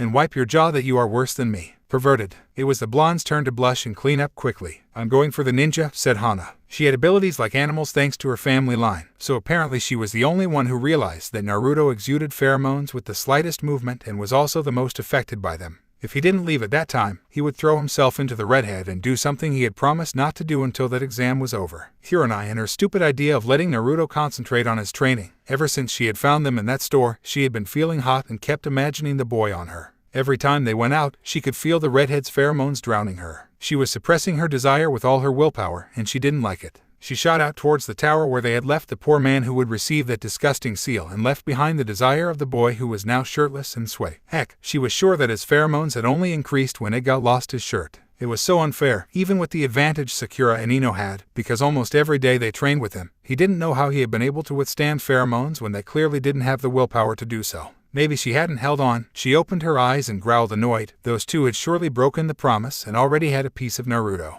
She would already talk to that pair, and the triplets following her could only see her funny. They also knew that Naruto was throwing pheromones inadvertently. And they knew how the women in the group were, but they had never seen their owner like that, and it seemed to them the funniest thing in the world. Naruto returned to his work a minute after Hana had left. The work was tedious, a bit boring if he was honest with himself, but he had to be perfect. A single small failure, a single poorly made line, a single extra point, or even a small deviation in the layout of a rune, and everything went to SHT. She had to put all her concentration into work so that everything went well and she could save her friend. When Hana returned with the naked man, tied and with a seal very similar to the one Kin had but with their differences, Naruto was already tracing the last rune on the bear's skin. The man's seal, despite being almost the same with a few differences and exuding the same smell of death even when it was not active, also gave Naruto a strange feeling. And it was not just because it was tied to his chakra. He had made the seal following the instructions of the books but at the same time following a strange hunch. He smiled when I finished the seal and checked it thoroughly so that it had no faults, purring proudly when he realized it was perfect. He frowned in confusion, shrugged, and got off his bare back. "Well, now I want them to climb the branches except for Igao and Kurenai, who have to hold Kin." They nodded and jumped into the branches that were at a good height to be sure, but let them see and hear everything. "What's going to happen?" Kurenai asked. "I'm not entirely sure." He sighed once more and nodded to the two girls who held Kin's arms and legs securely fastened. "But I'm going to activate the first seal." Igao and Kurenai nodded. Naruto began to make a pair of hand seals at an astonishing speed and then touched the seal on the bear's back. At first, nothing happened, but in a second, it began to shine, illuminating the dark forest. At the same time, Kin's mouth opened, throwing a strange cry. His voice had come out much hoarse and thicker. Besides, there seemed to be a few voices at the same time. He began to twist in place, making it very difficult to hold it properly. His shirt broke completely, exposing his torso. To everyone's amazement, they noticed how the skin rose, forming a strange silhouette shaped like a hand. And when he disappeared, another and another appeared, as if something inside Kin wanted to come out of his stomach. In the branches, everyone watched with shock what was happening, while Igao and Kurenai felt a tremendous desire to vomit. Kin uttered one more scream as a strange black liquid shot out like saliva. She opened her eyes even though the pupil was on the back of her neck, and red tears began to come out, as if they were blood. The hands began to climb from Kin's navel towards the ribs, and then the breasts, which swayed from side to side, immediately reached the neck, which seemed to expand as if the girl had something stuck. With a cry plus a strange, black jelly began to come out of Kin's mouth. It throbbed like a heart, and on its surface, they could still feel the hands as if something was trying to come out. By the time it completely left the body of the black movie seal, it had turned into ink again and dissolved. That strange black jelly began to move forward, the hands appearing to move it towards the bear, where Naruto was still channeling chakra to the seal. When the jelly reached the height of the bear, a hand pushed harder, causing it to stretch to touch the seal. As soon as it touched it, it swallowed the dough, leaving only samples of what happened, a black trail, which, how disgusting, Sakura said with her green face, kneeling on the branch and wanting to vomit. What was that? Ino commented similarly, it even reeked like rotten garbage. It was the parasite, replied Temari, still lying on her feet, but for very little. She had seen many things in her life, but those had been on another level. How disturbing, Hana commented, her previous excited state completely forgotten. Naruto walked away to where Kurenai and Iga were attending to a sobbing Kin despite being fast asleep. It seems that he broke a couple of ribs. Bruises are beginning to appear. He deviated his trachea a little, muttered Igao, analyzing his friend. He also seems to tear a couple of muscles, nothing that he can't cure luckily. You will only need to be completely still for at least a week. As soon as he finished speaking, the bear got up with a roar of pain and fury. Naruto managed to react in time by taking Igao and Kurenai with his chains while taking Kin in his arms and jumping towards a branch. What's wrong? Sakura asked. I think he's fighting, Naruto replied as he saw the bear move awkwardly and hit a tree as if trying to stop the pain. A moment later they heard how the bones broke, making the bear, still unconscious in spite of everything, roar in pain and try to hit something invisible. The blood began to drain while the skin opened, and they saw how in different sectors the skin began to suck as if they had drained the liquid from that sector, causing everything to contract. The bear's chest thrust into his rib cage with a crackling of the bone, and almost immediately the eyes exploded. With a last roar, the bear fell to the ground on his back, dead. But still, the meat started to get in, the parasite was still eating, and it was doing it at an alarming speed. I have to activate the other seal, Naruto commented, jumping. While the redhead did the hand positions, they saw how what was beginning to be only the skin and bones of a huge body began to dissolve and become again that black gelatinous mass, and again you could see the hands trying to get out of that thing. By the time Naruto activated the second seal on the man, the bear no longer existed, and the mass approached the redhead with his hands stretched out as if looking for more meat to eat. I placed my hands on the seal of the ninja's chest while thinking that I didn't want to do this to his worst enemy but had no choice. The mass stopped a moment before, screaming, a shrill scream that broke their eardrums. They were sure it was that kind of scream that could break glass, but this one in particular could break tempered and reinforced glass. The hands began to come out of the opposite side of Naruto and tried to take something to avoid approaching the seal, but they could not do anything while, apparently with nothing, it was sucked towards the Oto Nin, leaving the same black trail but more pronounced by the desperation of the parasite to flee. When he was near the Oto Nin, he opened his mouth in the same way as Kin before, while his eyes were back, only revealing the eyeball. Now there was no scream, just a muffled moan as the mass started to get into his mouth, causing almost the same thing he was doing on Kin, only the other way around. The girls on the branch saw everything as disgusting. When the black mass finished being swallowed, the forest fell completely silent as the seal on the man's chest glowed slightly red.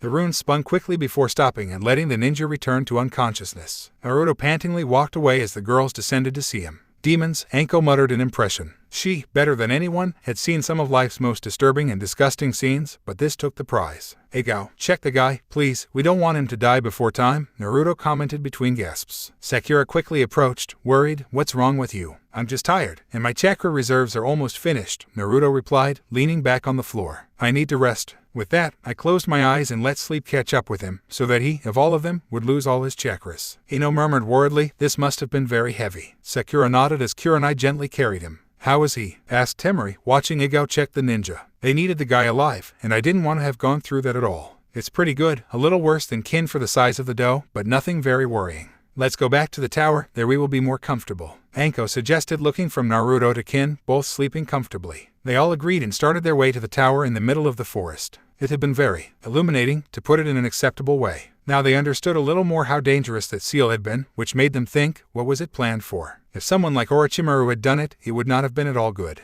It had been 3 weeks since the completion of the second stage of the Chunin exam, 2 weeks since she left the hospital, and she felt more alive than ever. For the first time in her short life, she was enjoying things without worrying about keeping her father happy. He didn't care if his sister was being trained exclusively by the best warriors in the clan. He didn't care if she ended up getting the bird seal in the end. She hadn't even thought much about Naruto. She was logically worried about him. After all, he was his companion and could say that friend, but romantically speaking, he hadn't thought about Naruto in the slightest. He hadn't even cared much about the whole ninja aspect of his life. He hadn't stepped foot in a training camp in those 2 weeks. All she had done was sleep in her boring house, wake up and have breakfast alone as she usually did because everyone was already awake training, and go out with Teuya to do something. Strolling in a park or researching the village, he now knew places he had never seen before. And Teuya was a friend supremely. She was warm, she was like a balm for her Tomento's life. She was funny, very funny when she started insulting for any reason. She could also be serious when the situation required it, and she could be terrified when she was angry. But in the end, with all her flaws, she was an incredible and strong woman who had managed to break through her barriers as if they had not been there in the first place. I tell her fears, her desires, her life, and some of her secrets. Teiua had quickly become her best and dearest friend, and she had also told him many things, including many of her fears and her hopes. Being with the redhead filled her with calm and happiness, a happiness she never believed existed.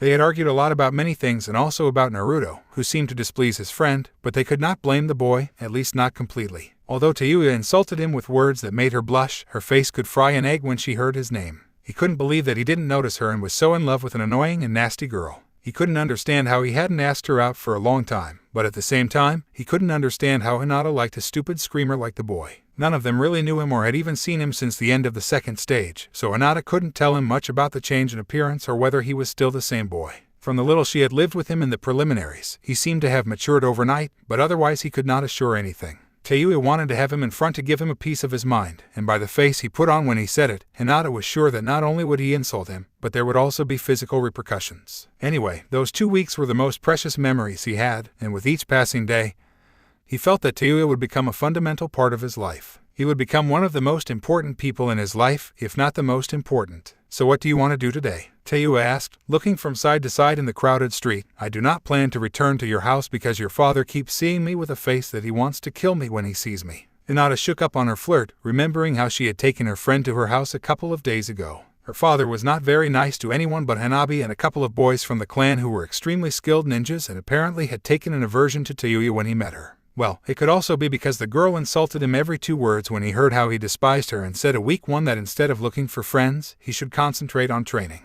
He had to take Teiua as quickly as possible from there so that they would not start a contest of insults against each other. We could do some training, she muttered self-consciously. The redhead saw her again at once and sighed when she saw her head down. Don't tell me you got like that because of your father's asshole, he asked with annoyance. I already told you should not pay attention to the stupid things said by a man who dresses in the sheets of his bed. She laughed softly. Every time she said that she imagined her father actually wearing the sheets, it didn't make much difference if she was honest with herself. But I want to be strong, she replied calmly. That was the effect Teiua had on her. You certainly want to be, but not in the way you think, mentioned the other girl, smiling happy to see the smile on Hinata's lips. For some reason, seeing her friend's smile put her in a state to herself in which she didn't even say a single bad word all day. What do you mean? Asked Hinata, confused. Teiua whistled a moment to annoy Hinata, which he achieved faster than other times but caused the same sense of accomplishment as always. She laughed at the sight of the pout on the face of the blue movie and shook her head. To try so hard to show you as a Hyuga princess, she is being quite childish. She laughed even more when her friend tapped her lightly on the shoulder. Well, what I mean is that you don't want to be a ninja. Hinata stopped walking right then and there and frowned. I want to be a ninja. I was born into a ninja clan. Women in my clan are educated from babies to become powerful kunoichis that raise the prestige that comes with the Hyuga surname. You're lying to yourself again, she replied casually. The fact that you would have answered me that you want to be a kunoichi because in your clan they have been educated since you were babies has already told me that you are forcing yourself to do this for external reasons. What do you know? Hinata asked, raising her voice. Considering that she always spoke softly, it was as if she had shouted, You are not a ninja, you are not from a clan. Teiua also saw her frowning again. Either you know I have ninja skills or you wouldn't have asked me for training, she murmured. Although I don't come from a clan, this is something I wanted. I wanted to be strong. I wanted to be able to defend myself even when there came a time when. Hinata looked at her intently. The redhead had spoken very little about her past, although from what she had said, she knew that it had not been an easy life in the least. Teiua looked intently at the blue movie and sighed. There are times in this profession when you even have to like killing. It was almost a whisper, but Hinata had a good ear. She opened her eyes and mouth without knowing what to say or what to think. I have done it, and most of the time I like to kill. It gives you a feeling of power, of superiority. But, this is ninja life, he interrupted quickly. The strong eats the weak, not only physically, but also mentally, and the strongest sentimentally eats the weakest. She looked at her friend hard, with power in her gaze. Think about it, Hinata. Is this really what you want?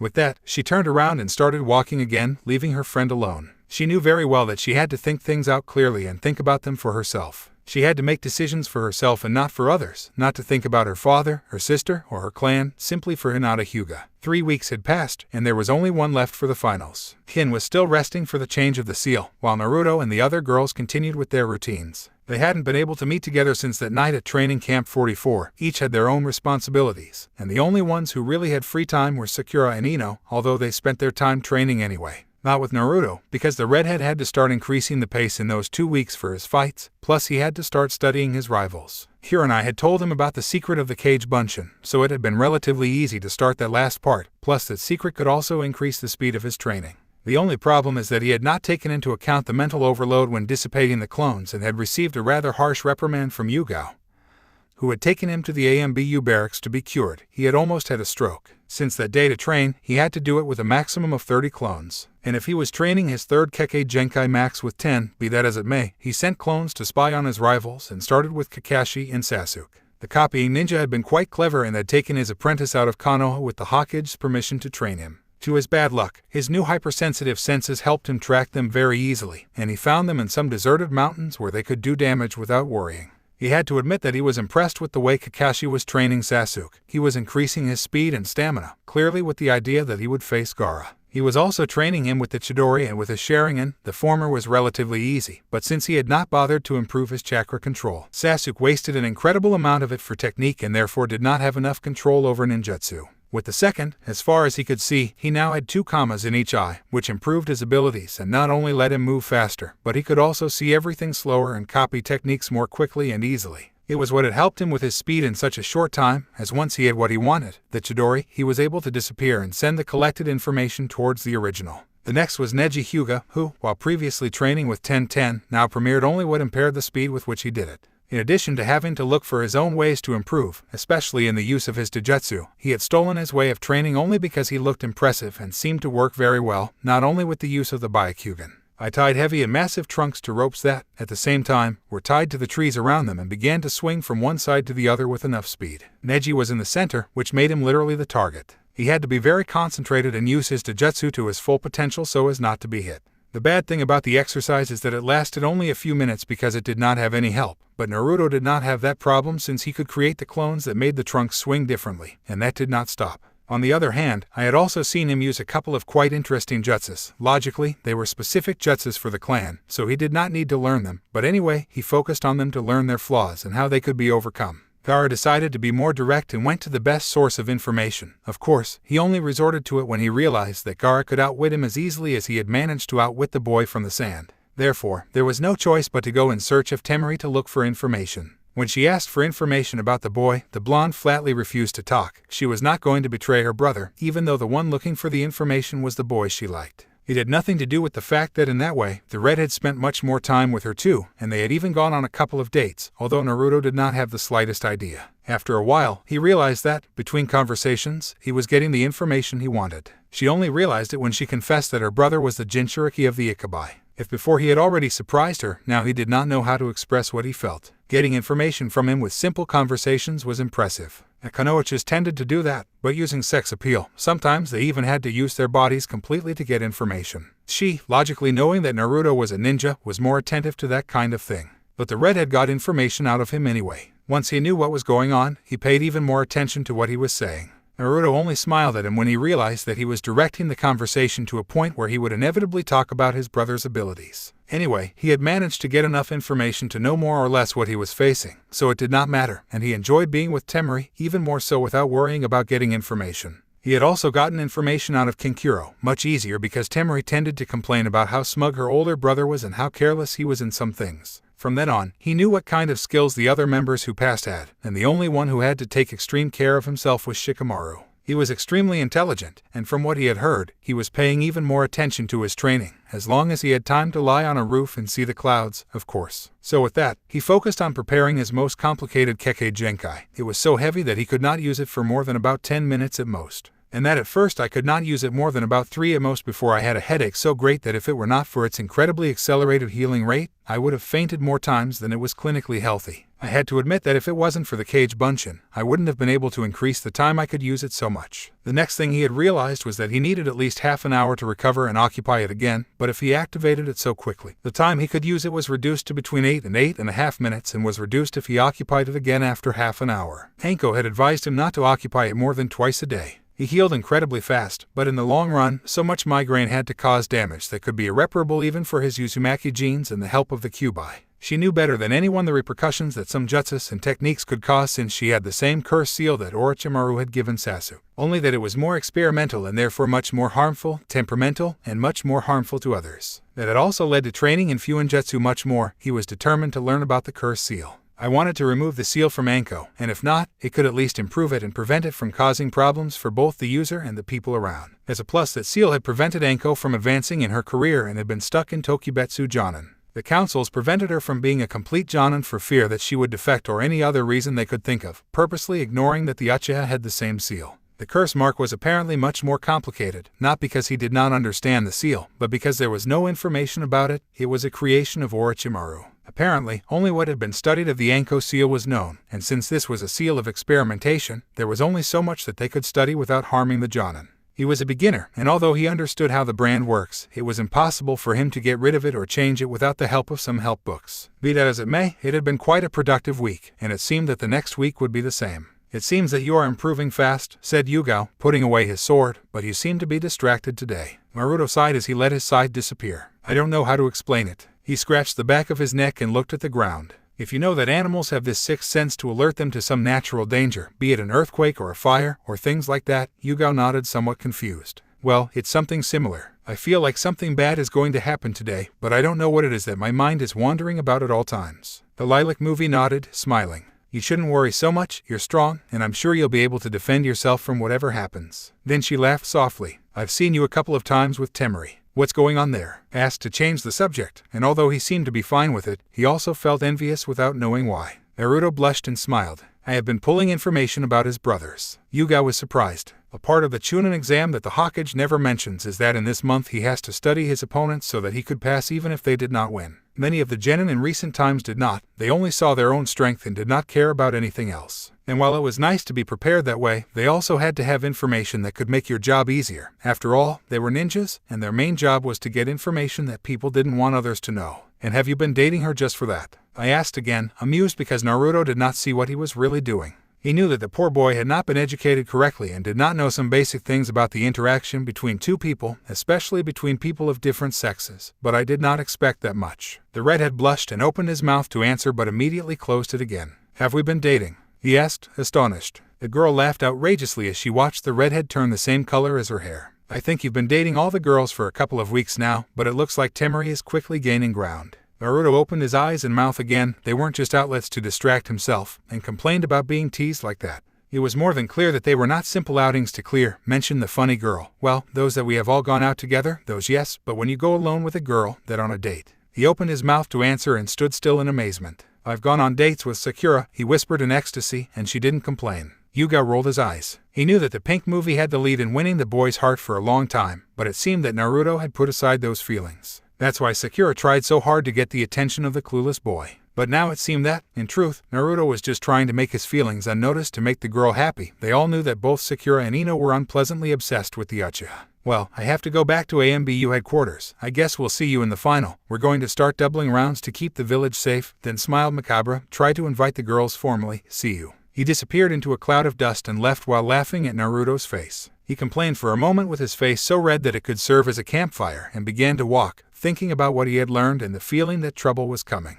He coughed a couple of times while adjusting his village vest to keep warm. That day he did not have the night shift, but he had gambled with his friend and had lost, so there was no choice but to work double shifts without pay. To make matters worse, this was supposed to be his girlfriend's last quiet day, and he couldn't spend it with her because he was in the cold watching that nothing that harms the village happens. Even more so, when 5 ninja villages were there, they could be inside the village with permission, but that did not negate the danger they represented. For a couple of months they had had to be on full guard, at least nothing had happened, and it seemed that things would end well for everyone, with a few genin dead thanks to the exam, but it was quite normal in a ninja village. He was about to start coughing again when he noticed a shadow moving quickly across the rooftops. With a lot of willpower, he managed to keep his terrible state of health hidden and began to follow in the shade. He stopped after a couple of minutes, hiding his presence as best he could, and paid attention to what was happening in front of him. He recognized Kabuto Ikashi and Dasu Kinuta, both exam participants, but was quite puzzled at why they were meeting. Do you want something? Kabuto asked, bored but still seemed to know that this was going to happen. I know what they're doing, replied the masked man while tensing his muscles. They gave us this strange seal, saying it would give us strength, but I don't see any benefit. Especially since we almost died against those disgusting genin who commissioned us to kill. They even gave a curse mark to one of them, growling in annoyance. Do some research, and I know this seal is going to kill us. Kabuto continued to watch it with boredom. Congratulations on finding out. Dasu growls again. What do you hope to achieve with this label? He asked while exposing the metal arm.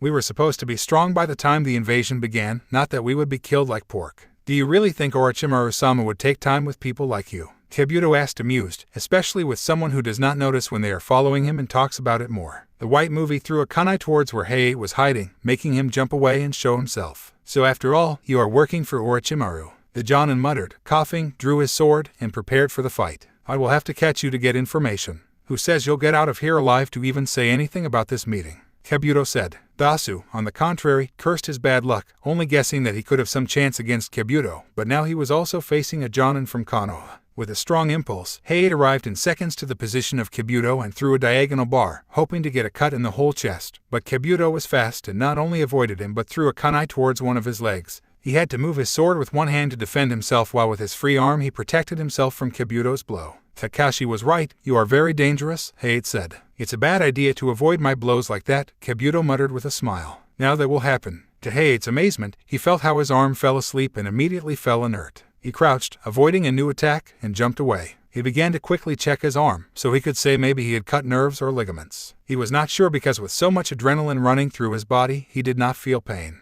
Be that as it may, Kabuto had an impressive ability to have done what he did with such a simple attack without him realizing it. Now he could clearly say that he was at a disadvantage. You have to be very careful with yourself, he muttered, coughing as he saw Kabuto's hands glow. They are chakra scalpels, he commented, amused. Almost immediately, he crouched, avoiding the blow sent by Dasu, just as Heiei was surprised to feel how his ears bled and how he went deaf. Don't forget me, growled the masked man, who raised his arm to stop Heiei's sword and kicked him in the chest. I'm going to kill you both. But to his amazement, he saw how the blood coming out of Kabuto's ears stopped, and it seemed that the medical ninja was like, "No, I wouldn't be so sure," he mocked the glasses. Forget the ability of your arm, but it will not happen again. Heiei stood still, analyzing what to do. Without an arm, he was unbalanced, something that for a swordsman like him was very important. To make things worse, Kabuto was too good to face at a disadvantage. The best option he had was to escape somehow and seek help. Kabuto growled when Dasu again avoided his chakra scalpel with his metal arm, but smiled when he threw a kick. And the genin was not fast enough to avoid it. You are still a simple genin. The kick took all the air out of him and sent him flying a couple of meters. When he stopped, he spat blood. The kick had been incredibly powerful, and his speed did not compare with that of the white movie. He had believed that it would be easy to beat him because, despite being Orochimaru's right hand at the beginning of the exams, he had easily ridiculed him. Now he realizes that he is only a very good actor. Jump away when Kabuto attacked with a pair of kunais and ran towards where Konoha's genin was. If they were going to have a chance to win, they would have to work as a team for the time being.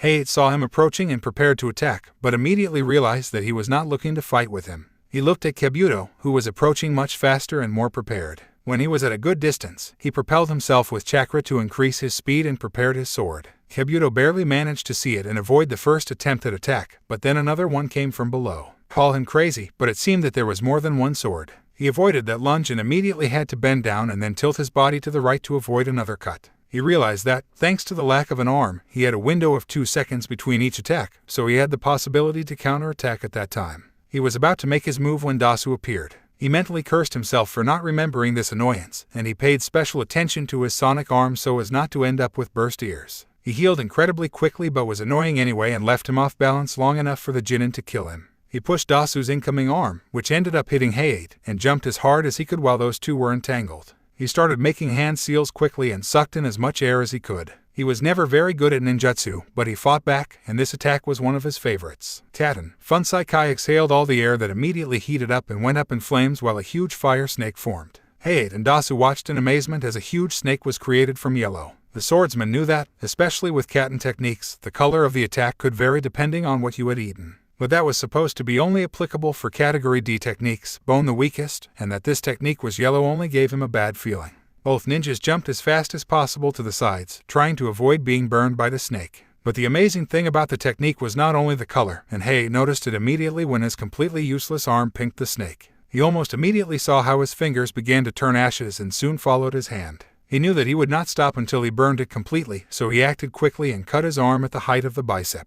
He watched with surprise as the arm burned completely before touching the ground, but he did not stay there. He had to jump away when his senses alerted him to the danger. The technique was following him as if he were a real snake hunting him. He jumped again, making sure he did not even get close to the fire in the slightest so that the rest of his body did not end up as his arm ended. The only good thing is that now he did not have the dead weight of his useless arm. The bad as a ninja and swordsman needed both arms. Dasu noticed how Konoha's ninja's arm was not appreciated, so he made sure he was not close. The problem is that he was already tired, and his speed did not compare to that of a Jonin. He didn't even notice when the snake turned around at breakneck speed and attacked him before he hit the ground. The snake closed its mouth at the height of his shoulder and detached his arm very easily. He did not even manage to scream before he was dead. The rest of the body began to turn ashes just as fast, and when a minute had passed, there was no longer the ninja of Odo. Hei realized that Kabuto kept exhaling fire to maintain the technique, which meant that he could not stop doing it or the snake would disappear. Besides, such a devastating technique meant that he absorbed large amounts of chakra. Seeing an advantage, while the snake ate Dasu, he went forward towards Kabuto, ready to kill him. The white movie had already taken into account Hei's reaction, so as soon as he moved, he finished the technique and jumped away, throwing 2 kunais with paper bombs attached to them. As soon as they touched the roof of the building, they exploded. Luckily for Hei, he had noticed the incoming kunais and decided to walk away. Anyway, he received a few cuts from part of the remains of the building, raised the sword quickly, and stopped the kunai in Kabuto's hand. "You are very good, Jonin-san, to think that you would notice the paper bomb. It's a classic move when you walk away like that," he replied as you coughed lightly. "You're not far behind, but that last jutsu must have spent a lot of your chakra. Or don't worry, I'll recover quickly. Remember," he smiled amused, "to do that kind of technique requires a lot of chakra, so make sure I keep a reserve." He felt more that he saw Kabuto's free hand fill with chakra, and he walked away quickly so as not to be cut by the scalpel again. "That was close," he whispered tiredly. Kabuto took advantage of that moment to take out a piece of parchment with a seal on it. "This is a containment seal specially made for the chakra. Orochimaru-sama gave it to me. I place it on my forearm and activate it. It contains 1/4 of my complete chakra. Unfortunately, I cannot occupy more than 1 per day, but it is enough to kill you." Again, he threw himself against Hei, who barely managed to avoid the first attack but not the kick that sent him away and took all the air out of him. He nailed the sword into the ceiling and propelled himself to the side to avoid the shurikens who threw the white movie and immediately raised his leg to withstand the kick, which would have broken a couple of ribs. "Damn, now it is faster," Hei muttered, coughing. It was faster, but he was getting tired, and losing an arm so quickly had cost him dearly in the fight and forced him to work twice as hard with each attack. The pedal dance, the technique he had occupied before Kabuto threw the snake, also consumed chakra. "What about Jonin-san? Are you tired already?" Kabuto asked mockingly. "Being sick must not be of much help to you." Hei coughed again as if confirming what the traitor said, but the real problem is that he had underestimated Kabuto. He launched the attack without thinking, believing that he would be a simple genin, which was quite bad considering that he had repeated the Chunin exam several times. As a bonus, he should have heeded what Kakashi said, but Yugao had told him what he had done with his students and decided not to pay much attention to an idiot like that. He must have acted more like the ninja he was supposed to be rather than thinking about personal matters. Now he was paying the price, and how things were going, he would pay with his life. "Just answer me, what does Orochimaru want to do?" he asked, getting up. "It doesn't matter if you're not going to be present when he is," Kabuto said as he threw himself back towards the swordsman. In his right hand, he had his specialized kunai, while in his left hand, he had the chakra scalpel active. He restrained the kunai with his sword and had to twist his body strangely to avoid the scalpel. The problem is that he had resentful ribs from the previous kick, which made him loosen the grip on his sword. Kabuto took advantage and kicked again at the point where he knew he had problems. With great satisfaction, he heard how the ribs ended up breaking. Hei flew out again, but now his sword slipped through his fingers, so he had to pump chakra into his hand to grab the ceiling and not end up falling. When he stopped, he began to make hand seals quickly. Daten, Chikyu Doragon in front of him formed a rather large dragon that shot towards Kabuto with the intention of eating him. The medical ninja jumped away, impressed that the Jonin could still give him battle after what had happened, and even more so that he formed a fairly advanced technique with only one hand. He threw some kunais with paper bombs that stuck in the dragon head, and when they exploded, they finished with the technique. He was distracted enough for Hei to attack him from behind, managing to connect a powerful punch just below the ribs. He kept pressing by lifting his leg, hitting Kabuto's face, and sending him flying. He ran quickly and jumped around a couple of times before dropping his heel on the traitor's chest and burying him in the ceiling. He walked away to regain some air because the jutsu had occupied a little more of his chakra by having to do with one hand, but at least he had managed to do some good damage. He began to make hand signals quickly, ready for chakra drainage. Daten, Ishi no Haka. He placed his hand on the roof, and it began to split rapidly, heading straight towards Kabuto, which was beginning to rise. The white movie seeing the incoming attack, he tried to get up faster but noticed how his right hand had been stuck between two woods. He could not do anything when the earth swallowed him. Hei watched as Kabuto was buried and as the roof closed again, forming a stone dome. He was beginning to relax when the dome exploded and Kabuto came out of it badly injured, with his left arm broken in 2 different parts but completely alive and kicking, damn, that is like a cockroach, ready to continue with the fight. "I must say I'm impressed," Kabuto said as he grabbed his broken arm and put it back in place without any pain to death. "To do not just 1 but 2 jutsus with just 1 hand is amazing. But I didn't like that you buried me alive. The idea is that you will stay buried and die. Sure, but I don't follow the rules of this village much. He smiled sadistically and shrugged to make them sound while feeling how he healed quickly, although he was running out of chakra again, so he had to hurry. I prefer to bury you and have you stay dead. I create a clone that shoots towards Hayate at the same speed as always, as if he were not tired, as if he were not running out of chakra again, and as if he had not been seriously injured just a few seconds ago. They found themselves in the middle engaged in a high-speed taijutsu fight, but soon the clone disappeared and left Hayate standing in the middle, who quickly looked for Kabuto with his eyes. Where did he go? I asked, confused. It had not taken anything to finish off the clone. Here, Kabuto said behind his back, and he managed to cut him with his scalpel. Hayate screamed in pain as he clutched his side opposite his broken ribs, where there was now an incredibly large and deep wound. He stumbled away slightly and threw a kunai, which Kabuto grabbed smoothly for how weak it had been thrown. I think you have a lung, said Kabuto, and you should be checked by a doctor. He felt blood pool in his throat, and it was hard for him to breathe. His vision went black every few seconds, and he felt how he had lost strength. The last thing he saw was how Kabuto laughed before the darkness took him away. The white movie approached the body of the Jonin and checked it to make sure it was dead, as it said it had pinked a lung, which had ended up killing the ninja, but you could say that he was already dead before with all the wounds he had done. He couldn't be careless anyway, he was supposed to be already on the outskirts of the village, but Dasu's idiot had found him and engaged in that fight. He shrugged and began to leave, leaving the body there. He had to recognize that Konoha's ninja had given him an excellent fight long ago. He did not try so hard, and it has been a long time since he occupied so much chakra to heal. If there were more ninjas like that in Konoha, it would have been good that they tricked Suna to fight with them. He jumped to another roof and began his long journey to meet Orochimaru. Luckily, Orochimaru must have received notice that the container of his seal had died and therefore would already be seeing another to replace it. Naruto woke up in the morning feeling strangely tired and irritated. Things only seemed to get worse when he got out of bed and kicked the small and rickety nightstand he had.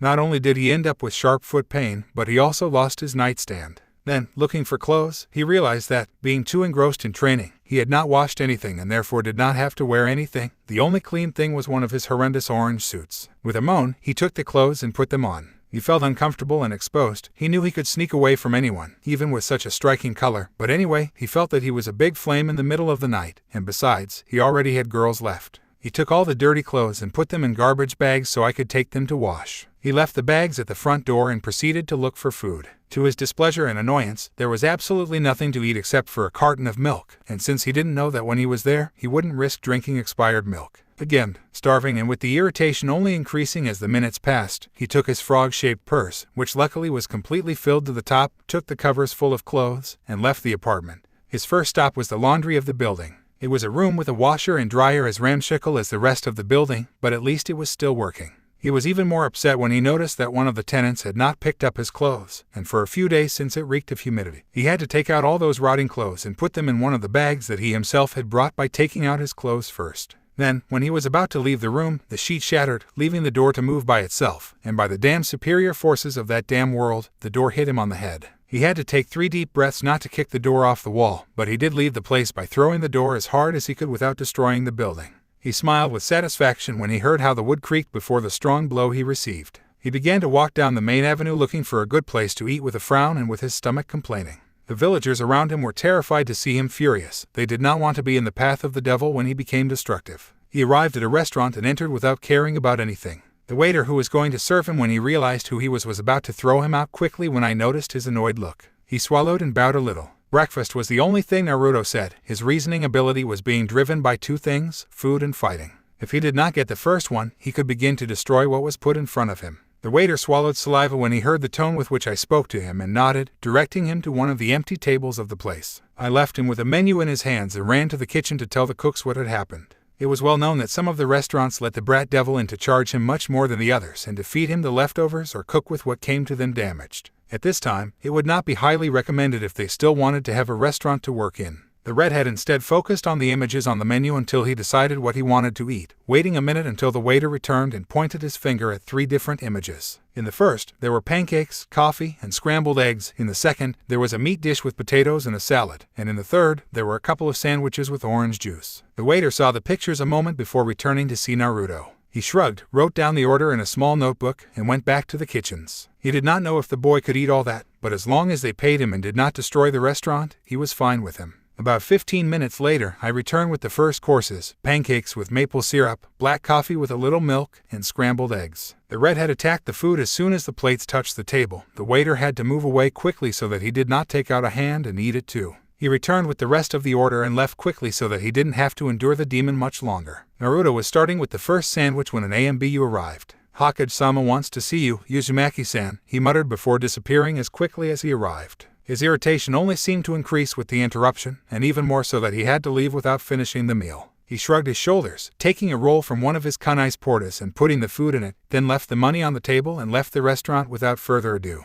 He had managed to trick his stomach with the little food he had provided, and thus his reasoning and thought processing were starting to work again. That made him wonder what the old man wanted. It had to be important if I sent an AMBU to look for it. He quickened his pace, heading towards the Hokage Tower, sending scathing glances to each of the villagers who looked at him badly or spoke behind his back. He entered the tower without worrying about the pair of ninjas at the gates, even though he could feel his hateful eyes well placed on his back. He arrived at the door of the hostel and opened the door without knocking, although he did give a slight nod to his secretary. He had always treated him well and remembered that he had always had something for him when he went, whether it was a simple candy or even a bowl of instant ramen. He liked it very much, even though he had never asked for his name. He made a mental note to do it on the way out. As soon as he entered the room, he could feel the tension that plagued the small space. He checked everyone who was there, recognizing Asuma and Gay as well as Yugao, although she was now working, so it would be better to call her by her name. Title: Ket. The others were Jonin members and one or another AMBU that he did not know in person. "Finally, you arrive. Naruto-kun," Sarutobi said, giving him a tense smile. "Now if we can start," he sighed as he recharged in his seat. The night before an unfortunate event occurred, one of our Jonin died. Naruto opened his eyes in amazement. He was on duty at that moment. We do not know specifically what happened, but from what we have found, Hei Gecko and Dasu Kinuta were killed by Kabuto Ikushi, Orochimaru's assistant and apprentice. His body was found shortly after by some of his companions, but they could not arrive in time. Two Jonin hunted down Kabuto, but his trail disappeared even before leaving the village. He sighed again tiredly. "As you know, Hei is not a member of a clan, and his family died long ago. We know he had a girlfriend, but he is not a member of a clan either. I have gathered them here to ask them what they want to do. He could be cremated or buried in the national cemetery, which is quite expensive." Naruto stepped forward, drawing attention. He didn't know Hei much and even resented the guy because he was constantly coughing, but he knew that he was Yugao's boyfriend, and for her, he would do anything. After all, he was one of his most beloved people. "There is no Uzumaki clan in Konoha yet, but that's only a week away. I want them to preserve the body until I become Chunin, and once it is, I want it buried in the family pantheon." She felt Yugao's gaze on him and knew that she was extremely grateful to him. She gave him a quick look, smiling fondly. Sarutobi was also smiling happily. "Okay, Naruto-kun, we appreciate what you do." She nodded, and with that, AMBU disappeared. With that said, everyone started dating. Everyone had been friends with Hei except for Naruto, but all of them had lost many dear people, and therefore everyone had their own way of coping with the pain. Naruto followed Yugao, even when they started jumping from roof to ceiling. The lilac movie took him to his training place. All the way, they were completely silent, but when they arrived, they noticed something strange. The barrier that Naruto had created so that no one would find the place was throbbing.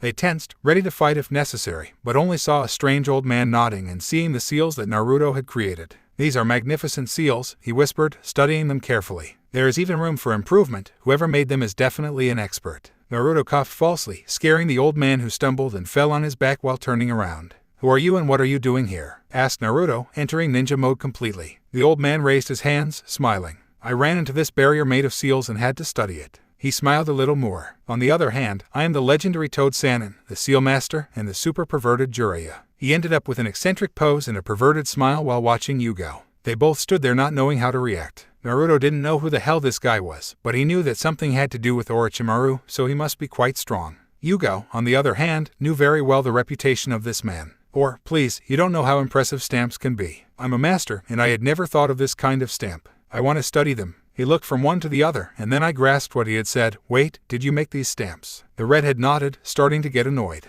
"Any problems with that?" Redhead, violet eyes, and an incredible ability for seals. He looked intently at Naruto, studying him. He knew that the only Uzumaki there was Naruto, his godson, but he was supposed to be blonde. No, it can't be. Or can it? He approached looking intently. The truth is that this boy had an incredible resemblance to Kushina. "What is your name?" He sighed tiredly. Naruto Uzumaki said to please the old man and leave. But Jiraiya just smiled even more. "Naruto, it can't be what happened to you. Before you were blonde, or at least that's what Sensei told me. He began to laugh excitedly. I'm your godfather. The truth is that I should have come earlier to train you for the Chunin exams, but I entertained myself with my research. His nose started to bleed to Yugao's annoyance. I can see that you've been doing well, but I, the most incredible and powerful man on this earth, will take you to the chasm, will be the Hokage most powerful of all time. I don't want to be Hokage. You will be even greater. He returned to see the redhead, impressed according to what his sensei had told him. Naruto wanted to be Hokage so that everything would be recognized. How can you not want to be Hokage? But Sensei, he shrugged. You'd know I stopped wanting to be Hokage when my body changed. He thought about it for a while and decided that this man could teach him about seals, especially his father's seal and the cursed seal. Look, I don't care about the past. If you are my godfather, I should hate you for letting me live as I did, but I have an interest in stamps, especially this stupid stamp that my father created. He lifted his shirt, revealing the stamp that was very different from how Jiraiya remembered it. I have been self-training, but I already realized that I cannot continue learning stamps without a teacher, and apparently you are the only master of stamps. I can forgive, but not forget. I do not give respect for free, you have to earn it, and for the moment, trying to enter my training place, you are not earning it. He looked into the eyes of the old man.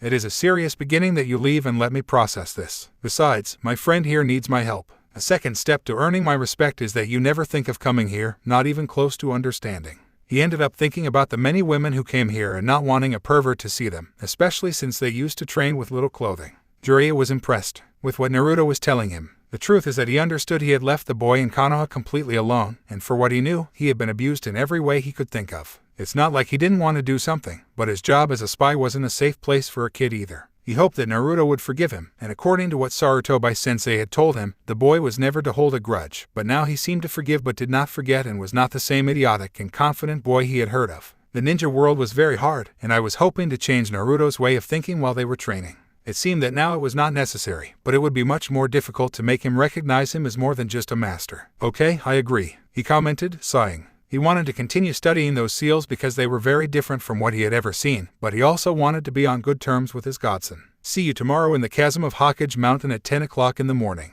With that disappearing, leaving the pair alone, Yuga sighed and took off his mask as they entered the barrier and disappeared into the outside world. Naruto was worried. Yuga looked normal on the outside, but he could feel the emotions coming from her. What? He approached and lifted her face, lightly taking her chin. Both pairs of violet and brown eyes came together, and the brown ones immediately crystallized with tears. Cry, Yugao, do not keep it, it is not good for you. I assure you better than anyone I know, he whispered. Yugao sighed before letting his tears fall. He hugged Naruto, trying to withstand the pressure of loss, sadness, and depression. We were going hunting, he whispered on the redhead's shoulder. He didn't say anything, he just left his left hand on his back, and with his right hand, he started stroking her head. He had never been good at comforting girls, but he had seen parents do that when their children cried, so he assumed it was the right way to do it. He felt his fury increase inside him. He really wanted to get his hands on Kabuto's enzyme and destroy him part by part, but for the moment I leave that well buried, those feelings would be necessary later. They said that the best ninjas had no feeling to be able to endure their dangerous and marked lives, but for him, it was different. He felt that his feelings were the best weapon, not only hatred and fury, of course, but also happiness and protection, but each one had to be used in his time.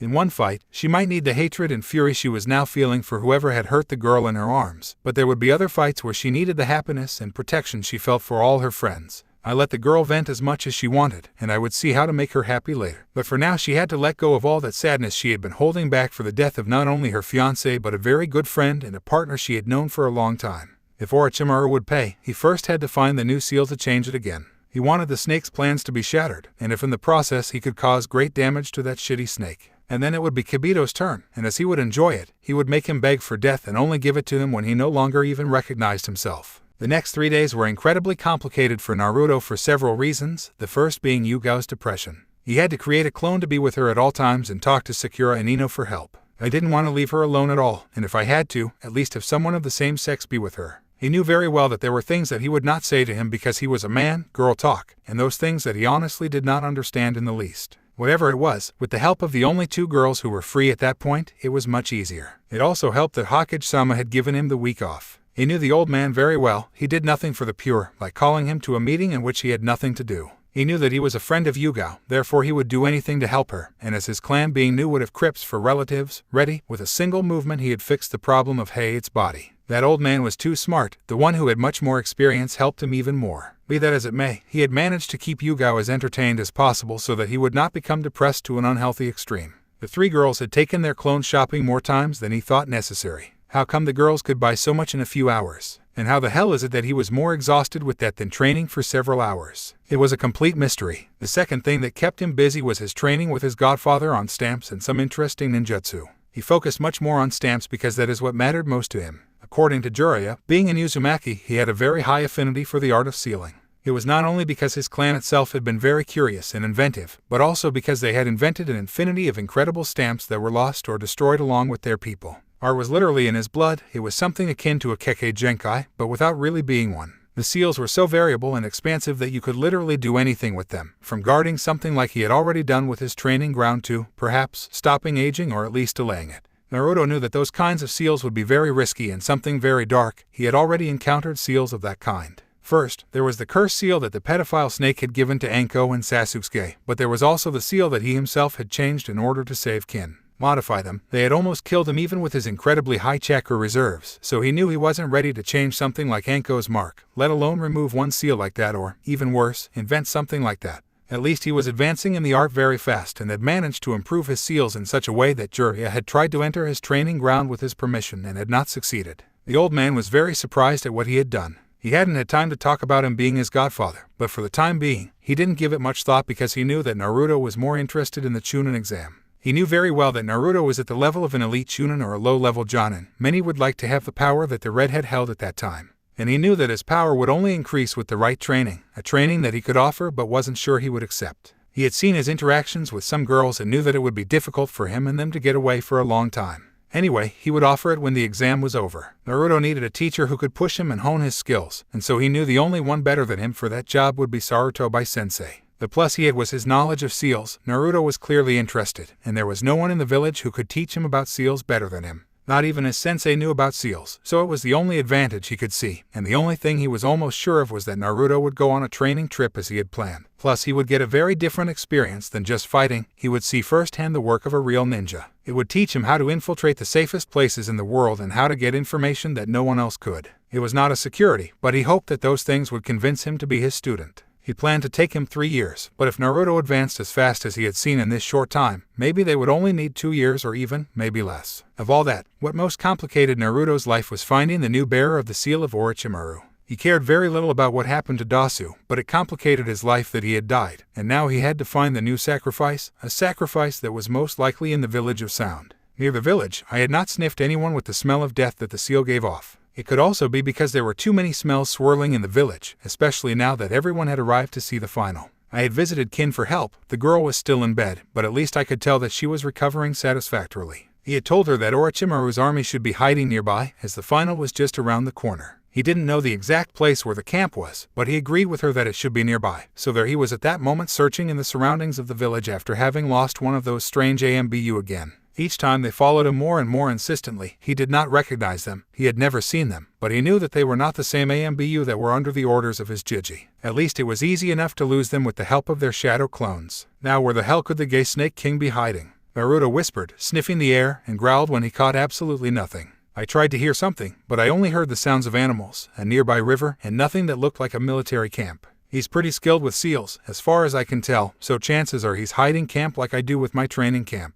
He thought about it for a while and decided to give it a try. He extended his sense sensor. He didn't know what to call it exactly. He had a relatively small range considering that he had read in the library that Hashirama Senju could cover an even larger range than the Leaf Village averages. He could only do it for about 600 meters. If he tried to reach the limit, he might reach 700 meters. It wasn't something he had trained for, so he couldn't complain, but right now he wishes he could have done it so he could feel the pedophile and where he hid his disgusting ass. He did not feel anything but kept trying as he walked slowly through the place. He spent a good 30 minutes and was about to give up and leave when he felt how something rose. Carefully, he took a step in the direction that the chakra felt. He immediately felt it stronger, and he thought it was a kind of barrier. He quickly began to jump between the trees approaching the barrier, always staying as quiet as possible and hiding his presence as best he could. He reached the barrier in a few minutes and began to study it. Surprisingly, his sense sensor could not pass it, which increased the idea that it was formed by seals and not by a jutsu. Likewise, his senses could not capture anything that happened inside. That meant that it was very dangerous to simply pass it. Surely Orochimaru had put up a seal to alert him of a foreign presence passing the barrier. On the other hand, he could also enter with Odo soldiers nearby, or he could even enter with them eating.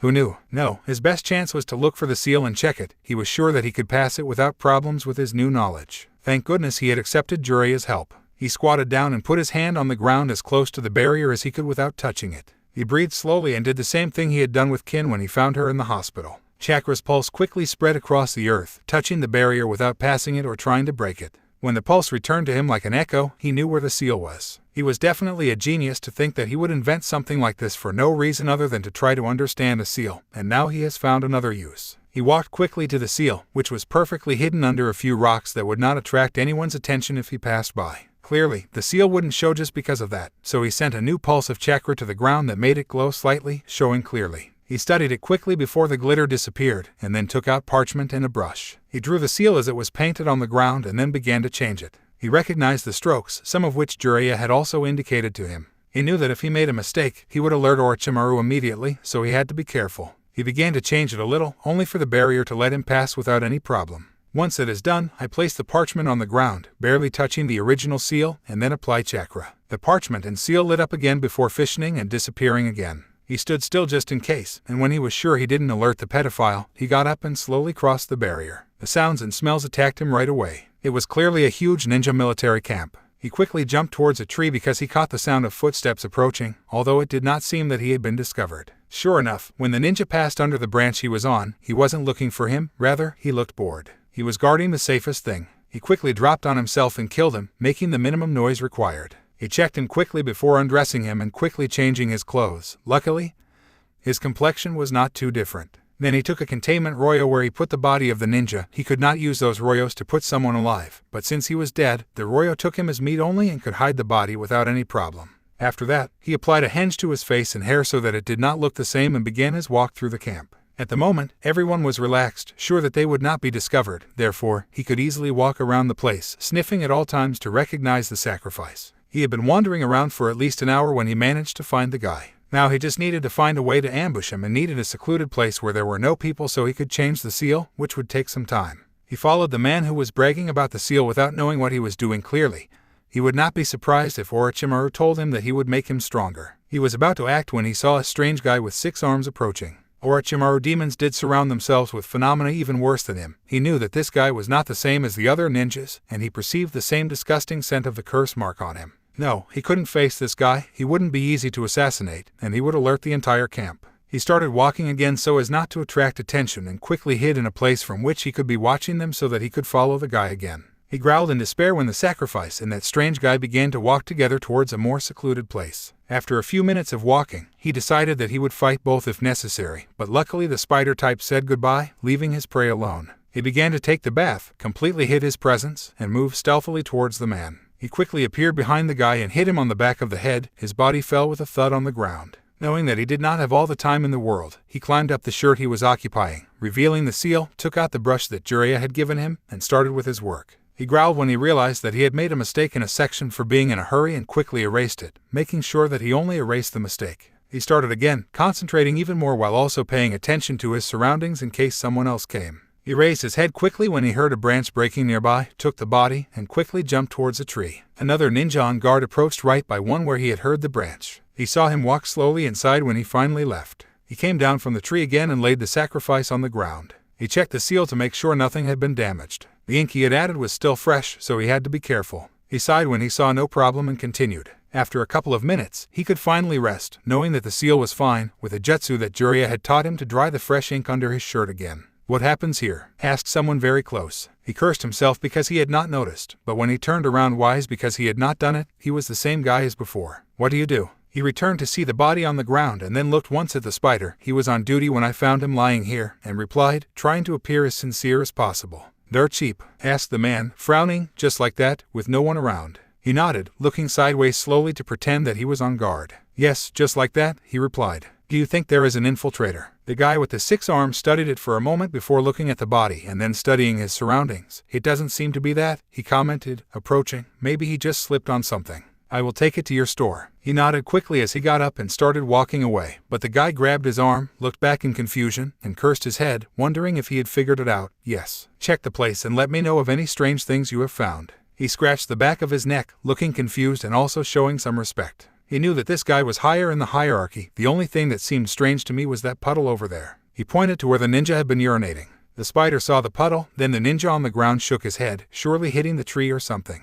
he muttered. This thing of being here doing nothing and wanting to start the battle against Konoha must be making me paranoid. Even more so if we are camping so close. He mentally congratulated himself as he nodded. Sure, I get it. Keep your guard on, the guy ordered as he picked up the unconscious ninja and began to leave. He sighed imperceptibly before starting to jump through the trees, quickly moving away from the place. He changed the henge just in case he found it so as not to be recognized. He arrived at the same point where he entered and exited the barrier, sighed once more, undid the henge, quickly changed, and left as fast as he could back to Konoha. At least he was sure that he had done the job whatever Orochimaru planned. Now he was completely undone. He completely relaxed once he was inside the walls of Konoha. He still had to see what to do with the ninja's body, but he guessed he could burn the Royo from the inside and voila. He decided to stop by Ikaraku to eat something. He had been hungry after his little adventure. It had been relatively fast, but it had been quite stressful, especially at the end. He arrived at the restaurant, where he found some of the girls chatting. They smiled at him when they saw him and invited him to sit with them. So where were you? Harem asked, placing Naruto's plate in front of him.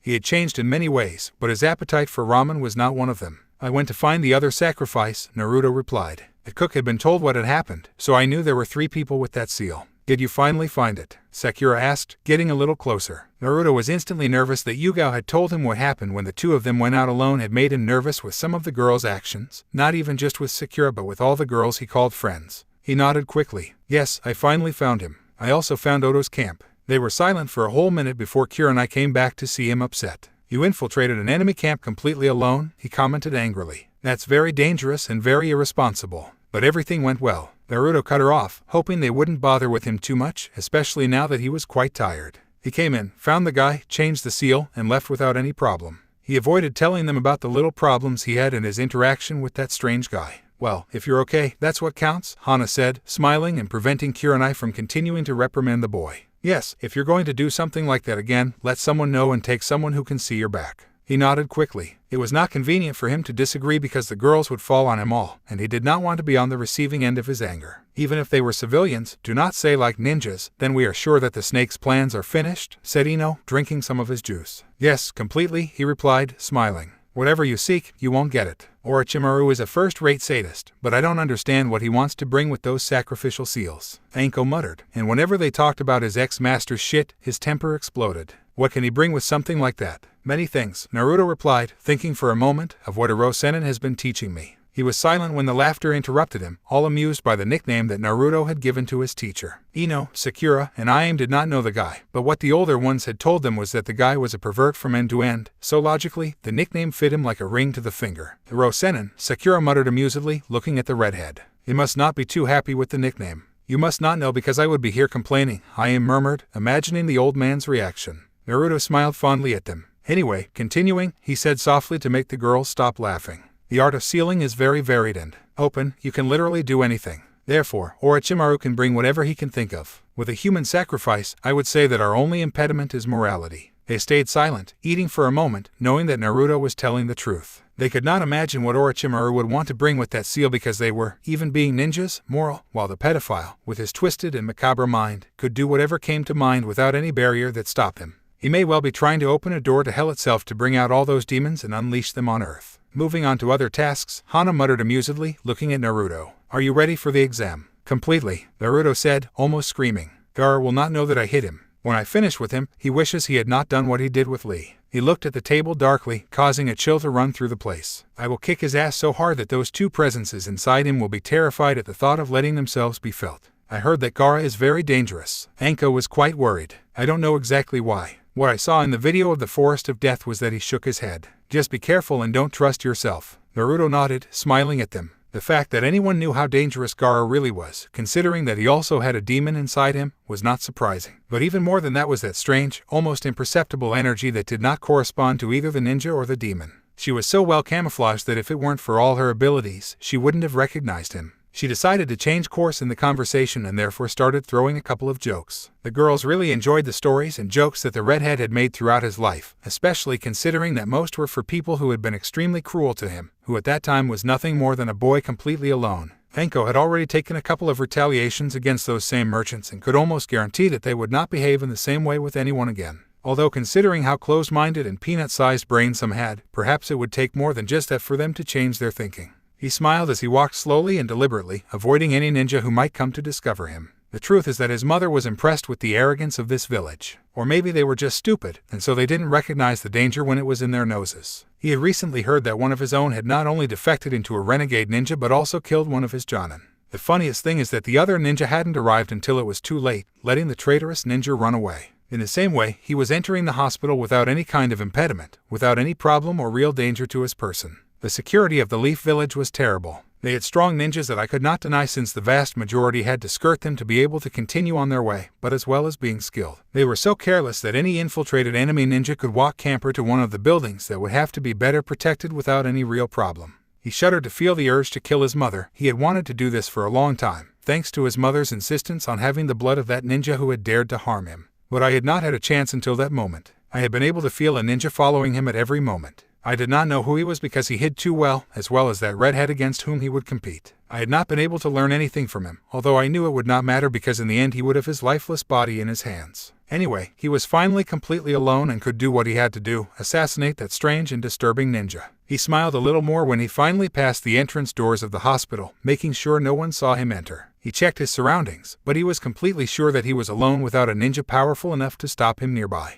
He approached the reception with a hinge well placed on him and asked for the room in which the boy he wanted to kill was. He was easily given further proof that safety seemed to be overrated in the Leaf Village. He entered the corridor, changing the hinge once again. There were few people in the hospital, most likely because the finals were so close and people were more interested in that. I could only see a few doctors walking through the corridors and even fewer civilians, mostly sick children or with some ailment, nothing major. He came to the room and began to feel even more the urge to murder his mother, plaguing his body with a toxin and making his heart beat rapidly. This was what it was to be alive. It was to prove his existence. He lived to murder other people, since ending their lives is how he proved himself to be alive. He opened the door that rang softly and entered the room where the boy he was looking for was asleep. As far as he knew, he had come out of the coma a while ago, but the damage done to his body was too much to let him out of the hospital. Worse of all, it was not the damage done by him that had done all that, but the damage done by that strange jutsu he had used to almost defeat him. He took a couple of steps nearby, more and more excited about what he was about to do, letting the sand swirl around him. He was so distracted and focused on the boy who had injured him that he did not notice how the door opened slowly, letting in two more boys who were most likely coming to visit the injured man.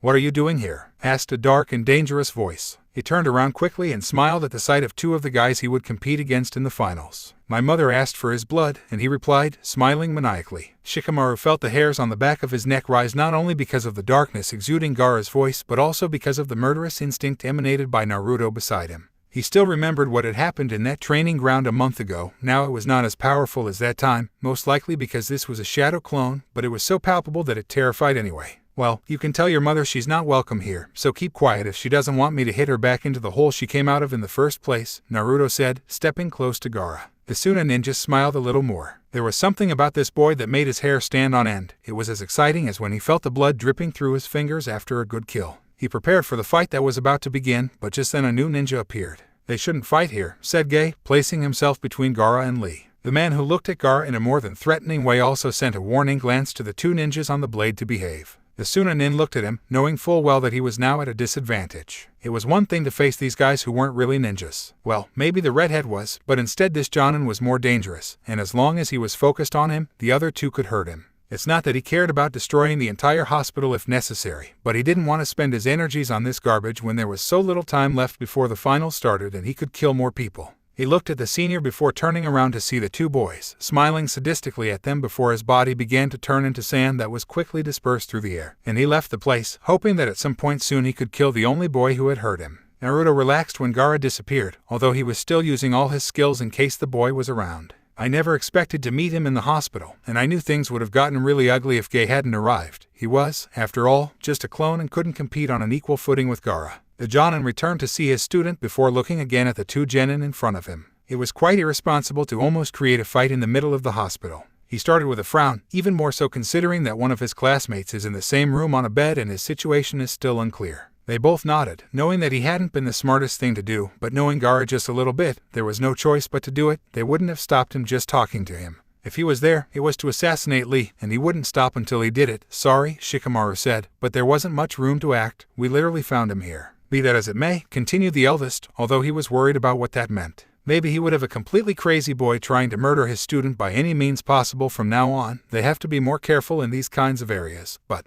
thank you for helping my student." Naruto and Shikamaru nodded, left some of the things their friends had sent them, and left the room, leaving the teacher and student to relax again. He was completely relaxed but also excited by the upcoming events. He was dying for his little game to start and get rid of the village he hated and also his weak and pathetic teacher. I just had to wait a little longer. When he was more relaxed, he would appear to destroy their pathetic and disgusting lives. He would take Sasuke-kun to make him the perfect ninja, perfect for his new body. Perhaps he would also take Naruto-kun, as he had proven to be not only the Jinchuriki of Kyuubi but also the user of an incredible Kekkei Genkai. Although, from what he had seen, Naruto was not someone he could bribe and use as with others, he was too loyal. He had an idea to attract him to his side, but if that did not work, he would kill him. The less hindrance he had in his way, the better. In addition, killing him delayed or at least complicated the plans of that so-called god, or as he would enjoy seeing the fury and indignation on the face of that annoying and unpleasant man. For the moment he had no chance of defeating him, but with Sasuke's body he would be invincible. Of course, he had to make sure everything went as planned, so he infiltrated 4 of his cute little toys into Konoha. They had collected very important information, especially about Sasuke and his master Kakashi, although strangely, the most useful and productive had been the one that had taken the longest and the one that had sent the least important information.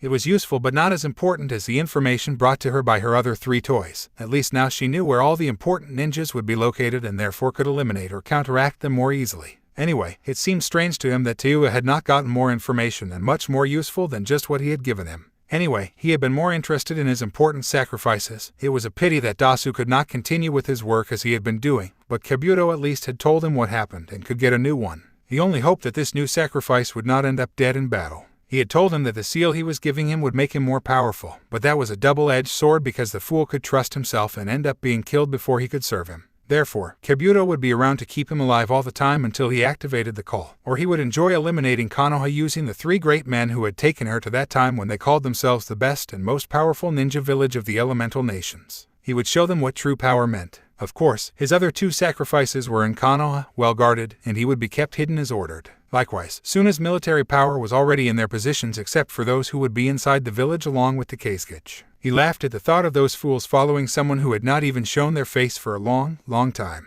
Anyway, their whole plan was ready and prepared to begin as soon as he gave them the order. Good thing Gaara wasn't paired with Sasuke in the finals. The guy was completely crazy, which he found fun and exciting, but he also knew how damn strong he was. Sasuke, although with all the training he had been receiving from Kakashi, he wouldn't be ready to face the power that Suna's brat was carrying. Kabuto came in at that moment, bowing a bit as a salute to Orochimaru. He was the only one with the courage or confidence to do that instead of practically kneeling on the ground. Orochimaru-sama, the ninjas of Suna, wanted to talk to the Keisuke. He raised his glasses just a little and smiled. I told them I was talking to you. The Sannin laughed lightly as he got up and went to take off the clothes of the Keisuke so he could see his loyal slaves and calm them down for the upcoming battle. Go and tell them I'm finishing with the Keisuke. If necessary, remind them of what I did to the idiot who tried to give me orders in our last meeting. The white movie nodded as amused as his master. The ninjas of Suna were loyal to their village but could also be so foolish and arrogant that they did not see what they had in front of them. They didn't realize that they were being completely manipulated and would be used as cannon fodder in the battle against Konoha. They would only serve to distract Konoha's ninjas since they wouldn't be at the same level if the strength of the Jonin he had killed was just a sample.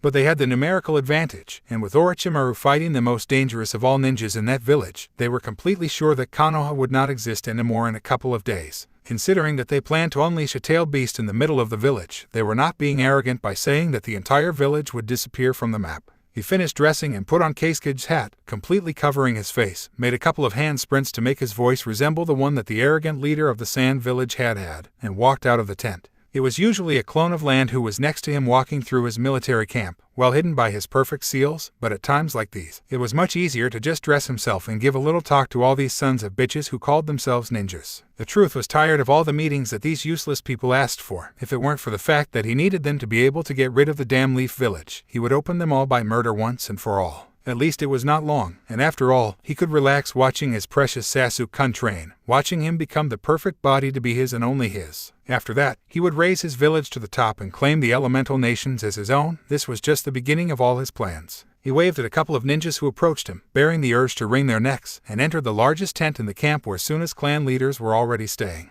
Keisuke-sama greeted one of them smiling. How good that he met us for the last time before the war. It almost broke his neck when he considered this little battle between 2 ninja villages a war, but considering that Suna was the youngest, he shouldn't be surprised. I have to keep my ninjas as pleased as possible, don't I? The fools nodded completely unconscious. I did not know if what he was saying was what the real Keisuke would say, but these fools could not recognize an infiltrator even if he had the word tattooed on his forehead. Then tell us Keisuke-sama, murmured another, sitting in one of the chairs around the table with an arrogant smile, which is what he has been talking to Orochimaru. He leaned over at the table and frowned. I don't know if we should trust that man. He sat at the head of the table and sighed. We shouldn't worry about Orochimaru, he replied, although he engraved this man's face well in case he had to kill him before the battle begins. He is the one who warned us of Konoha's plans after all, and thanks to his help, we have the numbers to be able to attack the traitorous village without worrying too much about our losses. He kept talking. He had perfected the art of talking a lot without revealing anything in truth, and the fools of Suna just seemed to nod and see him as if his word was all they needed.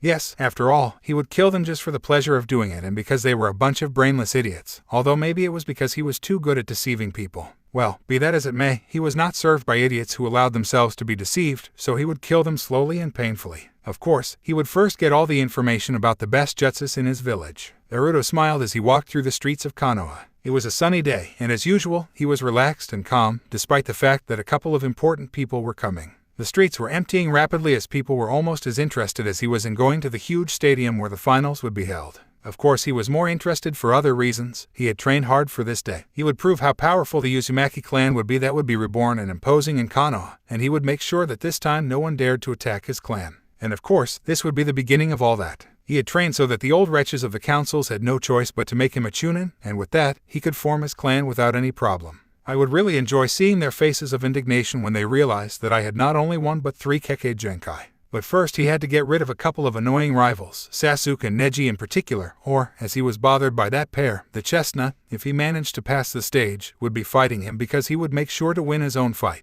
From what I understood of this tournament, you didn't need to win everything in order to become chunin. But he would still make sure that Gaara understood the meaning of fear and Neji would learn not to be so arrogant and that those who were not born as prodigies could also become good ninjas. He would enjoy destroying Neji, and even more so, he would enjoy destroying the clan that was supposedly the most powerful in the village, thanks to a Dojutsu. Neji would suffer for what he had done to his cousin. He did not know Hinata much. He had never spoken to her because the girl was extremely shy, but as far as he knew, Hinata was not a bad girl, and in that struggle, Neji did not need to humiliate her as he did. Hell, he did not need to almost kill her. If she had closed all her Tenketsu points, the girl would not have learned how to use chakra and therefore would have lost the fight. But the arrogant Neji preferred to make the girl suffer until almost murdering her, therefore he would do the same and make him suffer as he made the girl suffer. He hoped that they would not stop him because he had really wanted to destroy that arrogant Hyuga for a whole month, and he would not stop just because a guy he did not know said so. He felt a bad feeling the closer he got to the stadium and knew something bad was going to happen, so Temari told him he wasn't surprised he felt that way. The last time he had done it was when Hayate had died, but now that he was ready and knew what that feeling meant, he would never ignore it again, especially when the result could be one of his friends crying and screaming until her mouth cords were torn. He was also dying to know what he had ended up doing with the seals of Orochimaru. As he did not know the full purpose of the jutsu, he could not know what he had done himself. The only thing he knew was that whatever Orochimaru planned was completely shattered. He would bring something, but it would not be what the pedophile expected. He just hoped that he would not end up opening the gates of hell because he would be dead if that happened. The demons did not worry him. No, he was worried about the girls he was surrounded by, who he was sure would beat him if he came to unleash the apocalypse right in the middle of his village. He swallowed in terror, especially imagining a certain pink movie with a genius that, according to Iro Sennin, would rival that of his partner and also a Sannin Tsunade Senju. They were all dangerous, especially having trained a whole month together, but Sakura had a sadistic vein in her that she had awakened thanks to Anko and Yuga. Or the pink movie would torture him slowly and painfully. She would not even use ninja tools. No, just occupying her hands would cause her unimaginable pain. I didn't know how, but Sakura had terrifying physical strength. According to Kurenai, it was a normal reaction for someone who could control her chakra as well as Sakura, especially for moments of rage or tension.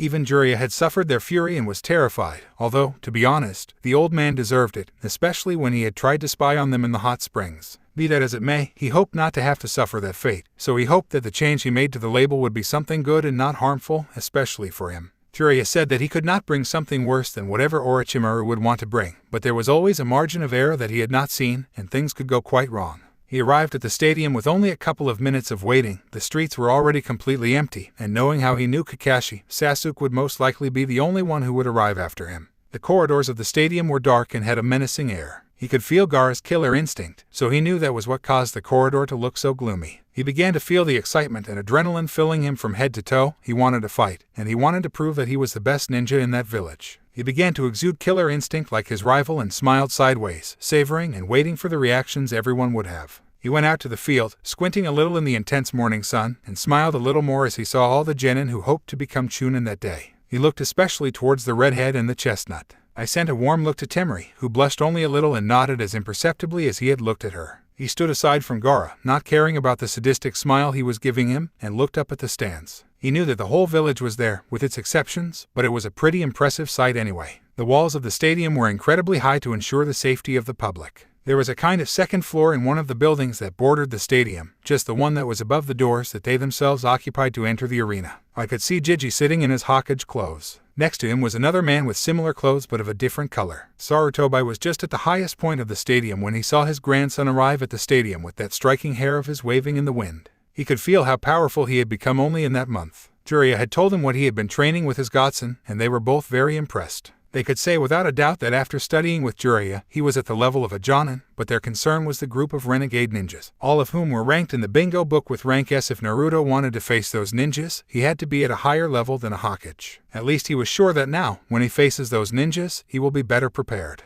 If he was honest with himself, he hadn't wanted Naruto to become a ninja when he was still blonde. He had been too hyperactive a boy. He had not shown skills commensurate with his career. Now, he assumed that it had been thanks to Minato's seal that, according to Jiraiya, the redhead had not wanted him to fix. At this time, he was much more relaxed knowing that Naruto could defend himself with peace of mind. While he could not face an S-rank ninja as equals, at least he could defend himself until someone with the necessary level appeared to help him. It seems that Sasuke Uchiha has not arrived yet, commented the Kasuke. Sarutobi nodded, frowning. He had warned Kakashi to be on time. It was after all a major event. He had had his problems with the safety of the village, and other kinds of things that Konoha was already being for. Mocked, she grinded her teeth whenever the fools of the Ninja Council said anything about Heiat's murder. He had warned them that he needed as many ninjas as possible patrolling the streets, especially at night, but the fools had complained that as clans, they had to have their own ninjas guarding their places of residence. Konoha had practically been guarded by half of the ninjas, just at the whim of the clan leaders. Now Kakashi would most likely be late with Sasuke Uchiha, neither more nor less, and they would only look bad again.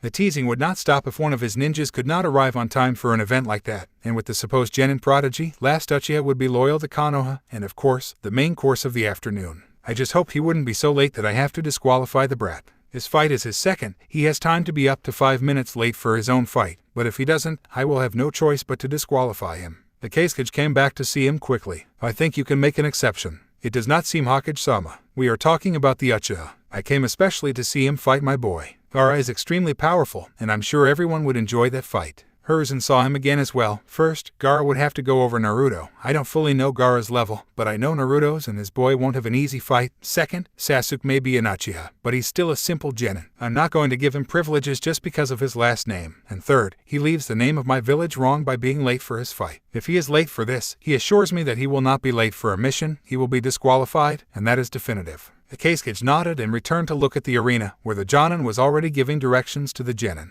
Of course, he was growling imperceptibly, annoyed that his master suddenly thought of putting on his pants and not letting the desires of others cloud his decisions. Sakura, Ino, and the others were in the stands of the stadium, excited and waiting in advance for the start of the finals. They were sure that Naruto would manage to become a Chunin, although they hoped that the battle they knew would start at any moment did not make him miss that opportunity. Sakura and Ino in particular were nervous. They both knew how powerful and dangerous Gaara was, and although they had full confidence in Naruto's abilities, in his career there would always be a margin of error that you could not anticipate. Anything could happen, and Naruto could end up seriously injured or, worse, completely dead. It seems that the Uchiha is not there yet. Hana muttered next to him, caressing one of the triplets. She was wearing her Jonin clothes, knowing that she would have to fight. Knowing Kakashi, she will reach almost the end of the tournament and demand that the Uchiha be allowed to fight against the one who is practically already champion. I don't think Hokage-sama will let that happen, Sakura said, looking towards where the cages were. The rules are clear if someone doesn't arrive 5 minutes after they were called up and disqualified. You have no idea of the power that the surname Uchiha brings with it, right? Anko asked, leaning back into his seat. What do you mean? Ayan questioned whether she was the least wise about the ninja world, even though she was learning very fast. Kurenai hit her friend because she knew she would say something sarcastic and completely biased. The Uchiha clan is a major clan. It has a lot of strength within the politics of the village. The fact that Sasuke is the last of the clan means that especially the civil council will do everything possible to be on his good side. The Hokage before the fourth died was practically the one who completely led the village, but with all the disorder and problems that there were after the attack of the Kyuubi, the councils ended up grabbing more power than they needed. Hokage-sama did not take the position immediately, although he began to exercise it the same second after the death of the fourth. The papers had to be updated and arranged so that everything was legal. Sakura raised her hand, stopping Kurenai, so the councils took advantage of that time to promote laws that gave them more power, and now Hokage-sama does not have the same power as before the Kyuubi attack, and it is possible that the councils will do something so that Sasuke has his chance to be champion of this tournament even if he arrives late. Yuga laughed at Kurenai's face and patted Sakura's head. That's exactly what happens, but Kurenai loves to stretch out.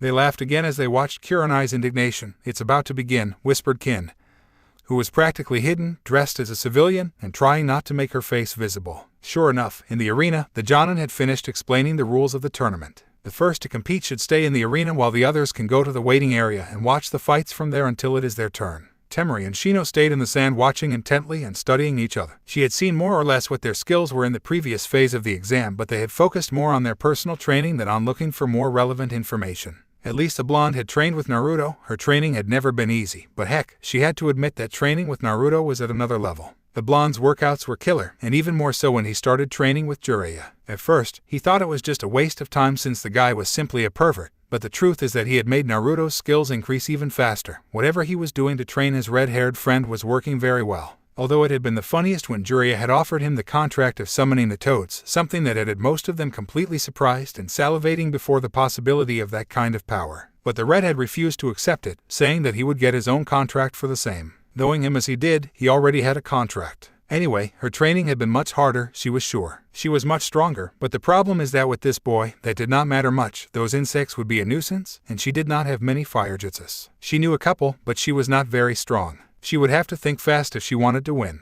He was completely still analyzing his opponent as best he could, his insects buzzing talking to him and giving him information necessary for his victory, so he could analyze that this girl was far superior to him in almost every aspect. He knew he was dangerous with that giant fan he had on his back, so he had to make sure he let go. Luckily, the wind was not as much of a threat to him as fire, although it could cause him certain problems if he did not take care of himself. The problem was that he did not know if he had another affinity or could do jutsus with other elements, even if they were low level. From what I had seen in the second stage, they were quite skilled in taijutsu, so I couldn't let her get too close, and that was another problem because their Kakeichu insects were much more effective when they were close to their prey. True, he had trained with Gei-sensei to improve his taijutsu, but it was impossible to level things out in just 1 month. At least his speed had increased, and he was not in such danger of being overwhelmed as soon as the fight began.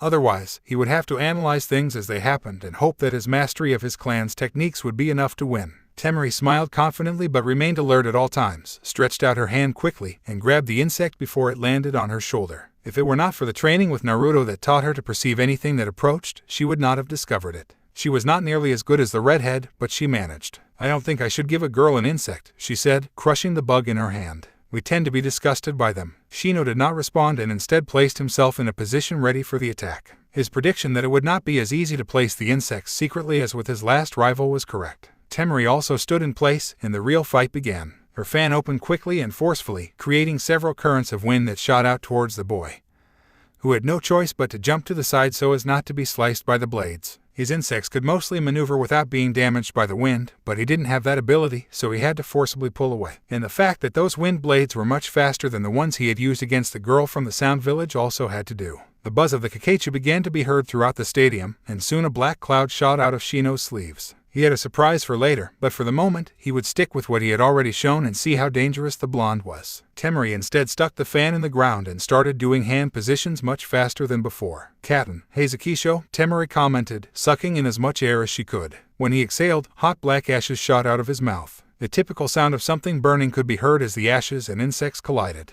The ashes were not too powerful, but they could be kept on the ground, and Temari could use them again to defend herself. Plus, she prevented the insects from using the surrounding soil to attack her. She had learned this jutsu specifically for this fight. As fire was not his affinity, he felt his chakra drop significantly, but nothing too important. He took advantage of the fact that Shino was surprised, or at least he hoped so, to approach quickly, leaving his fan behind because the weight would only slow it down. The boy did not expect a frontal attack so soon and received the blow all over his face, making him a couple of steps back. He reacted faster this time and raised his arm to stop the next attack. At the same time, he had to bend down for the kick he would have given him. As I expected, it was a success to have trained taijutsu with the best in the matter that Konoha had, but he was constantly on the defensive, unable to attack, and only got worse the more blows they avoided. Temari's physical strength was far superior to Shino's. The Jet decided to start the counterattack and took a trick from Gaara's book. It had never occurred to him to use his insects as armor, but he had practiced a little and mostly Serbian. The Kakachu began to travel the skin of the boy, protecting it and wrapping it as the sand of Gara did with the redhead.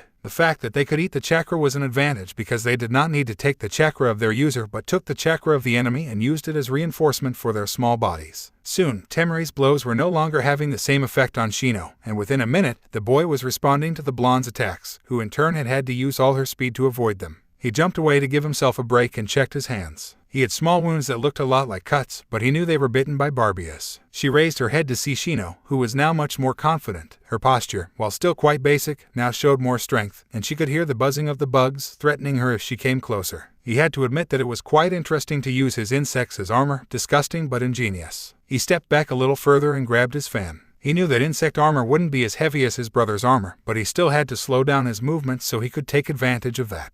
Maybe I can't get close, but it's not the only thing I have. Moving his fan created a huge tornado of wind that began to swallow Shino slowly. Some of his Kakachu broke off his body and were swept away by the tornado. The ashes on the ground, still hot, flew towards the tornado, making it even more dangerous. He noticed how the wind in certain parts and in small quantities became blades that cut his small insects if they did not end up dead thanks to the ashes, whatever it was dangerous to let themselves be dragged. He jumped away, clung to a tree so as not to be swept away by the tornado that was getting stronger, and let some of his friends stick to the trunk. Temeri seized the moment and made hand signals again. Katen, Hatsui Boringu no Jutsu spat out a small fireball that was moving at an incredible speed towards Shino. The boy had to let go of the tree and put his arms in front of his face to protect himself. The fire burned his insects much faster and more ruthlessly than the ashes, in addition to burning the sleeves of his suit and exposing his little surprise, much to Temeri's chagrin. The new insects were much larger than the Kakachu, but from what I could tell, they also fed on chakra. I did not know if they were like the Kakachu, but I did know that they could be few, but they would be very dangerous. Shino stretched out his arms, and immediately the larger insects spread their wings and began to fly near him. He had light green skin, and the buzzing they made was almost deafening.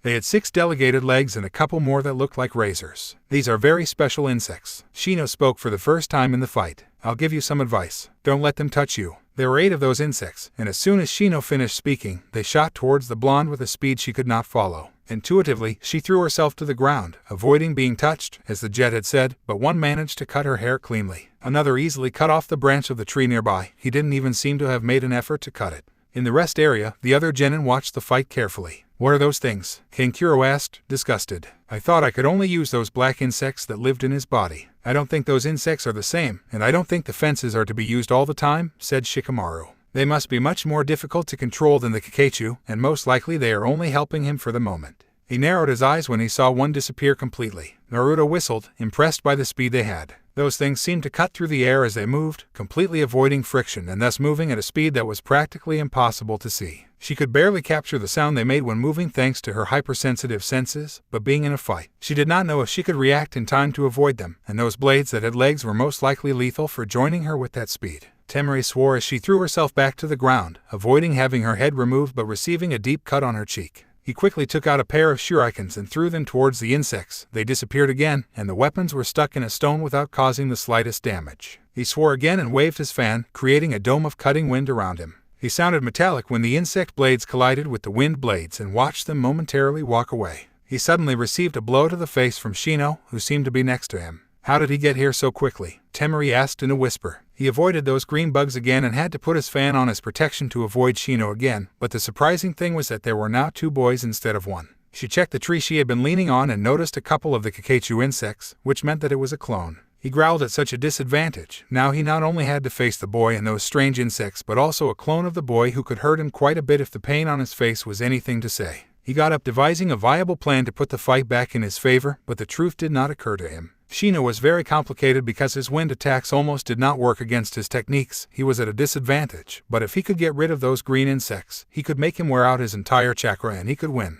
He waved his fan, creating another tornado that quickly threw towards Shino. He took advantage of the fact that the attention of his enemy was on his attack to move further away and, in the process, placed himself behind Shino. Those green insects should be quite difficult to control based on what he knew about the insect clan. Shino jumped away from the tornado while the green insects had already disappeared without him saying anything to them. He gritted his teeth, frustrated by his inability to control them properly. Her father had warned her that they would not be easy to control and would absorb a lot of her chakra, but he knew that he could not beat this girl if he did not have something up his sleeve. Unfortunately, his Kakachu insects were too susceptible to fire attacks. He knew that the girl had that information and would learn a couple of basic jutsus, enough to kill his insects and, of course, give him headaches. Therefore, he needed something more resistant and not so easy to kill. He sent the clone to attack Temari quickly because he also knew that the girl had intelligence that could rival Shikamaru's. The blonde noticed the clone approaching, so she started making hand signals again, let her chakra be absorbed by the technique even more than normal, and spit out a huge cloud of ashes that hid the clone for a second. When the ashes finally fell to the ground, the clone had been discarded, and the insects had become charred corpses. Shino growled again and went on the attack along with the green bugs. The blonde again had to back off or keep defending her position, although it was quite difficult with those knives threatening to cut off her head every second. The guy wasn't exactly great at taijutsu, but the insect armor gave him an annoying advantage. In the stands, the spectators shouted excitedly, watching the fight quite entertainingly, while certain people walked through the place, positioning themselves as they had been ordered. There were some Jonin and Chunin around the place, making sure that the civilians did not cause trouble and especially that the ninjas from the other villages were where they should be. At least now, if all the ninjas were working as they should, not all in the stadium but also in the village, the entire Konoha military corps was at their jobs for whatever reason they might be needed. Hinata was watching the fight near where her father was sitting and had an empty seat she had reserved for her friend next to her, whom she had not been able to find since the morning. She was especially worried considering her father's comments. They were after all a ninja clan. If Hayashi wanted her dead friend, she had to order some of her ninjas, and it would be done. She checked the stadium again, looking for that pinkish red hair that characterized Tayuya, but did not find anyone like her. She cast a glance at her father and sister and sighed. Hanabi was a good girl. She had even tried to help her when her father could not see them, but she had always been jealous of the attention her father put on her. Do you notice the flaws they have in their poses and transitions? Hayashi asked his youngest daughter. Hanabi was focused on the fight, analyzing each pose and each movement and thinking about how she could counteract them or use them to her advantage. The Aburim in a beginner leaves many gaps that could easily be exploited, but those green insects compensate. Then she focused on the girl. On the other hand, Sunanin has excellent reflexes, and her transitions are smooth and precise but lack sufficient strength. Hayashi nodded, pleased that he could notice many more failures, and if this was a real battle, he was sure that someone would have already killed them, but his daughter was still learning, very fast, yes, but learning after all. Hinata disconnected them again, trying to find her friend. She was still somewhat upset by what she said, but after a couple of days of thinking about it, she could understand what she was trying to say. It was quite difficult to let go of everything she had been taught since she was a child, but at least she was thinking about what her friend and Kurenai had already told her. On the other side of the stadium, Temari's friends were grimacing. That must have hurt. Ino complained upon seeing the heavy and painful blow her blonde friend had received from Shino, since Shino knows taijutsu. He's been training with Gei, Kurenai replied, moving his eyes quickly. He's still a long way from even considering himself a genin in terms of taijutsu, but he makes up for it pretty well with that strange armor of his and the green bugs. I didn't know that the Aburim had other insects besides the Kakechu, Sakura said confidently and somewhat disgusted. Everything was the same, no one here knew, muttered Yugao, smiling when Temari passed Shino's defenses and hit him with her fan. A good idea, he whispered. Shino grunted, taking a couple of steps back. That fan was too big and heavy. The blow that had just been given had resented his ribs. Out of the corner of his eye, he noticed how the first of his kamakiri moved away when he could not continue controlling it. He had to rush to win or he would be in trouble. Soon the other insects would start to move away too, and that would leave him completely open. Temari gasped from exhaustion but smiled when she noticed one of the insects moving away. Blowing strong enough to deconcentrate it and do great damage would make those annoying insects stop receiving orders and therefore leave. He crushed another Kakechu inside. That was the problem. If he had the fight nearby, it was easier for him to place the insects on him and could cause problems if he was not careful. When Shino launched the attack once again, Temari began to weave between her attacks, moving closer and closer to where she needed to be. Occasionally throwing a punch, they were mostly soft, so Shino had no problem with them. The blonde smiled as they began to step on the ashes that her attack on the insect clone had left. When she was sure they were in the center, she began her counterattack, crouched down, let one of the insects pass by, and moved her fan quickly. The ashes were lifted by the wind, and when the fan touched Shino's body, the ashes were already surrounding him, burning the insects that covered the boy's body. Shino uttered a cry of pain after being not only beaten at the same point before but also receiving burns. He wanted to respond to the attack, but Temari was controlling the air around him, and thanks to that, he was also controlling the ashes. The Kamakiri insects were more resistant to fire than the Kakechu, but there were so many red-hot ashes that they were also being affected. Soon, 3 flew away from the battle, and 1 more ended up dead at his feet. He only had 3 insects left, and his Kakechu were dying too fast. He tried to get away but only ended up falling into a trap. Temari, who had already foreseen that movement, controlled the wind in such a way that the ashes attacked from behind while she hit the boy with all her strength in the chest.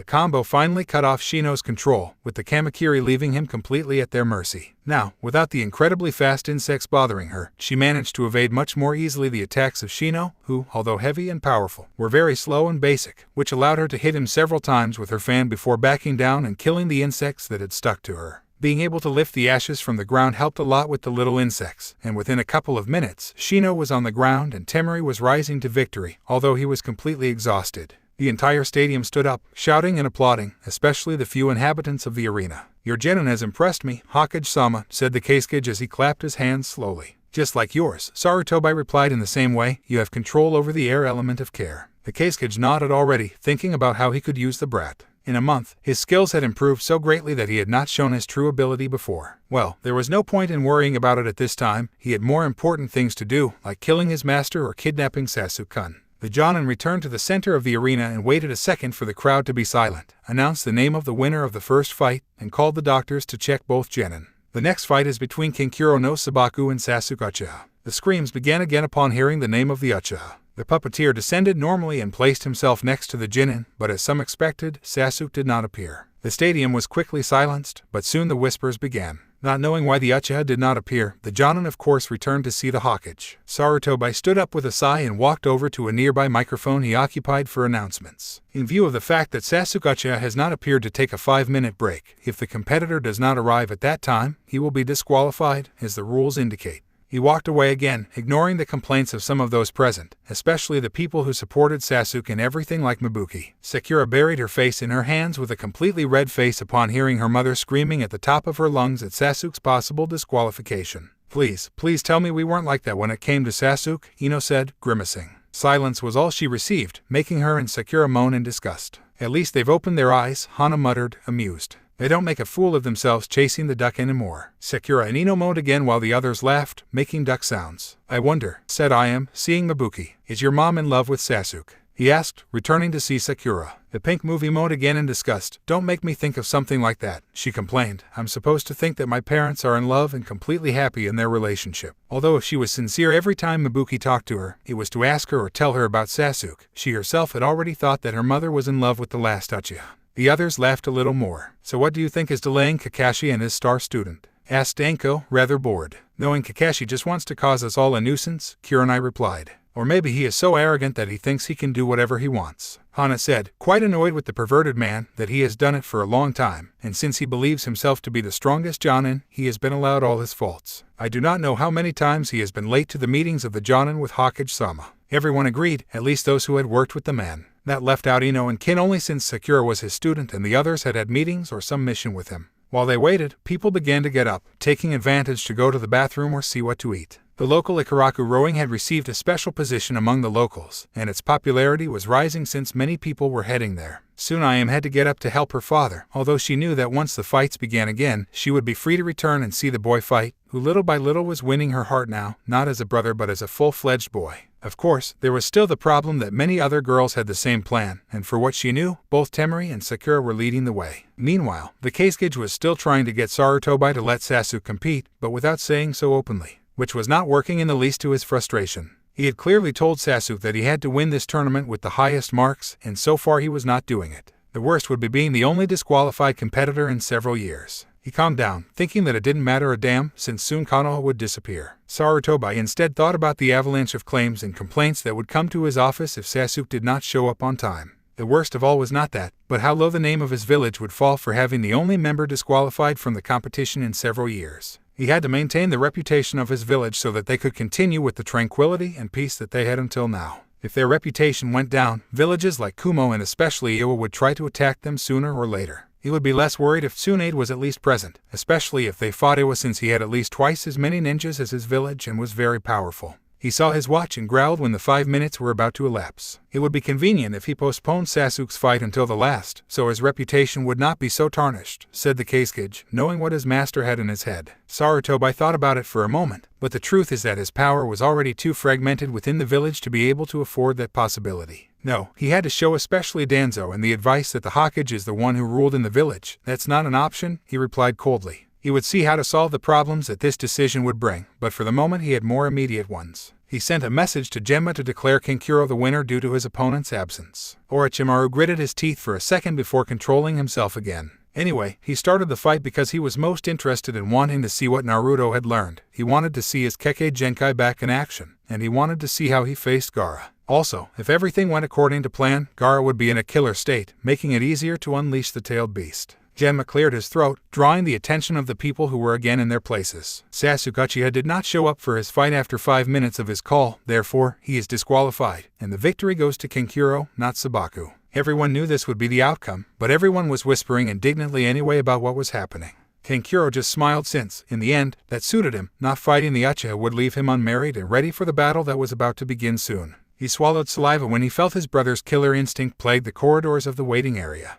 Sir, Temari said to the redhead, worried about the boy since he was facing his brother, and although she loved him as any sister would love her brother, she also knew how unstable and dangerous he was. Naruto smiled reassuringly at him, ignoring at all times the look that Gaara was giving him. The next fight is between Gaara no Sabaku and Naruto Uzumaki. Gaara appeared next to the Jonin in a cloud of sand while Naruto decided to walk leisurely. The people in the stands were shouting back and forth, annoyed that the demon was competing for a chance to become Chunin. Naruto's friends looked back and forth in awe of the hostility they felt towards the redhead and, at the same time, were completely annoyed. Hiranai had to hold Anko a couple of times so that he would not kill anyone. Sarutobi was in the same situation, restraining himself from plaguing the place with murderous instinct and shouting from the rooftops, as this also left his village bad, although to a lesser extent since everywhere the Jinchuriki were hated, although they have done absolutely nothing to deserve it. The redhead didn't care what the villagers thought. Long ago, he stopped worrying about what people would think of him. The only opinion that mattered was that of his beloved people. As soon as Gaara's name was mentioned on the outskirts of Konoha, the two ninja armies of both Oto and Suna began to move silently around the village, ready to finish off anyone who crossed their path. Kabuto, of course, was leading everything along with the supposed real Keisuke. At his side was also the poor devil, who would be sacrificed to bring from their graves the 3 people who would wipe out Konoha. At the same time, Jiraiya returned to see the village. He had been all day trying to pass the barrier that his student had made to hide a sacred place where he met with several girls. He had to enter, after all. He had seen how several girls came in completely dry but came out wet, and even sometimes with completely different clothes, as he died of envy. Although at the same time he was very proud, his godson was quite a heartthrob. He sighed tiredly at not being able to pass the barrier and, at worst, having received a couple of rather painful electric shocks, and started his way to the village again. Naruto came to the center of the arena and smiled towards Gaara, who was noticeably hungry for blood. Genma returned to see him every so often because of the powerful killing instinct he was exuding, not that it mattered because his own was much heavier and scarier. Genma gave them a couple of words, and while in the stands, the tension built up. They say that the Keisuke boy is extremely powerful. I don't think the Uzumaki will last long, said one of the ninjas in the place. Yes, but there is also the one that Uzumaki has improved this month, replied his companion. Anyway, it will not last. A month cannot compete against years of decent training. Naruto is going to win, Sakura said, annoyed with the pair of ninjas nearby. She sent them a poisoned look and returned to see the arena. Anko laughed lightly. Or my favorite student is learning. She commented mockingly. I feel so proud. Hiranai hit her on the head to stop making a fool of herself, although she had to admit that the training she and Yugao had given both Sakura and Ino had helped them a lot. It's starting, Kin said with a note of excitement that no one missed. They all supported Naruto, of course. Genma left the place quickly, and immediately both opponents were placed in position. Of course, Naruto began with the attack. The chains appeared on his back and he shot towards the other redhead. The sand appeared just as quickly, blocking the chains and pushing them away since they were so hot that they were in danger of turning into glass. They stood still, watching each other, before the action began again, with the 4 chains attacking fiercely while the sand appeared like whips, blocking and attacking as much as the chains. With each clash of powers, a rumble was heard, while in the stands everyone had their mouths open in surprise. Neither of the 2 genin had moved but was attacking fiercely anyway. Is that all you have? Gaara asked with his arms folded and getting bored. I'm just warming up, Naruto replied before disappearing to everyone's surprise. You better pay attention, he muttered behind Gaara's back. He opened his eyes in shock before receiving a powerful kick in the back. His friends cheered while the rest of the stadium was silent, not knowing how the demon had such an ability. Mother wants your blood, Gaara said, turning around and smiling excitedly. He was surprised that someone else had that speed, but he wouldn't take it by surprise again.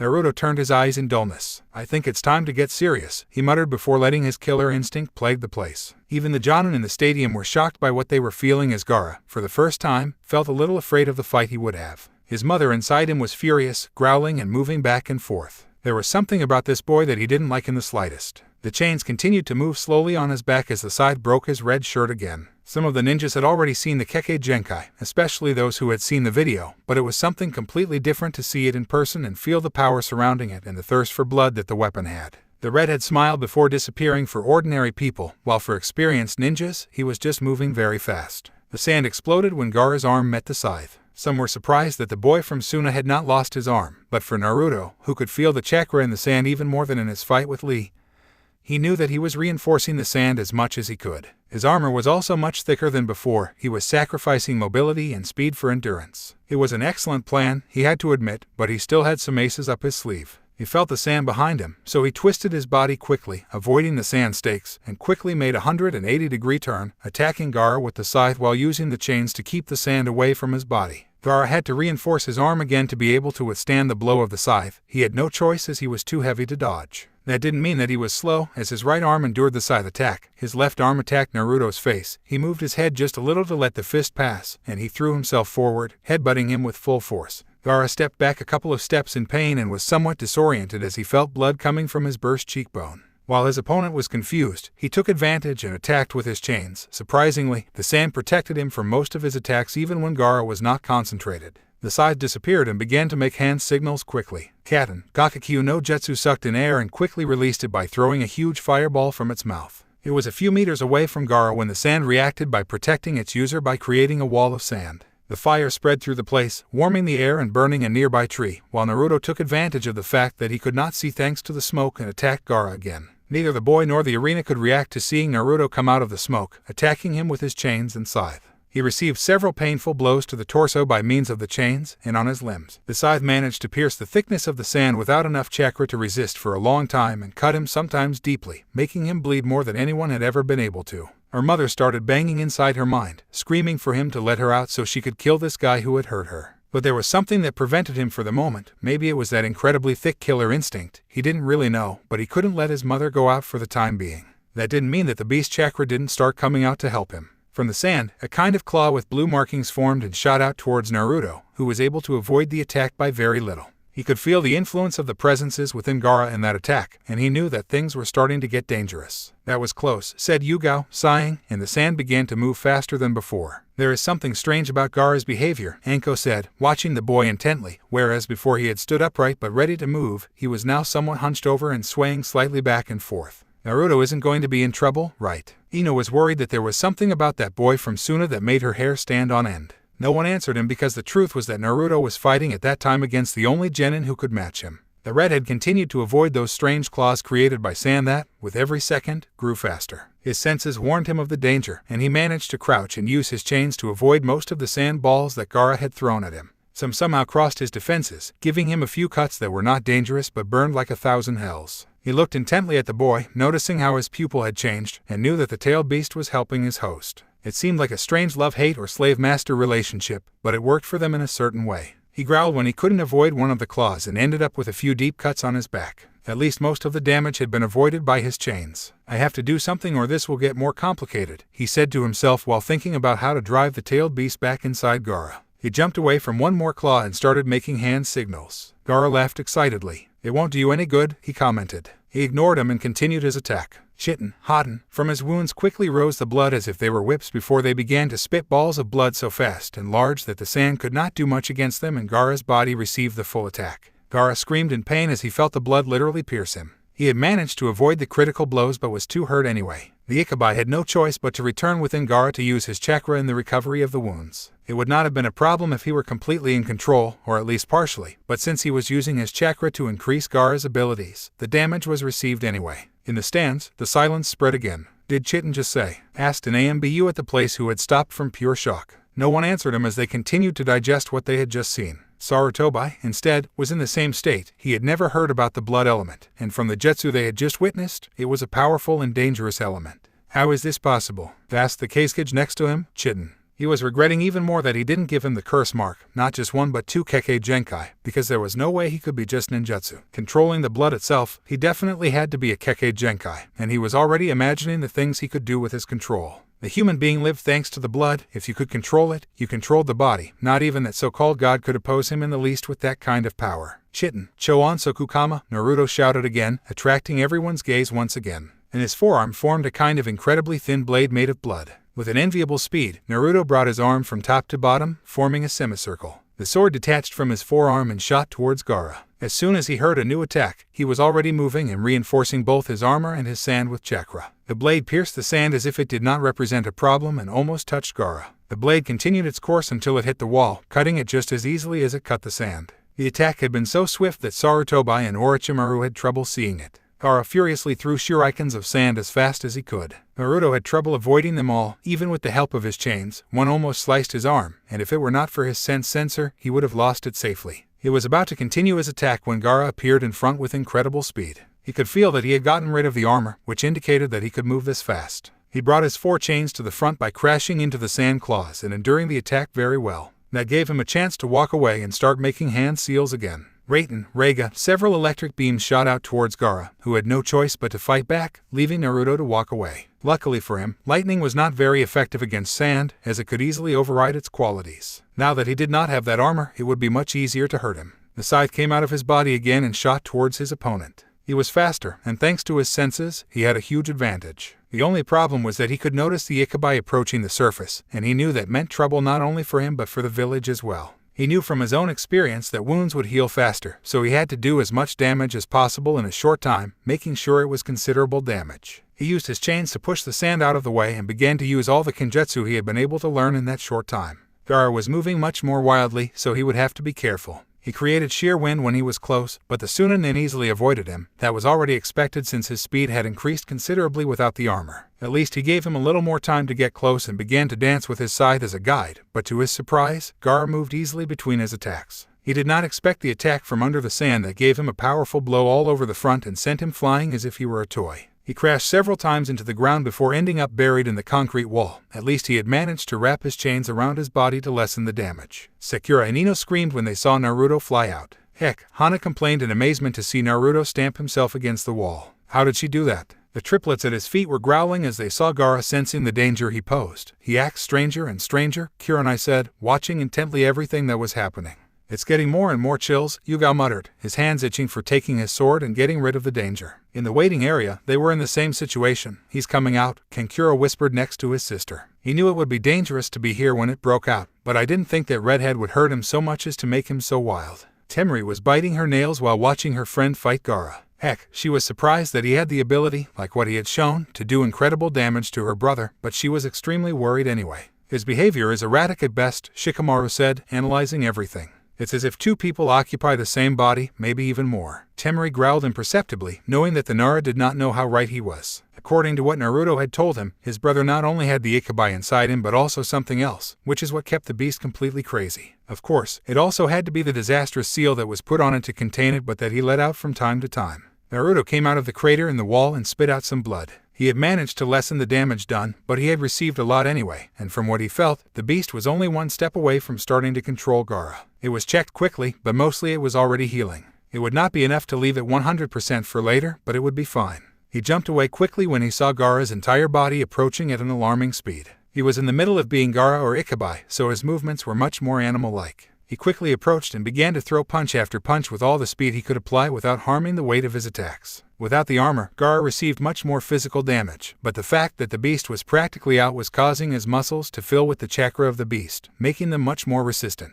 He crouched, avoiding a blow, and with his chains away, the sand swept Sunanin's feet, making him fall to the ground, but his speed was enough to avoid the next attack on his face. He turned the ground back into sand to use it as a fist, but now Naruto was more attentive to that type of tactic. Chitin, Ketsuki Shiruto placed his arms in front as his blood moved at an alarming speed, covering his skin in red and hardening as much as steel. The sand spread on the sides without causing damage, and Naruto was able to take advantage of the opening left by his opponent. Still with his red and hardened arms, he hit Gaara's face with all his force, and just like before, Gaara flew out, hitting the ground several times before stopping a few meters away. The blood turned liquid again and spread to the ground, leaving only red spots on his arms. Luckily, the fox helped the regeneration of blood because, otherwise, he was sure that he would have lost enough to leave him anemic. He had no choice since controlling other people's blood was still out of his possibilities. He felt the change in the environment and knew that Gaara had given way to his mother to fight. When the redhead raised his head, half of his face was covered by sand with a strange yellow eye, and one of those claws from before came out of his neck and left arm.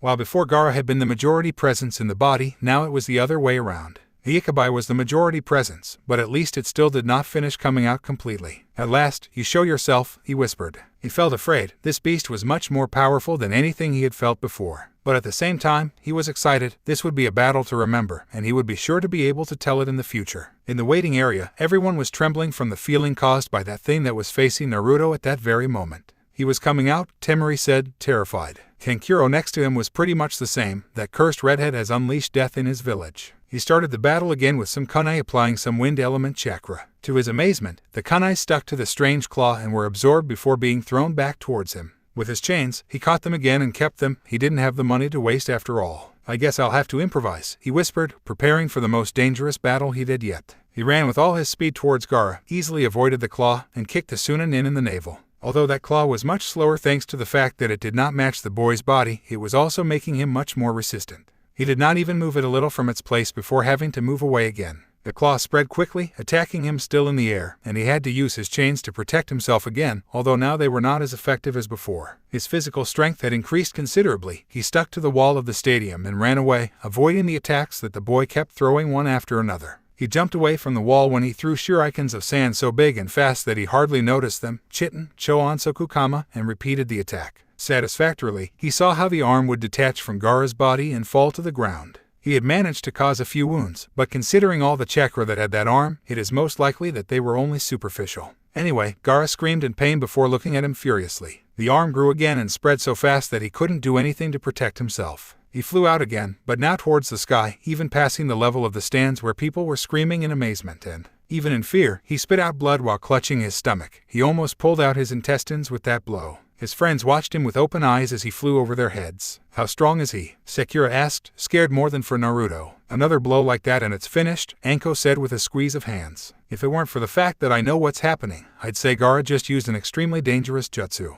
Hana and Kurenai nodded, knowing that this is why the fight has not yet been stopped. When the Ikabai fully leaves, the battle will begin, right? Asked Yugao, looking at Kin. The jet nodded, although he looked at Naruto's body, so he was more instinctive than anything. Naruto decided that he had to level up his attacks if he wanted to survive the battle and cause enough damage. He began to make hand signals quickly as his violet eyes darkened to black, before an emerald glow followed to form a kind of whirlpool. Dakegan, he whispered, and soon his eyesight improved incredibly. He could see everything at 180 degrees, both up and down and to the sides, likewise. An incredible amount of information began to fill his senses. He knew how high he was, and he knew exactly where Gaara was with respect to his person. He knew how much chakra Gaara was emitting and knew what that strange arm was made of. Anything he wanted began to reach his brain. He was assimilating everything in a matter of microseconds. Hell, he was sure that if he tried hard, he could see the possible movements that his opponent could make and plan countermeasures. He had to hurry anyway because he knew he was about to start falling, and he already knew that Gaara was preparing to kill him as soon as he was around.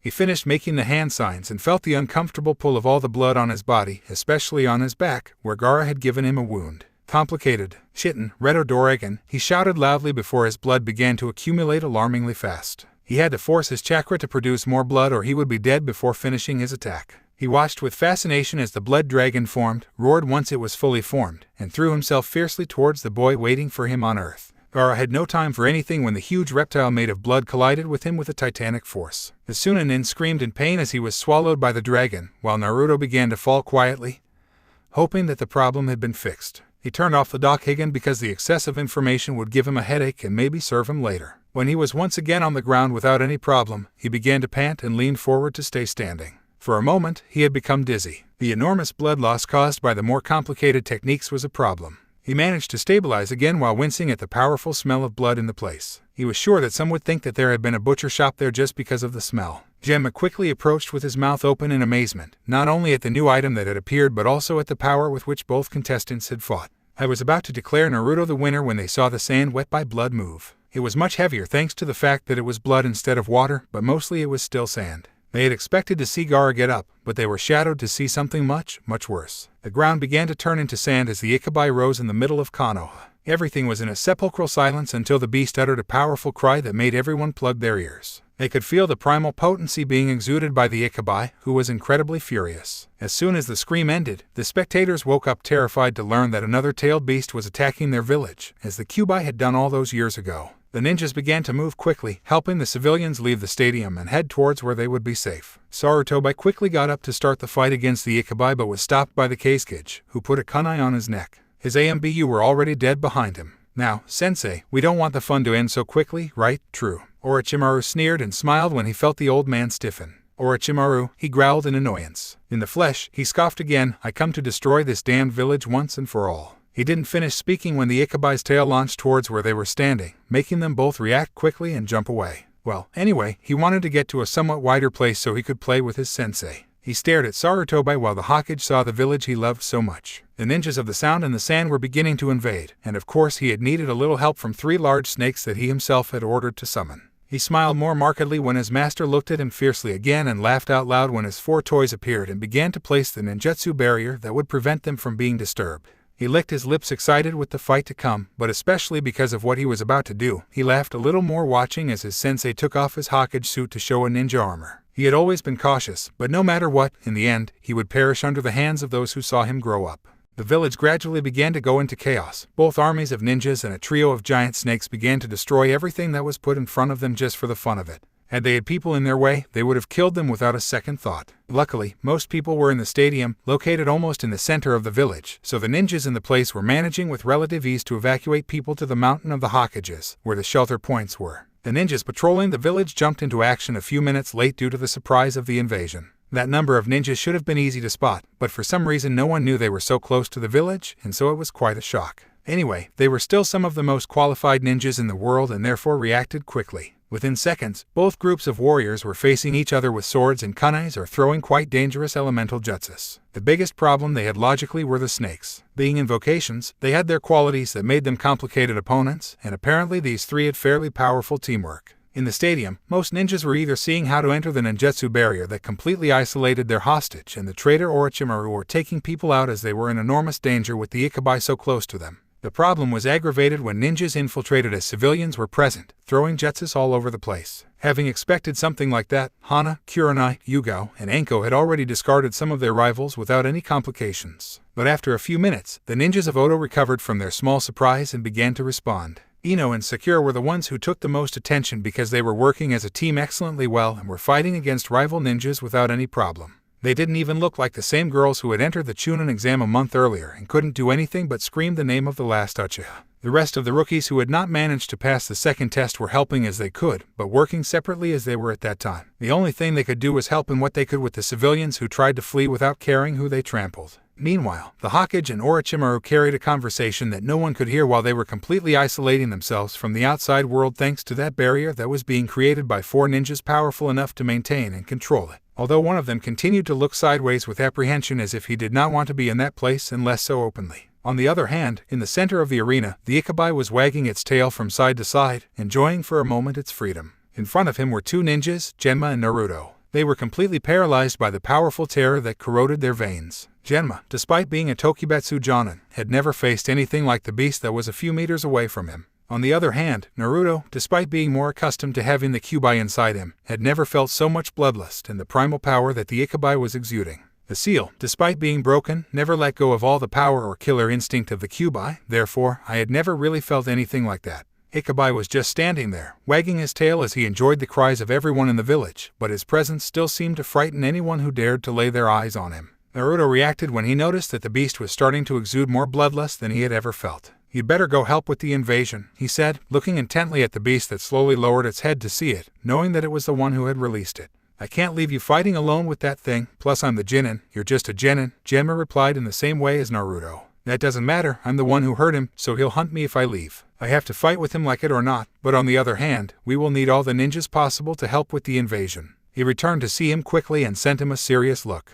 Genma recognized what he was saying, but anyway, he was in conflict. His body wanted to run as fast as possible, escaping this thing in front of him, but on the contrary, his mind told him that as a Jonin, he had the duty to fight instead of a Genin or ultimately help him. "Good," he said at the end. He still didn't like the idea, but he knew he didn't have anything in his arsenal that could cause pain to a tailed beast. On the contrary, Naruto could hurt him with the chitin, but be careful and ask the Genin for help nearby if necessary. With that, he left the place quickly, leaving behind the redhead that completely caught the attention of the Ikabai towards Naruto, squeaked again, and moved his tail at a speed that did not match his size to attack Naruto. The redhead threw himself to the ground, dodging the attack, and got up thinking of a way to win. His mind seemed to work at 1,000 an hour, and at the same time, at the speed of a snail, he could not concentrate. Thousands of ideas floated in his head without any connection. He threw himself back to the ground, avoiding the tail, and began to improvise. It would be best to try to continue with what he had done in his fight with Gaara, at least to test the waters before his mind rebooted and he could correctly plan what to do. He was about to start making hand seals when a whirlwind of wind and leaves appeared between him and the Ikabai. He opened his mouth in amazement when Sasuke and Kakashi appeared with smug smiles on their faces. Smiles that disappeared as soon as they noticed the chaos in the village, and especially when they noticed the huge sand beast that now had its eyes on them specifically. "What the hell is that?" Sasuke asked, taking a step back. "Is it the Ikabai?" Kakashi questioned at the same time. Logically, the beast did not lend them the slightest case. The only thing that interested him was to spill on the ground the blood of that unfortunate redhead who had done him so much harm. These fleas were not of his interest in the least. He needed to shed the blood of strong, powerful people who correctly proved that he was alive and that they existed. Again, with that astonishing speed, he stretched his thick arm towards the pair of insects that appeared and laughed when he felt something break under his force. Kakashi had managed to get out of the way of being used to incredibly complicated fights like, apparently, this. Sasuke, on the contrary, had never faced a killer instinct like that. Zabuza did not even compare a little to this. His body reacted like that time by staying completely still, even though his mind was screaming at him to move. He received the titanic blow that sent him flying like a fly at breakneck speed. He felt some of his bones break, but luckily it was instinctive to fill his muscles and chakra bones, so he knew it would not be as bad as it would have been otherwise. Either way, he would be seriously injured and would most likely be in the hospital for quite some time. Kakashi, realizing what had happened, ran at full speed towards the wall against which his student would collide and caught him just before he collided. Unfortunately, he did not take into account the power behind that blow, causing both to hit the wall and even cross it until they appeared in one of the streets of the village, where they collided with a house and finally stopped. Naruto whistled, impressed, trying to decide between fun and terror in front of the power of the tailed beast. He did not have much time to think since the Ikabai turned back to him, attacking as fast as before. The red had managed to get out of the place where he was standing before the huge fist hit the ground. He quickly made a hand seal, and with a cloud of dust, several clones appeared. He was going to need a lot of help to defeat the Ikabai, but he could not do too many because his taijutsu would make them fall apart much faster than normal, plus he sensed that simple numbers would not represent anything to the beast. In total, there were 10 fighting against the Ikabai. Before trying to approach logically, he would attack from afar and pray that some of his attacks would at least hurt him a little. 5 started making a set of stamps while the other 5 made a different one. Futon, Keizakufu no Jutsu shouted the first.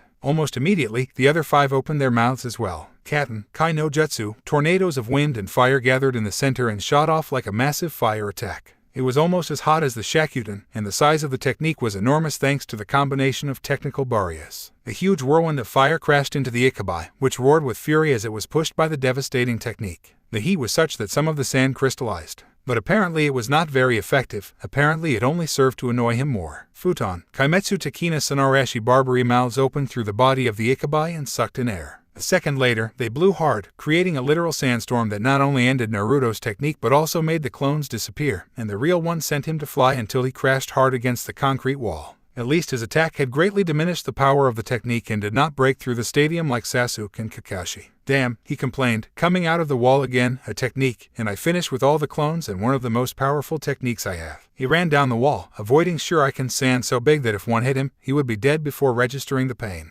He jumped away from the wall and started making hand seals again. Katen, Karyudan spit out a jet of high-temperature fire that hit Ikabai in the face. He screamed and twisted for a moment, taking a couple of steps back while half of the beast's face fell apart. He tried to continue with his attack but was stopped by several sandballs that collided painfully against his body and sent him to be buried in the stadium floor. He quickly left the road before the Ikabai hit him again, and with the force he had, he would be made into a bloody pulp. The chakra chains appeared on his back and attacked quickly. He knew that he could suppress, to some extent, the chakra of other people and tailed beasts, but that was a step he had failed to take. At the moment, I could heat them with chakra Katen, which apparently affected them much more than lightning and wind alone. The chains wrapped around the screaming Ikabai's limbs and shook him flying. "Well, that was a bad idea," Naruto said, slowly recovering. "You're going to have to use that," the fox said through his thoughts, "or my little lunatic brother is going to kill you." He laughed darkly. This would be the first of many tests his container would have because he knew in the future he would only have much more difficult battles. Naruto knew what he meant but did not want to use it. You could say that the technique was a kenjutsu for the chitin. Hell, maybe it was something even worse than a kenjutsu.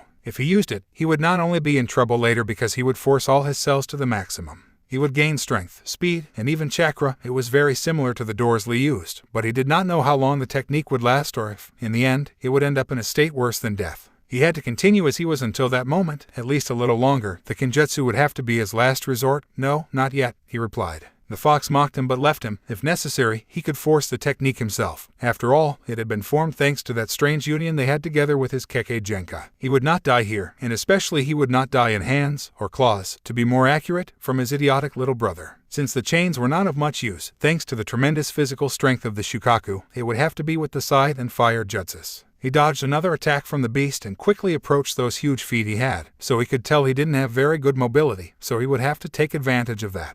He once again avoided his claws as he did not want to fly out, and with all the force, he could cut Ikabai's foot. Shukaku screamed again as he felt the heat that gave off that weapon made of pure chakra. He was mostly immune to physical attacks, but the heat crystallized the sand, making it painful to even move. He tried to crush the red-haired brat but was fast enough to avoid it with just enough. Katen, Gakakyu no Jutsu, Naruto shouted just below the Ikabai, releasing a huge fireball supercharged with chakra. But the beast was not so dumb, it sucked in air quickly and crushed its stomach. Futon, Dangan no Kuki, both jutsus collided in the center, but the bullet was more powerful. Naruto had to take advantage of the huge body of the Ikabai hiding between his legs to avoid being burned by his own fire. He took advantage of his hiding place and came out from behind, cutting his calves. That would slow Shukaku down even more, giving him a little more leeway, although with Jinchuriki's recovery cup, he was not so sure that it would serve so much. Ikabai wagged his tail, trying to crush Naruto, but the redhead had already foreseen that kind of attack. He managed to jump away even though the tail was devilishly thick. What he did not take into account was the length of his arms. While in the air, the Shukaku managed to turn his body and hit Naruto as hard as he could with the uncomfortable movement and the pain in his calves from the crystals digging into his body. He spat more blood as his chains dug into the cement of the stadium wall, slowing down until he managed to reach the wall without suffering further damage. He began to quickly make hand seals before the beast could attack him again. Chitin, Fukuro no Genkyu, from his wounds, the blood began to rise rapidly like tentacles, and from those tentacles came off spheres of blood that glowed slightly for a few seconds. The spheres floated slowly and plagued the sand with flashing red lights. Shukaku stared at the strange attack for a moment, not knowing what they would do. One of the spheres touched him on the shoulder and immediately exploded violently, making him scream in pain.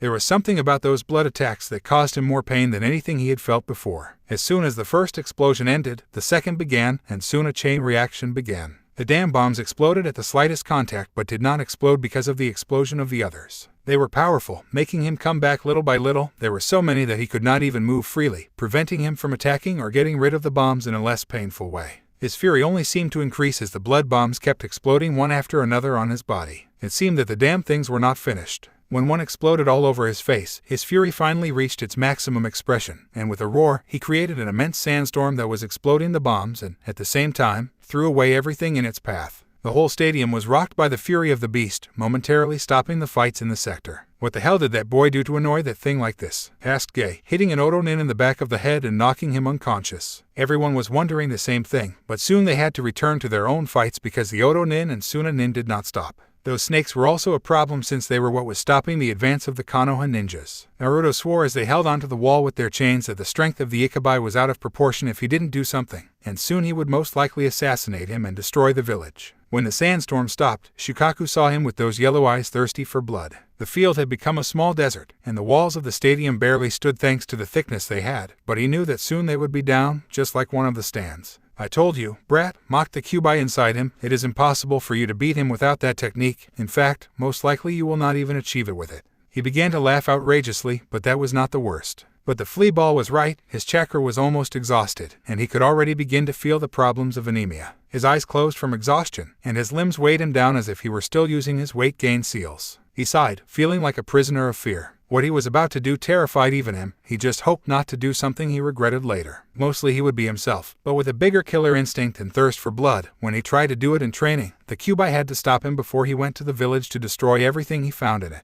A couple of animals from the Forest of Death had not been so lucky and had ended up literally eviscerated. "Well, here I come," he whispered, and he began to make hand stamps quickly. For such a troublesome kenjutsu, he had a fairly short and simple set of seals to make: Chitin, Kagyun. The atmosphere seemed quiet, isolating the sounds as the icy wind swept through the stadium abnormally. Naruto's body pulsed a few times before he began to turn pale quickly. The black parts of his hair quickly turned white, and his eyes took on a red coloration with the pupil torn. His whisker-like birthmarks thickened even more, and his fangs lengthened. His muscles inflated and the chakra began to show visibly. Naruto possessed more chakra than anyone else in the village, not only because he belonged to a clan that single-handedly possessed tons of it but also because of the help of the fox. No one could have ever thought that the redhead could exude so much chakra in such a short time and so thickly. There was a macabre sound like flesh tearing before strangers appeared on Naruto's back, tentacles, 9 to be more precise, of a red color, showing the blood they were made of, but also seemed to be made of red hair with the color of Naruto's hair. They moved as if they had a life of their own, and for anyone who was watching the boy at the time, I would swear it was the Kyuubi in a much smaller, more human form but still showing its imposing 9 tails. Naruto looked at his adversary and smiled while licking his lips. "Let's play," he muttered before disappearing with a burst of speed that even lifted the earth by the force of it. The Ichibai received a powerful blow to the stomach that took the air out of him and threw him backwards, crashing hard against the wall of the stadium, tearing her apart along the way. Now if all the fights nearby stopped thanks to the shock of seeing a beast with a tail being thrown that way. They opened their mouths, impressed to see Naruto standing where the Ichibai had been before, with those 9 tails made of blood wiggling behind him. Their first impression was that the Kyuubi had also been released, but they could not feel the fox chakra, and the tails were made of blood just from the element that Naruto managed to control. Despite that, they knew that there was something strange about the redhead, as if it were him, but it was not at the same time. "Shitten, Shuriken Kai," Naruto shouted, the 9 tails on his back moving at a speed they could barely follow, and soon Shuriken as big as a human torso were flying towards where the Shukaku was trying to rise. The beast roared in pain upon receiving the powerful attack and swept its tail towards Naruto. The redhead easily jumped the tail and approached quickly. The tails stretched around Ikibai's leg and were soon lifting him to everyone's amazement. 2 of the tails separated from the others, and with strong momentum, he cut the leg cleanly. The huge leg flew out, crashing into a couple of houses, and fell apart in the sand. The furious Shukaku sent the arena throughout the stadium to attack, but Naruto was fast enough to avoid what he sent. But some Jonin were jealous of the speed with which the redhead could move. Because he was focused on avoiding the sand, he did not realize that the Shukaku was getting up with the help of his tail and was looking at him maniacally. "Kyuubi, I see you there," he said, annoyed. "I want your blood. I want your blood. I want your blood." He kept repeating the same phrase like a mantra. There was something different about that boy. He was not the same one he had started fighting with as soon as he knocked his container unconscious. There was something dangerous about that technique he had used. All his behavior had changed. He had to end the fight quickly. His power was coming out with every second he was in control, but he had also been receiving attacks that hurt him like nothing he had ever done. He could not continue in this way. He had to get rid of the Kyuubi and that brat. With the speed with which he moved, he could not risk making a Baijidama at full power. It would have to be a small one to make it faster. He opened his mouth, where he began to concentrate his power, and soon a black sphere appeared.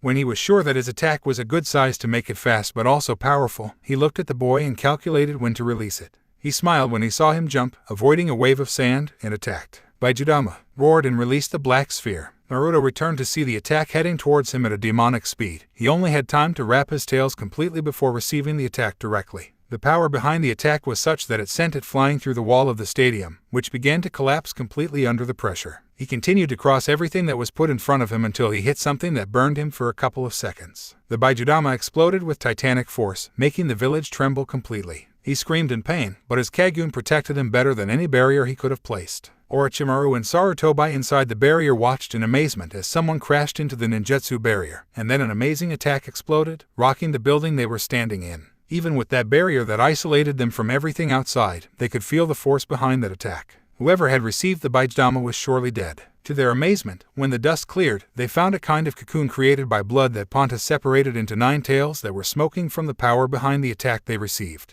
Naruto cleared his head and tried to hear more than just a blinding beep. He knew that his eardrums had burst, he also had a few burns, and his Kagun had received considerable damage. But luckily he had managed to withstand the attack mostly, of course. Now he knew that the form he was using would last less time. He disappeared quickly, ready to make him pay for the pain he had caused him, leaving behind several people impressed by what they had seen. He had never expected anyone to survive a Baijidama. They were also amazed with those tails that came out of his back and, of course, with the speed with which he was moving. He reappeared right above the Shukaku, who was laughing excitedly at killing the Kyuubi. "What are you laughing at?" asked Naruto, falling quickly and using his Kagun as a hammer to hit the beast on the head, sending it to bury itself in the same sand field he had created. The Shukaku, of course, was libido. How the hell had he survived? He had received the attack directly. A mere human should not have been able to do something like that. He saw the tentacles on his back and knew he had to see. Whatever he had done to make those things grow had made him much more resilient. "I'm going to kill you," he roared in annoyance, using his tail again to stand up. "I'm going to kill you." He threw several shurikens of sand at high speed that Naruto easily avoided, and lengthening his Kagun gave him another powerful blow in the face, sending him a few meters back, the houses under the beast collapsing even when he was not around. "Futon, Dangan no Kuki," shouted again and clenched his stomach, releasing several bullets of air. They were much more complicated to avoid than the sand. He managed to dodge two, but the third hit him squarely and made him roll through the streets of Konoha for several meters before stopping when embedding his Kagun in the ground.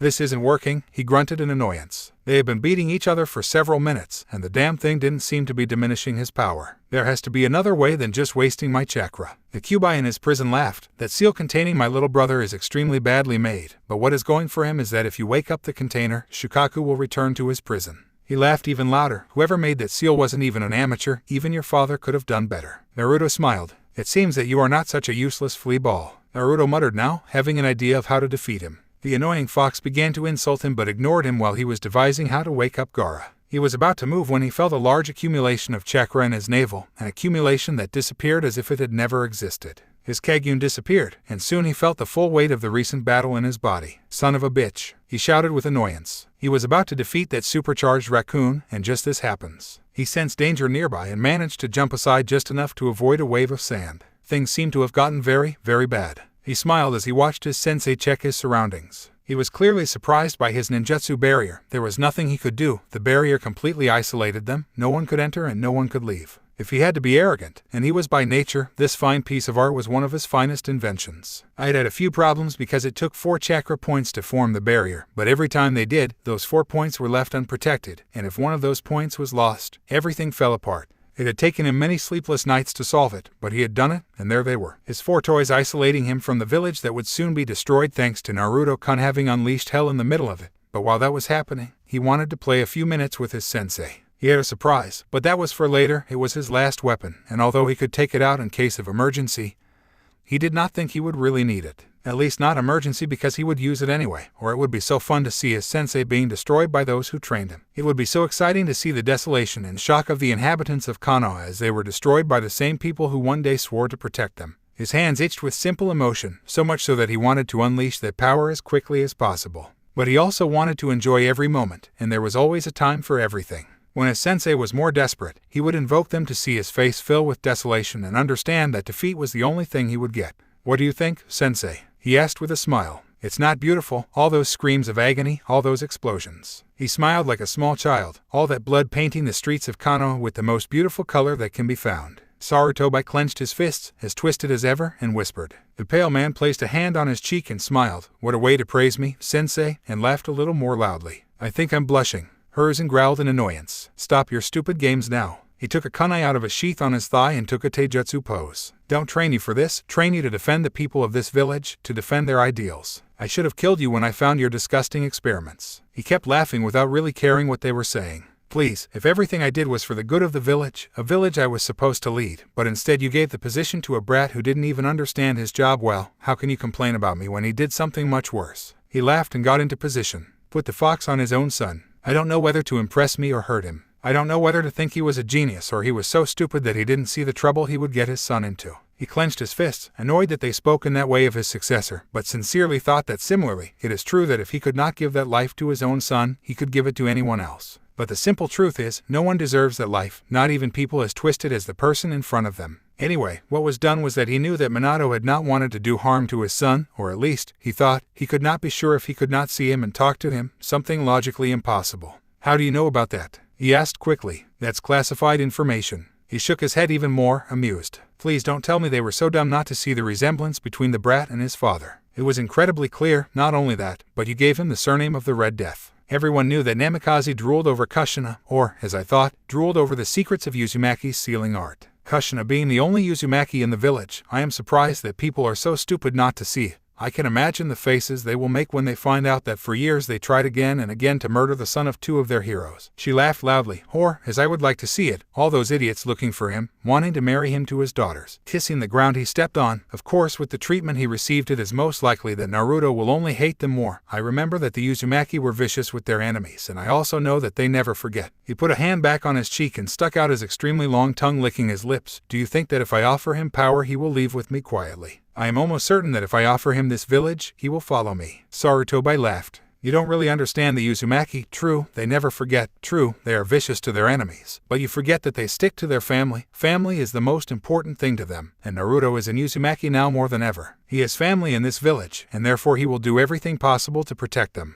This is his home, even though there are people who can't see beyond his nose, and because he will protect his loved one's house, he will protect the villagers even if they don't deserve it." His smile never disappeared, although if he was bothered by what he was told, the skills that Naruto-kun possessed would be exceptional on his side, and that Kekkei Genkai that could control blood was something impressive. Not only that, but he had 2 Kekkei Genkai, the amazing body of the Uzumaki, his longevity, and almost endless reserves of chakra. As a plus, he had the 9-tailed fox. Naruto-kun was only one step ahead of Sasuke-kun, or the Sharingan allowed him to copy the jutsus he wanted, but the Chitin allowed him to control anyone. With Naruto-kun's chakra reserves, he only needed to implant the Sharingan into Uzumaki's body, and he would have the perfect body. It wouldn't matter in the least if he couldn't disable the Dojutsu. Yes, he needed to catch them both at any cost. He looked at his sensei and smiled. He first needed to get rid of this plague and wipe out this cursed village. Let's leave this talk for later, sensei, he said before starting to make hand stamps at an impressive speed. Sarutobi also began to make them even faster than Orochimaru. Katen Gonkyu quickly expelled the air he had been retaining in his lungs, immediately causing a fireball that put any other that one of Konoha's ninjas had done to shame.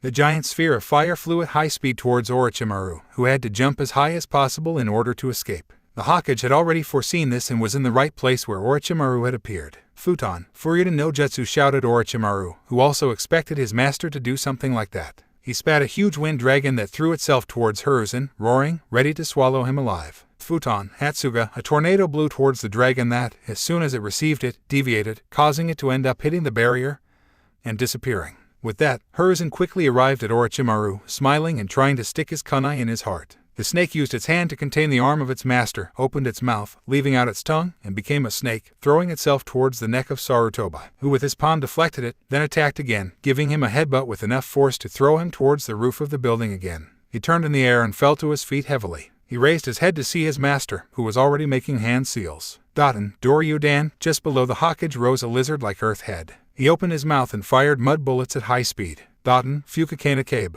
He put his hands in the ground, and immediately a wall of earth was erected that completely stopped the bullets. Please, you seriously thought about beating me with such weak techniques? Sarutobi fell on the roof gently and got back into a fighting position. You're so arrogant that you forget that the most basic techniques can be quicker to perform and, when well used, can cause significant damage. It's no use if you can't finish off your enemy in a single attack. You, being Professor Shinobi, should know that. And you, being my student, should know that when fighting at this level, all the damage you can do is important, even if you cannot finish off an enemy in a single attack. Orochimaru smiled, or I think I know better than anyone, and at that moment Sarutobi felt something on his leg. He returned to see him only to find a small snake with bright colors biting him. He quickly grabbed her head and crushed her. Knowing his student, the bite of that snake was not good at all. He was about to speak again when they heard a rumble, and when they returned, they saw a massive black sphere approaching at an impressive speed. Both knew that this was a Baijudama, although much smaller. Despite that, when it hit the barrier and exploded, they could feel the power behind that attack, so much so that even that kind of protection was rocked by its ferocity. They could see how the 4 who were holding the barrier in place screamed in pain, most likely because the barrier had to be connected to them in order to include them in its protection.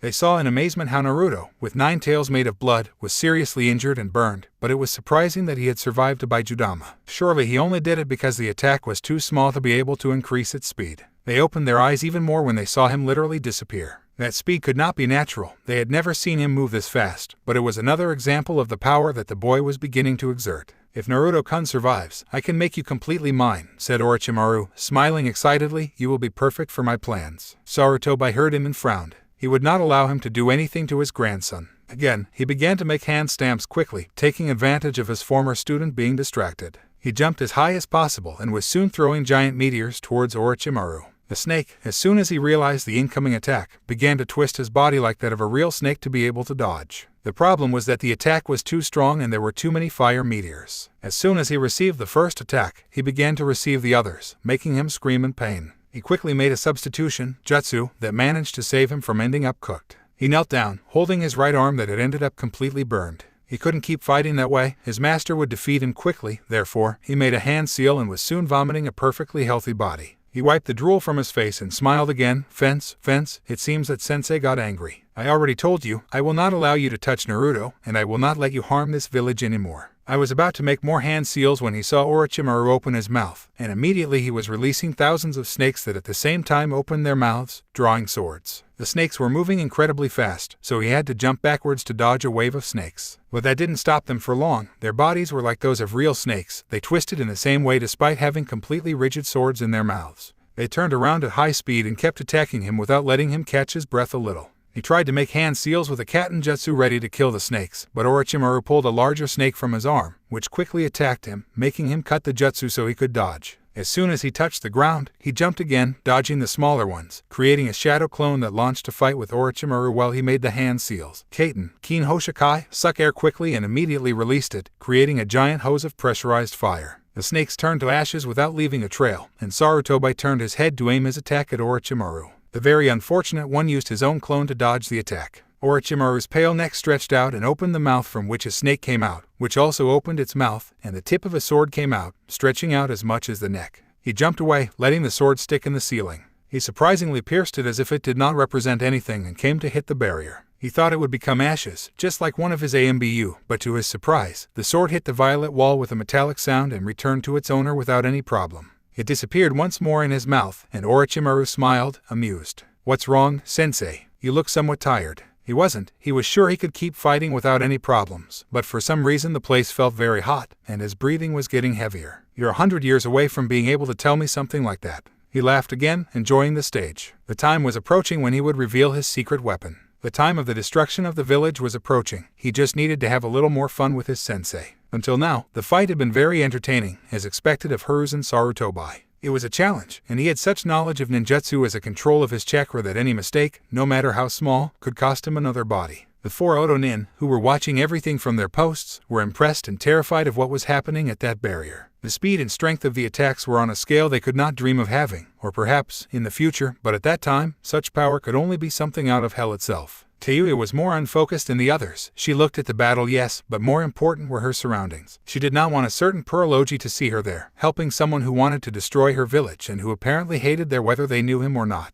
What the hell did she care what a girl she had used thought? I couldn't understand. He had taken a liking to the girl, but that did not mean that she was a Kunoichi of Oto and Orochimaru, as his cage was in charge. In the end, whatever relationship she had with Hinata didn't matter in the slightest. By the end of the day, the village would be in ashes, and she would be on her way back to Otagakure. As far as I knew, Hinata would already be dead at that precise moment. She was a Hyuga and all, but she was not at the level of a ninja from her village. More because I would rather be helping them than killing them. The mere thought of her friend being dead made her heart ache. She had never had someone as close as Hinata. Her teammates didn't count because mostly all they cared about was fighting, knowing which of them was the strongest, training, and, of course, doing everything Orochimaru asked of them. There was something about her interaction with Hinata that called her attention, that she had her head out of focus and was thinking about everything they had been doing those weeks they had been friends. His chakra fluctuated, causing a slight and imperceptible crack in the barrier. He frowned and concentrated again. He couldn't be thinking about Hinata at that time. He had to help his cage in any way he could. The barrier was reinforced again without anyone noticing its small lapse, and they began to watch more closely the fight between the two cages. After all, even if they did not participate, they could learn a couple of things. Besides, the time was approaching when the call would be made, and it would be quite a show. He smiled once more and opened his mouth, causing the snake to come out again. Then the tip of a katana came out of it once more. Only at this moment did it keep coming out until a hilt was shown. He took it and looked at his sensei. "Let's continue with this fun game," he muttered before hurtling at full speed, his legs coming together and turning into the tail of a snake to further increase his speed and flexibility. Sarutobi took a kunai to defend himself but knew it wouldn't do much good. That sword was very special, and he knew that he could cut almost anything. Once he had spoken to his friend Enma, the old monkey had told him that even in his diamond weapon form, he could be damaged by that katana. Weapons collided in the center, and as Sarutobi expected, the kunai was split in half. He crouched down, and with a strong hook, he got up, connecting the powerful attack on his student's stomach. He pushed him away a little but not enough. That snake-like body was also a problem. He could move like that animal and had certain characteristics. Unusually, one of them was precisely to make it more resistant to physical attacks. Another was to make him more flexible. Fair were a complication to be able to do him any kind of damage. He jumped slightly, dodging Kusanagi, muttered his fingers with blood, and began to make hand seals. Fuchio's no jutsu muttered, placing his hands on the ground where a pair of seals were formed.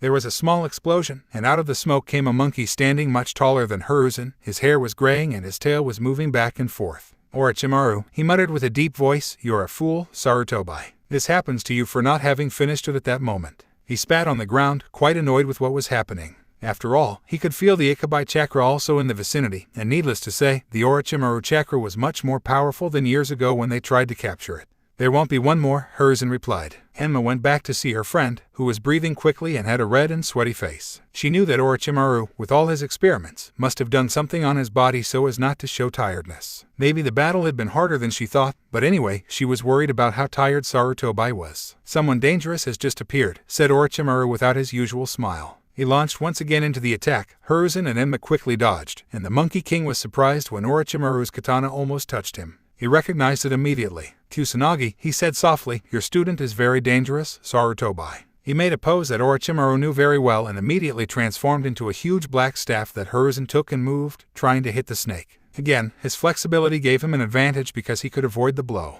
Anyway, he had to back away because Sarutobi handled the staff with mastery and almost broke his head when he was about to move closer. He quickly surrounded his teacher and attacked with his sword, trying to cut off his head. Sarutobi used the staff to defend himself and, resting it on the ground, used it as an impulse to be able to kick his student in the face. Orochimaru flew out a few meters thanks to the powerful blow. He didn't even have time to recover a little when he saw the black staff falling quickly towards him. He quickly twisted, wrapping himself in the gun, and attacked with Kusanagi, making a small cut on the cheek. He waved his cane, sending Orochimaru flying around in the air, and stood silently and elegantly. For the four subordinates of Orochimaru, it had only been a couple of seconds. They had not managed to see anything, but they could feel the clash of forces that was taking place. They were so impressed that they could not even close their eyes. Again, they threw themselves forward. The cane was thin for a better grip, leaving Sarutobi with better maneuverability, although with how sharp Kusanagi was, they would have to be careful. Sparks jumped when the katana and the staff collided, and soon they were increasing the speed as much as they could afford. Just as Kusanagi, the staff could lengthen and shrink as much as Sarutobi wanted, so it gave him a little more room to not be around in case Orochimaru had something up his sleeve.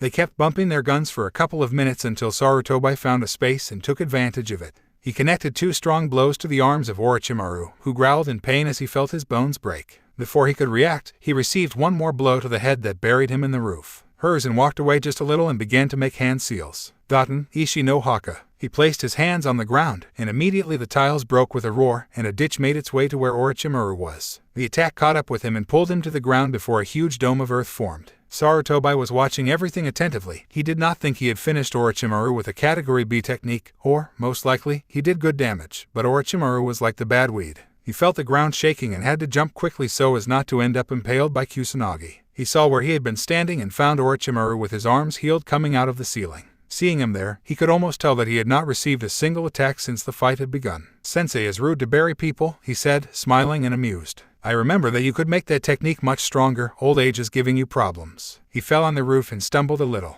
He was more tired than ever before and could swear his vision was getting slightly blurry. Are you okay, Sarutobi? Asked Enma, and I appeared on the cane. You are sweating a lot and your breathing is too fast. I'm fine, although I think that old age is taking its toll on me. I hate old age, said Orochimaru. Even if you have a hard time doing things for her, the so-called god Shinobi can no longer face his student thanks to age. He smiled macabre, but I don't have to worry about her. He raised his hand and tore the skin of his face, showing a completely different one. What do you think, Sensei? Sarutobi opened his mouth in shock to see that his student's face was no longer the same. It had certain similar features, such as eyes, but otherwise it was completely different. You finished it, he growled, annoyed. You finished that forbidden jutsu. Orochimaru laughed at Hiruzen's surprise. This jutsu will keep me alive forever, transferring my soul into the body of a new person. I will stay young and beautiful for eternity. This is just my second body, and I am still perfecting the jutsu, but soon it will be ready. You want Sasugacha, Sarutobi deduced, having connected the curse seal with this new development. You want him as your new body. He laughed even louder again. Exactly, although I'm a little hesitant now. Naruto-kun has amazing abilities, and that Uzumaki body would be impressive. Plus, you have to see the ironic side. Orochimaru completely possessing the body of Naruto Uzumaki, the son of the fourth Hokage. It sounds delicious, you won't believe it. You're disgusting, Sarutobi murmured, to think that you would do this kind of thing. Or don't come to me with that now, you knew very well the kind of person he was. You decided to turn a blind eye. Did you think that because you had a friend like Jiraiya, Tsunade's incessant harassment, or because you were my teacher, my hatred and lust for power would disappear? He teased childishly, playing with Kusanagi. Do you know what's the funniest thing? Sent a look to his master. You are doing exactly the same with Sasuke. Or, I can clearly say that he is worse than me, and yet you left him in the academy. You still left him alive. I think the only one who has overcome his limitations has been Itachi, but the others are cut by the same scissors. Sasuke looks so much like his father, talented enough to say he is an Uchiha, but with his ego so inflated that he can never catch up with his brother. He laughed loudly at the thought that Sasuke could actually beat Itachi. That was impossible. He would not achieve it even by training 1,000 years, but he would take advantage of it. He could give him power. Enough power to make him believe himself invincible, and then he would take over his body and fulfill his wish, killing Itachi just for him. It may be true, unfortunately, I could not do much legally thanks to the councils, but once this is over, rest assured that I will keep an eye on that boy, and now I will not hesitate. At the slightest sign that he is thinking of deserting the village, I will have his head on my desk. The snake laughed again. Look at you, Sarutobi, you can hardly keep standing. You will not get out of this fight alive, and I will have both Sasuke-kun and Naruto-kun as my toys. I won't let you touch my grandson. Fence, to think that you would become fond of the container of the Kyuubi. Years ago you would have seen it only as a weapon that you would have used if that was necessary for the village to win. It seems that old age has softened you too. He looked down, knowing that it had been his intention at first, until he began to take care of him more than just his weapon. Most likely, Orochimaru was right. Years ago, when he was still young, when he was still the Hokage with everything that name represented, he would not have hesitated for a second to use it as that, but there was something about Naruto, something so similar to Kushina, that it was impossible not to get attached to him. That's not important, is it? He bent his knees and carried the cane to his back to continue his fight. Orochimaru smiled. True, very true, as he put his own face back. But the time has come for me to show you the extent of my power. The time has come for this village to disappear, and it will be made by those who once cared for it. He started making seals incredibly fast before placing his hands on the ground. Kuchiyos, Ito Tensei. Both Hiruzen and Enma opened their mouths in amazement. They never expected Orochimaru to perform a technique like that, but Sarutobi didn't move. He could feel his student's chakra in the technique, but clearer still, he could feel Naruto's chakra in it. Move, Sarutobi, if you complete the technique, we are finished, shouted Enma, trying to make him react. Wait, there is something strange here, he replied without moving. As he saw how the first sarcophagus came out of the ground, he grabbed his sore chest and was on his knees. Orochimaru laughed while Enma finished her transformation to be able to hold her friend. It seems that the poison has finally spread all over your body, he muttered, amused. Since the beginning, this fight has been determined. Now watch as I give life to the former leaders of the village, only to destroy it completely. The third sarcophagus finished coming out of the ground. We are in trouble, said Enma, placing herself in front of Sarutobi to be able to protect it. No, we're not, Hiruzen murmured. The lids of the sarcophagi flew out, filling the place with smoke. Orochimaru was enjoying the moment very much. His smile had never been as extensive as at that moment, but the seconds passed and his smile soon disappeared.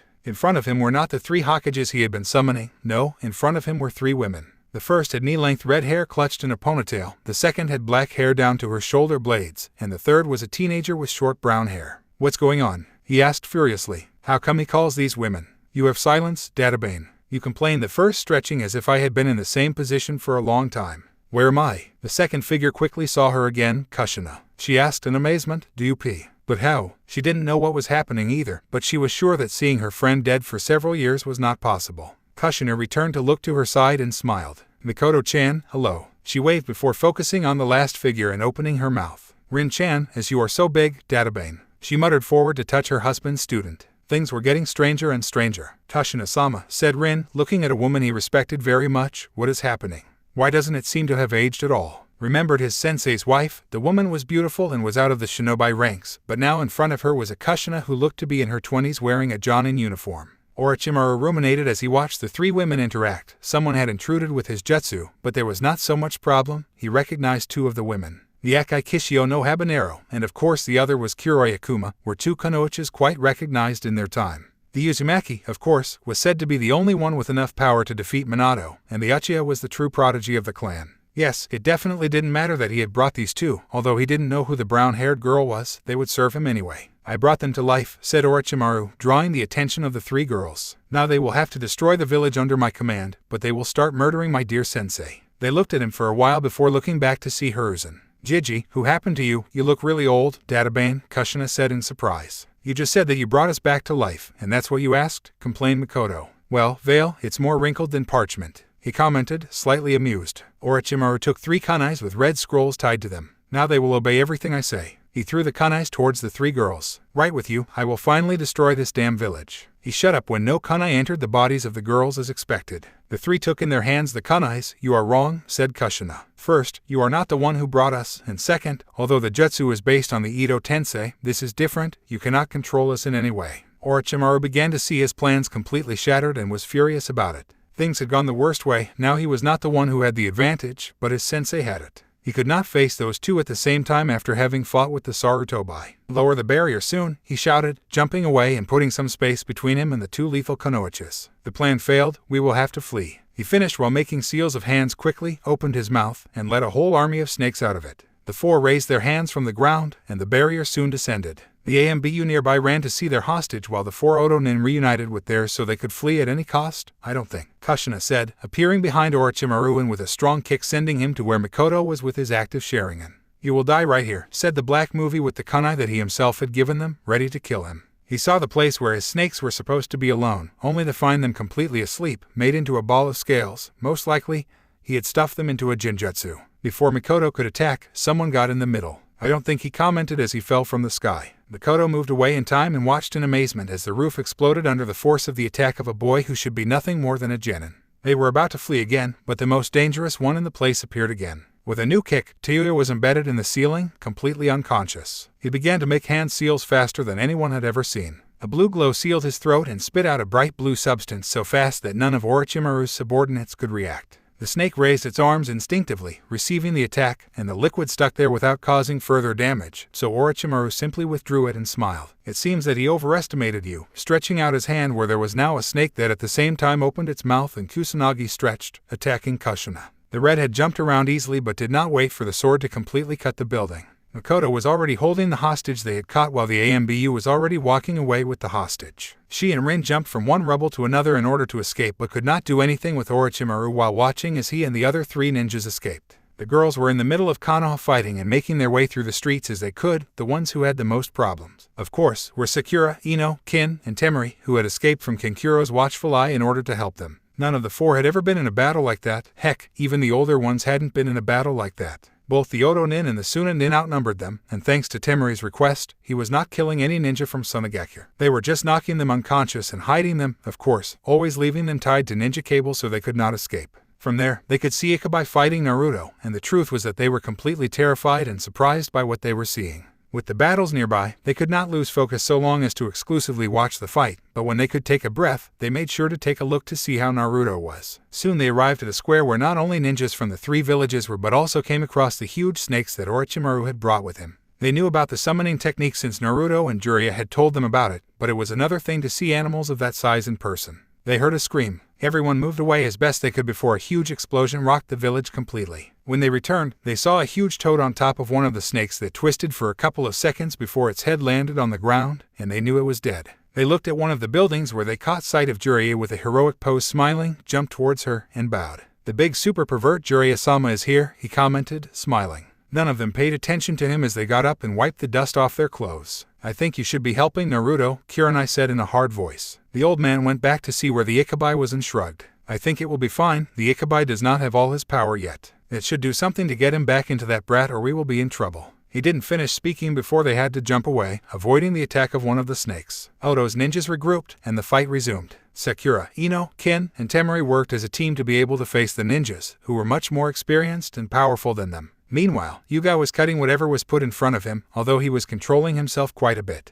Kurenai was trying to get especially Suna's ninjas into genjutsus that would leave them unable to fight, but he was using some much more lethal ones on Oto's ninjas since he didn't have to worry about them. Hanko was enjoying the battle a lot. If there was something she took from Orochimaru and made her own, it was precisely her thirst for blood. Most of the time, she gave her problems, but in that kind of situation, she was sure that the ninjas of her village would thank her. Hana, on the other hand, was much calmer. She had become a veterinary ninja, but that did not mean that she did not know how to defend and attack. She did not like to kill mostly, but when they threatened her house and her loved ones, she pulled teeth and claws. She was not the daughter of the head of the Inuzuka clan for nothing, and as a plus, Oto's ninjas were led by Orochimaru, who had harmed Anko and Naruto. Everyone jumped when they felt the Baijidama being shot and then exploded with a force like nothing they had seen before. The girls were frightened, since Naruto was the one who was fighting with that thing and very few, if any, had survived a Baijidama directly ever. They could not continue to think about what the redhead would be like when they were attacked again and had to concentrate on their own battle. Sasuke and Kakashi were nearby, also fighting the invaders. Of course, the attack they received from Shukaku had hurt them enough that they could not fight properly. As a team, they were doing things quite decently, but it was noticeable from miles away that they were too hurt to represent a great contribution. Other ninjas had already saved them a couple of times and had also been saved because the Oto-nin had direct orders not to kill the Uchiha. If they could, they would catch him alive but unconscious, but if they killed him, they would be in hell worse than hell. A couple of minutes later, they again heard a rumble, this time closer to the collapsed stadium, where before a purple barrier had been, the building was collapsing from a strong attack. All the ninjas in the place knew that they were fighting Orochimaru and Hokage, so everyone tried to move to the sector, but they were stopped by the shriek of the Shukaku. It was a clear laugh, although it could hardly be considered so since it seemed that he was choking on something. A second later, another explosion was present, but this was an explosion of smoke that everyone knew. From the smoke appeared a huge lizard, with a forked tongue like snakes, green eyes, and scales that looked like emeralds. His tail moved from side to side, and he seemed to be dressed in a strange type of battle kimono, or at least he had more or less that appearance. They could barely see Naruto on the head of the lizard, which immediately rose on its hind legs, giving it an imposing size, even on the Shukaku. He sucked in air and, with a roar, released a gigantic ball of water at high speed. The Shukaku quickly crushed his stomach, and a bullet of air hit the one of water. The rain covered the village completely for a couple of seconds, soaking them all. "What is that?" Ino asked with her mouth open. "An invocation," replied Temari. "I already knew that," said the other blonde, frowning. "I think is a Komodo dragon," said Anko, although he did not know there was a summoning for them. "There was," said Jiraiya, who was also open-mouthed in surprise, "but she hasn't been heard from since the clan wars, that is, since before Konoha's creation." How in hell had Naruto gotten that summons? Before anyone could try to answer that question, they saw how the Komodo dragon moved at an impressive speed around the Shukaku that was throwing balls of air trying to hit it. Seeing that fight had lifted the spirits of Konoha's ninjas, who rushed to fight the invaders. He had to repel them and keep them busy while Naruto fought the Shukaku. Truth be told, they were quite amazed with Naruto's fighting ability, so they left it up to them to control the beast in the continuous battle.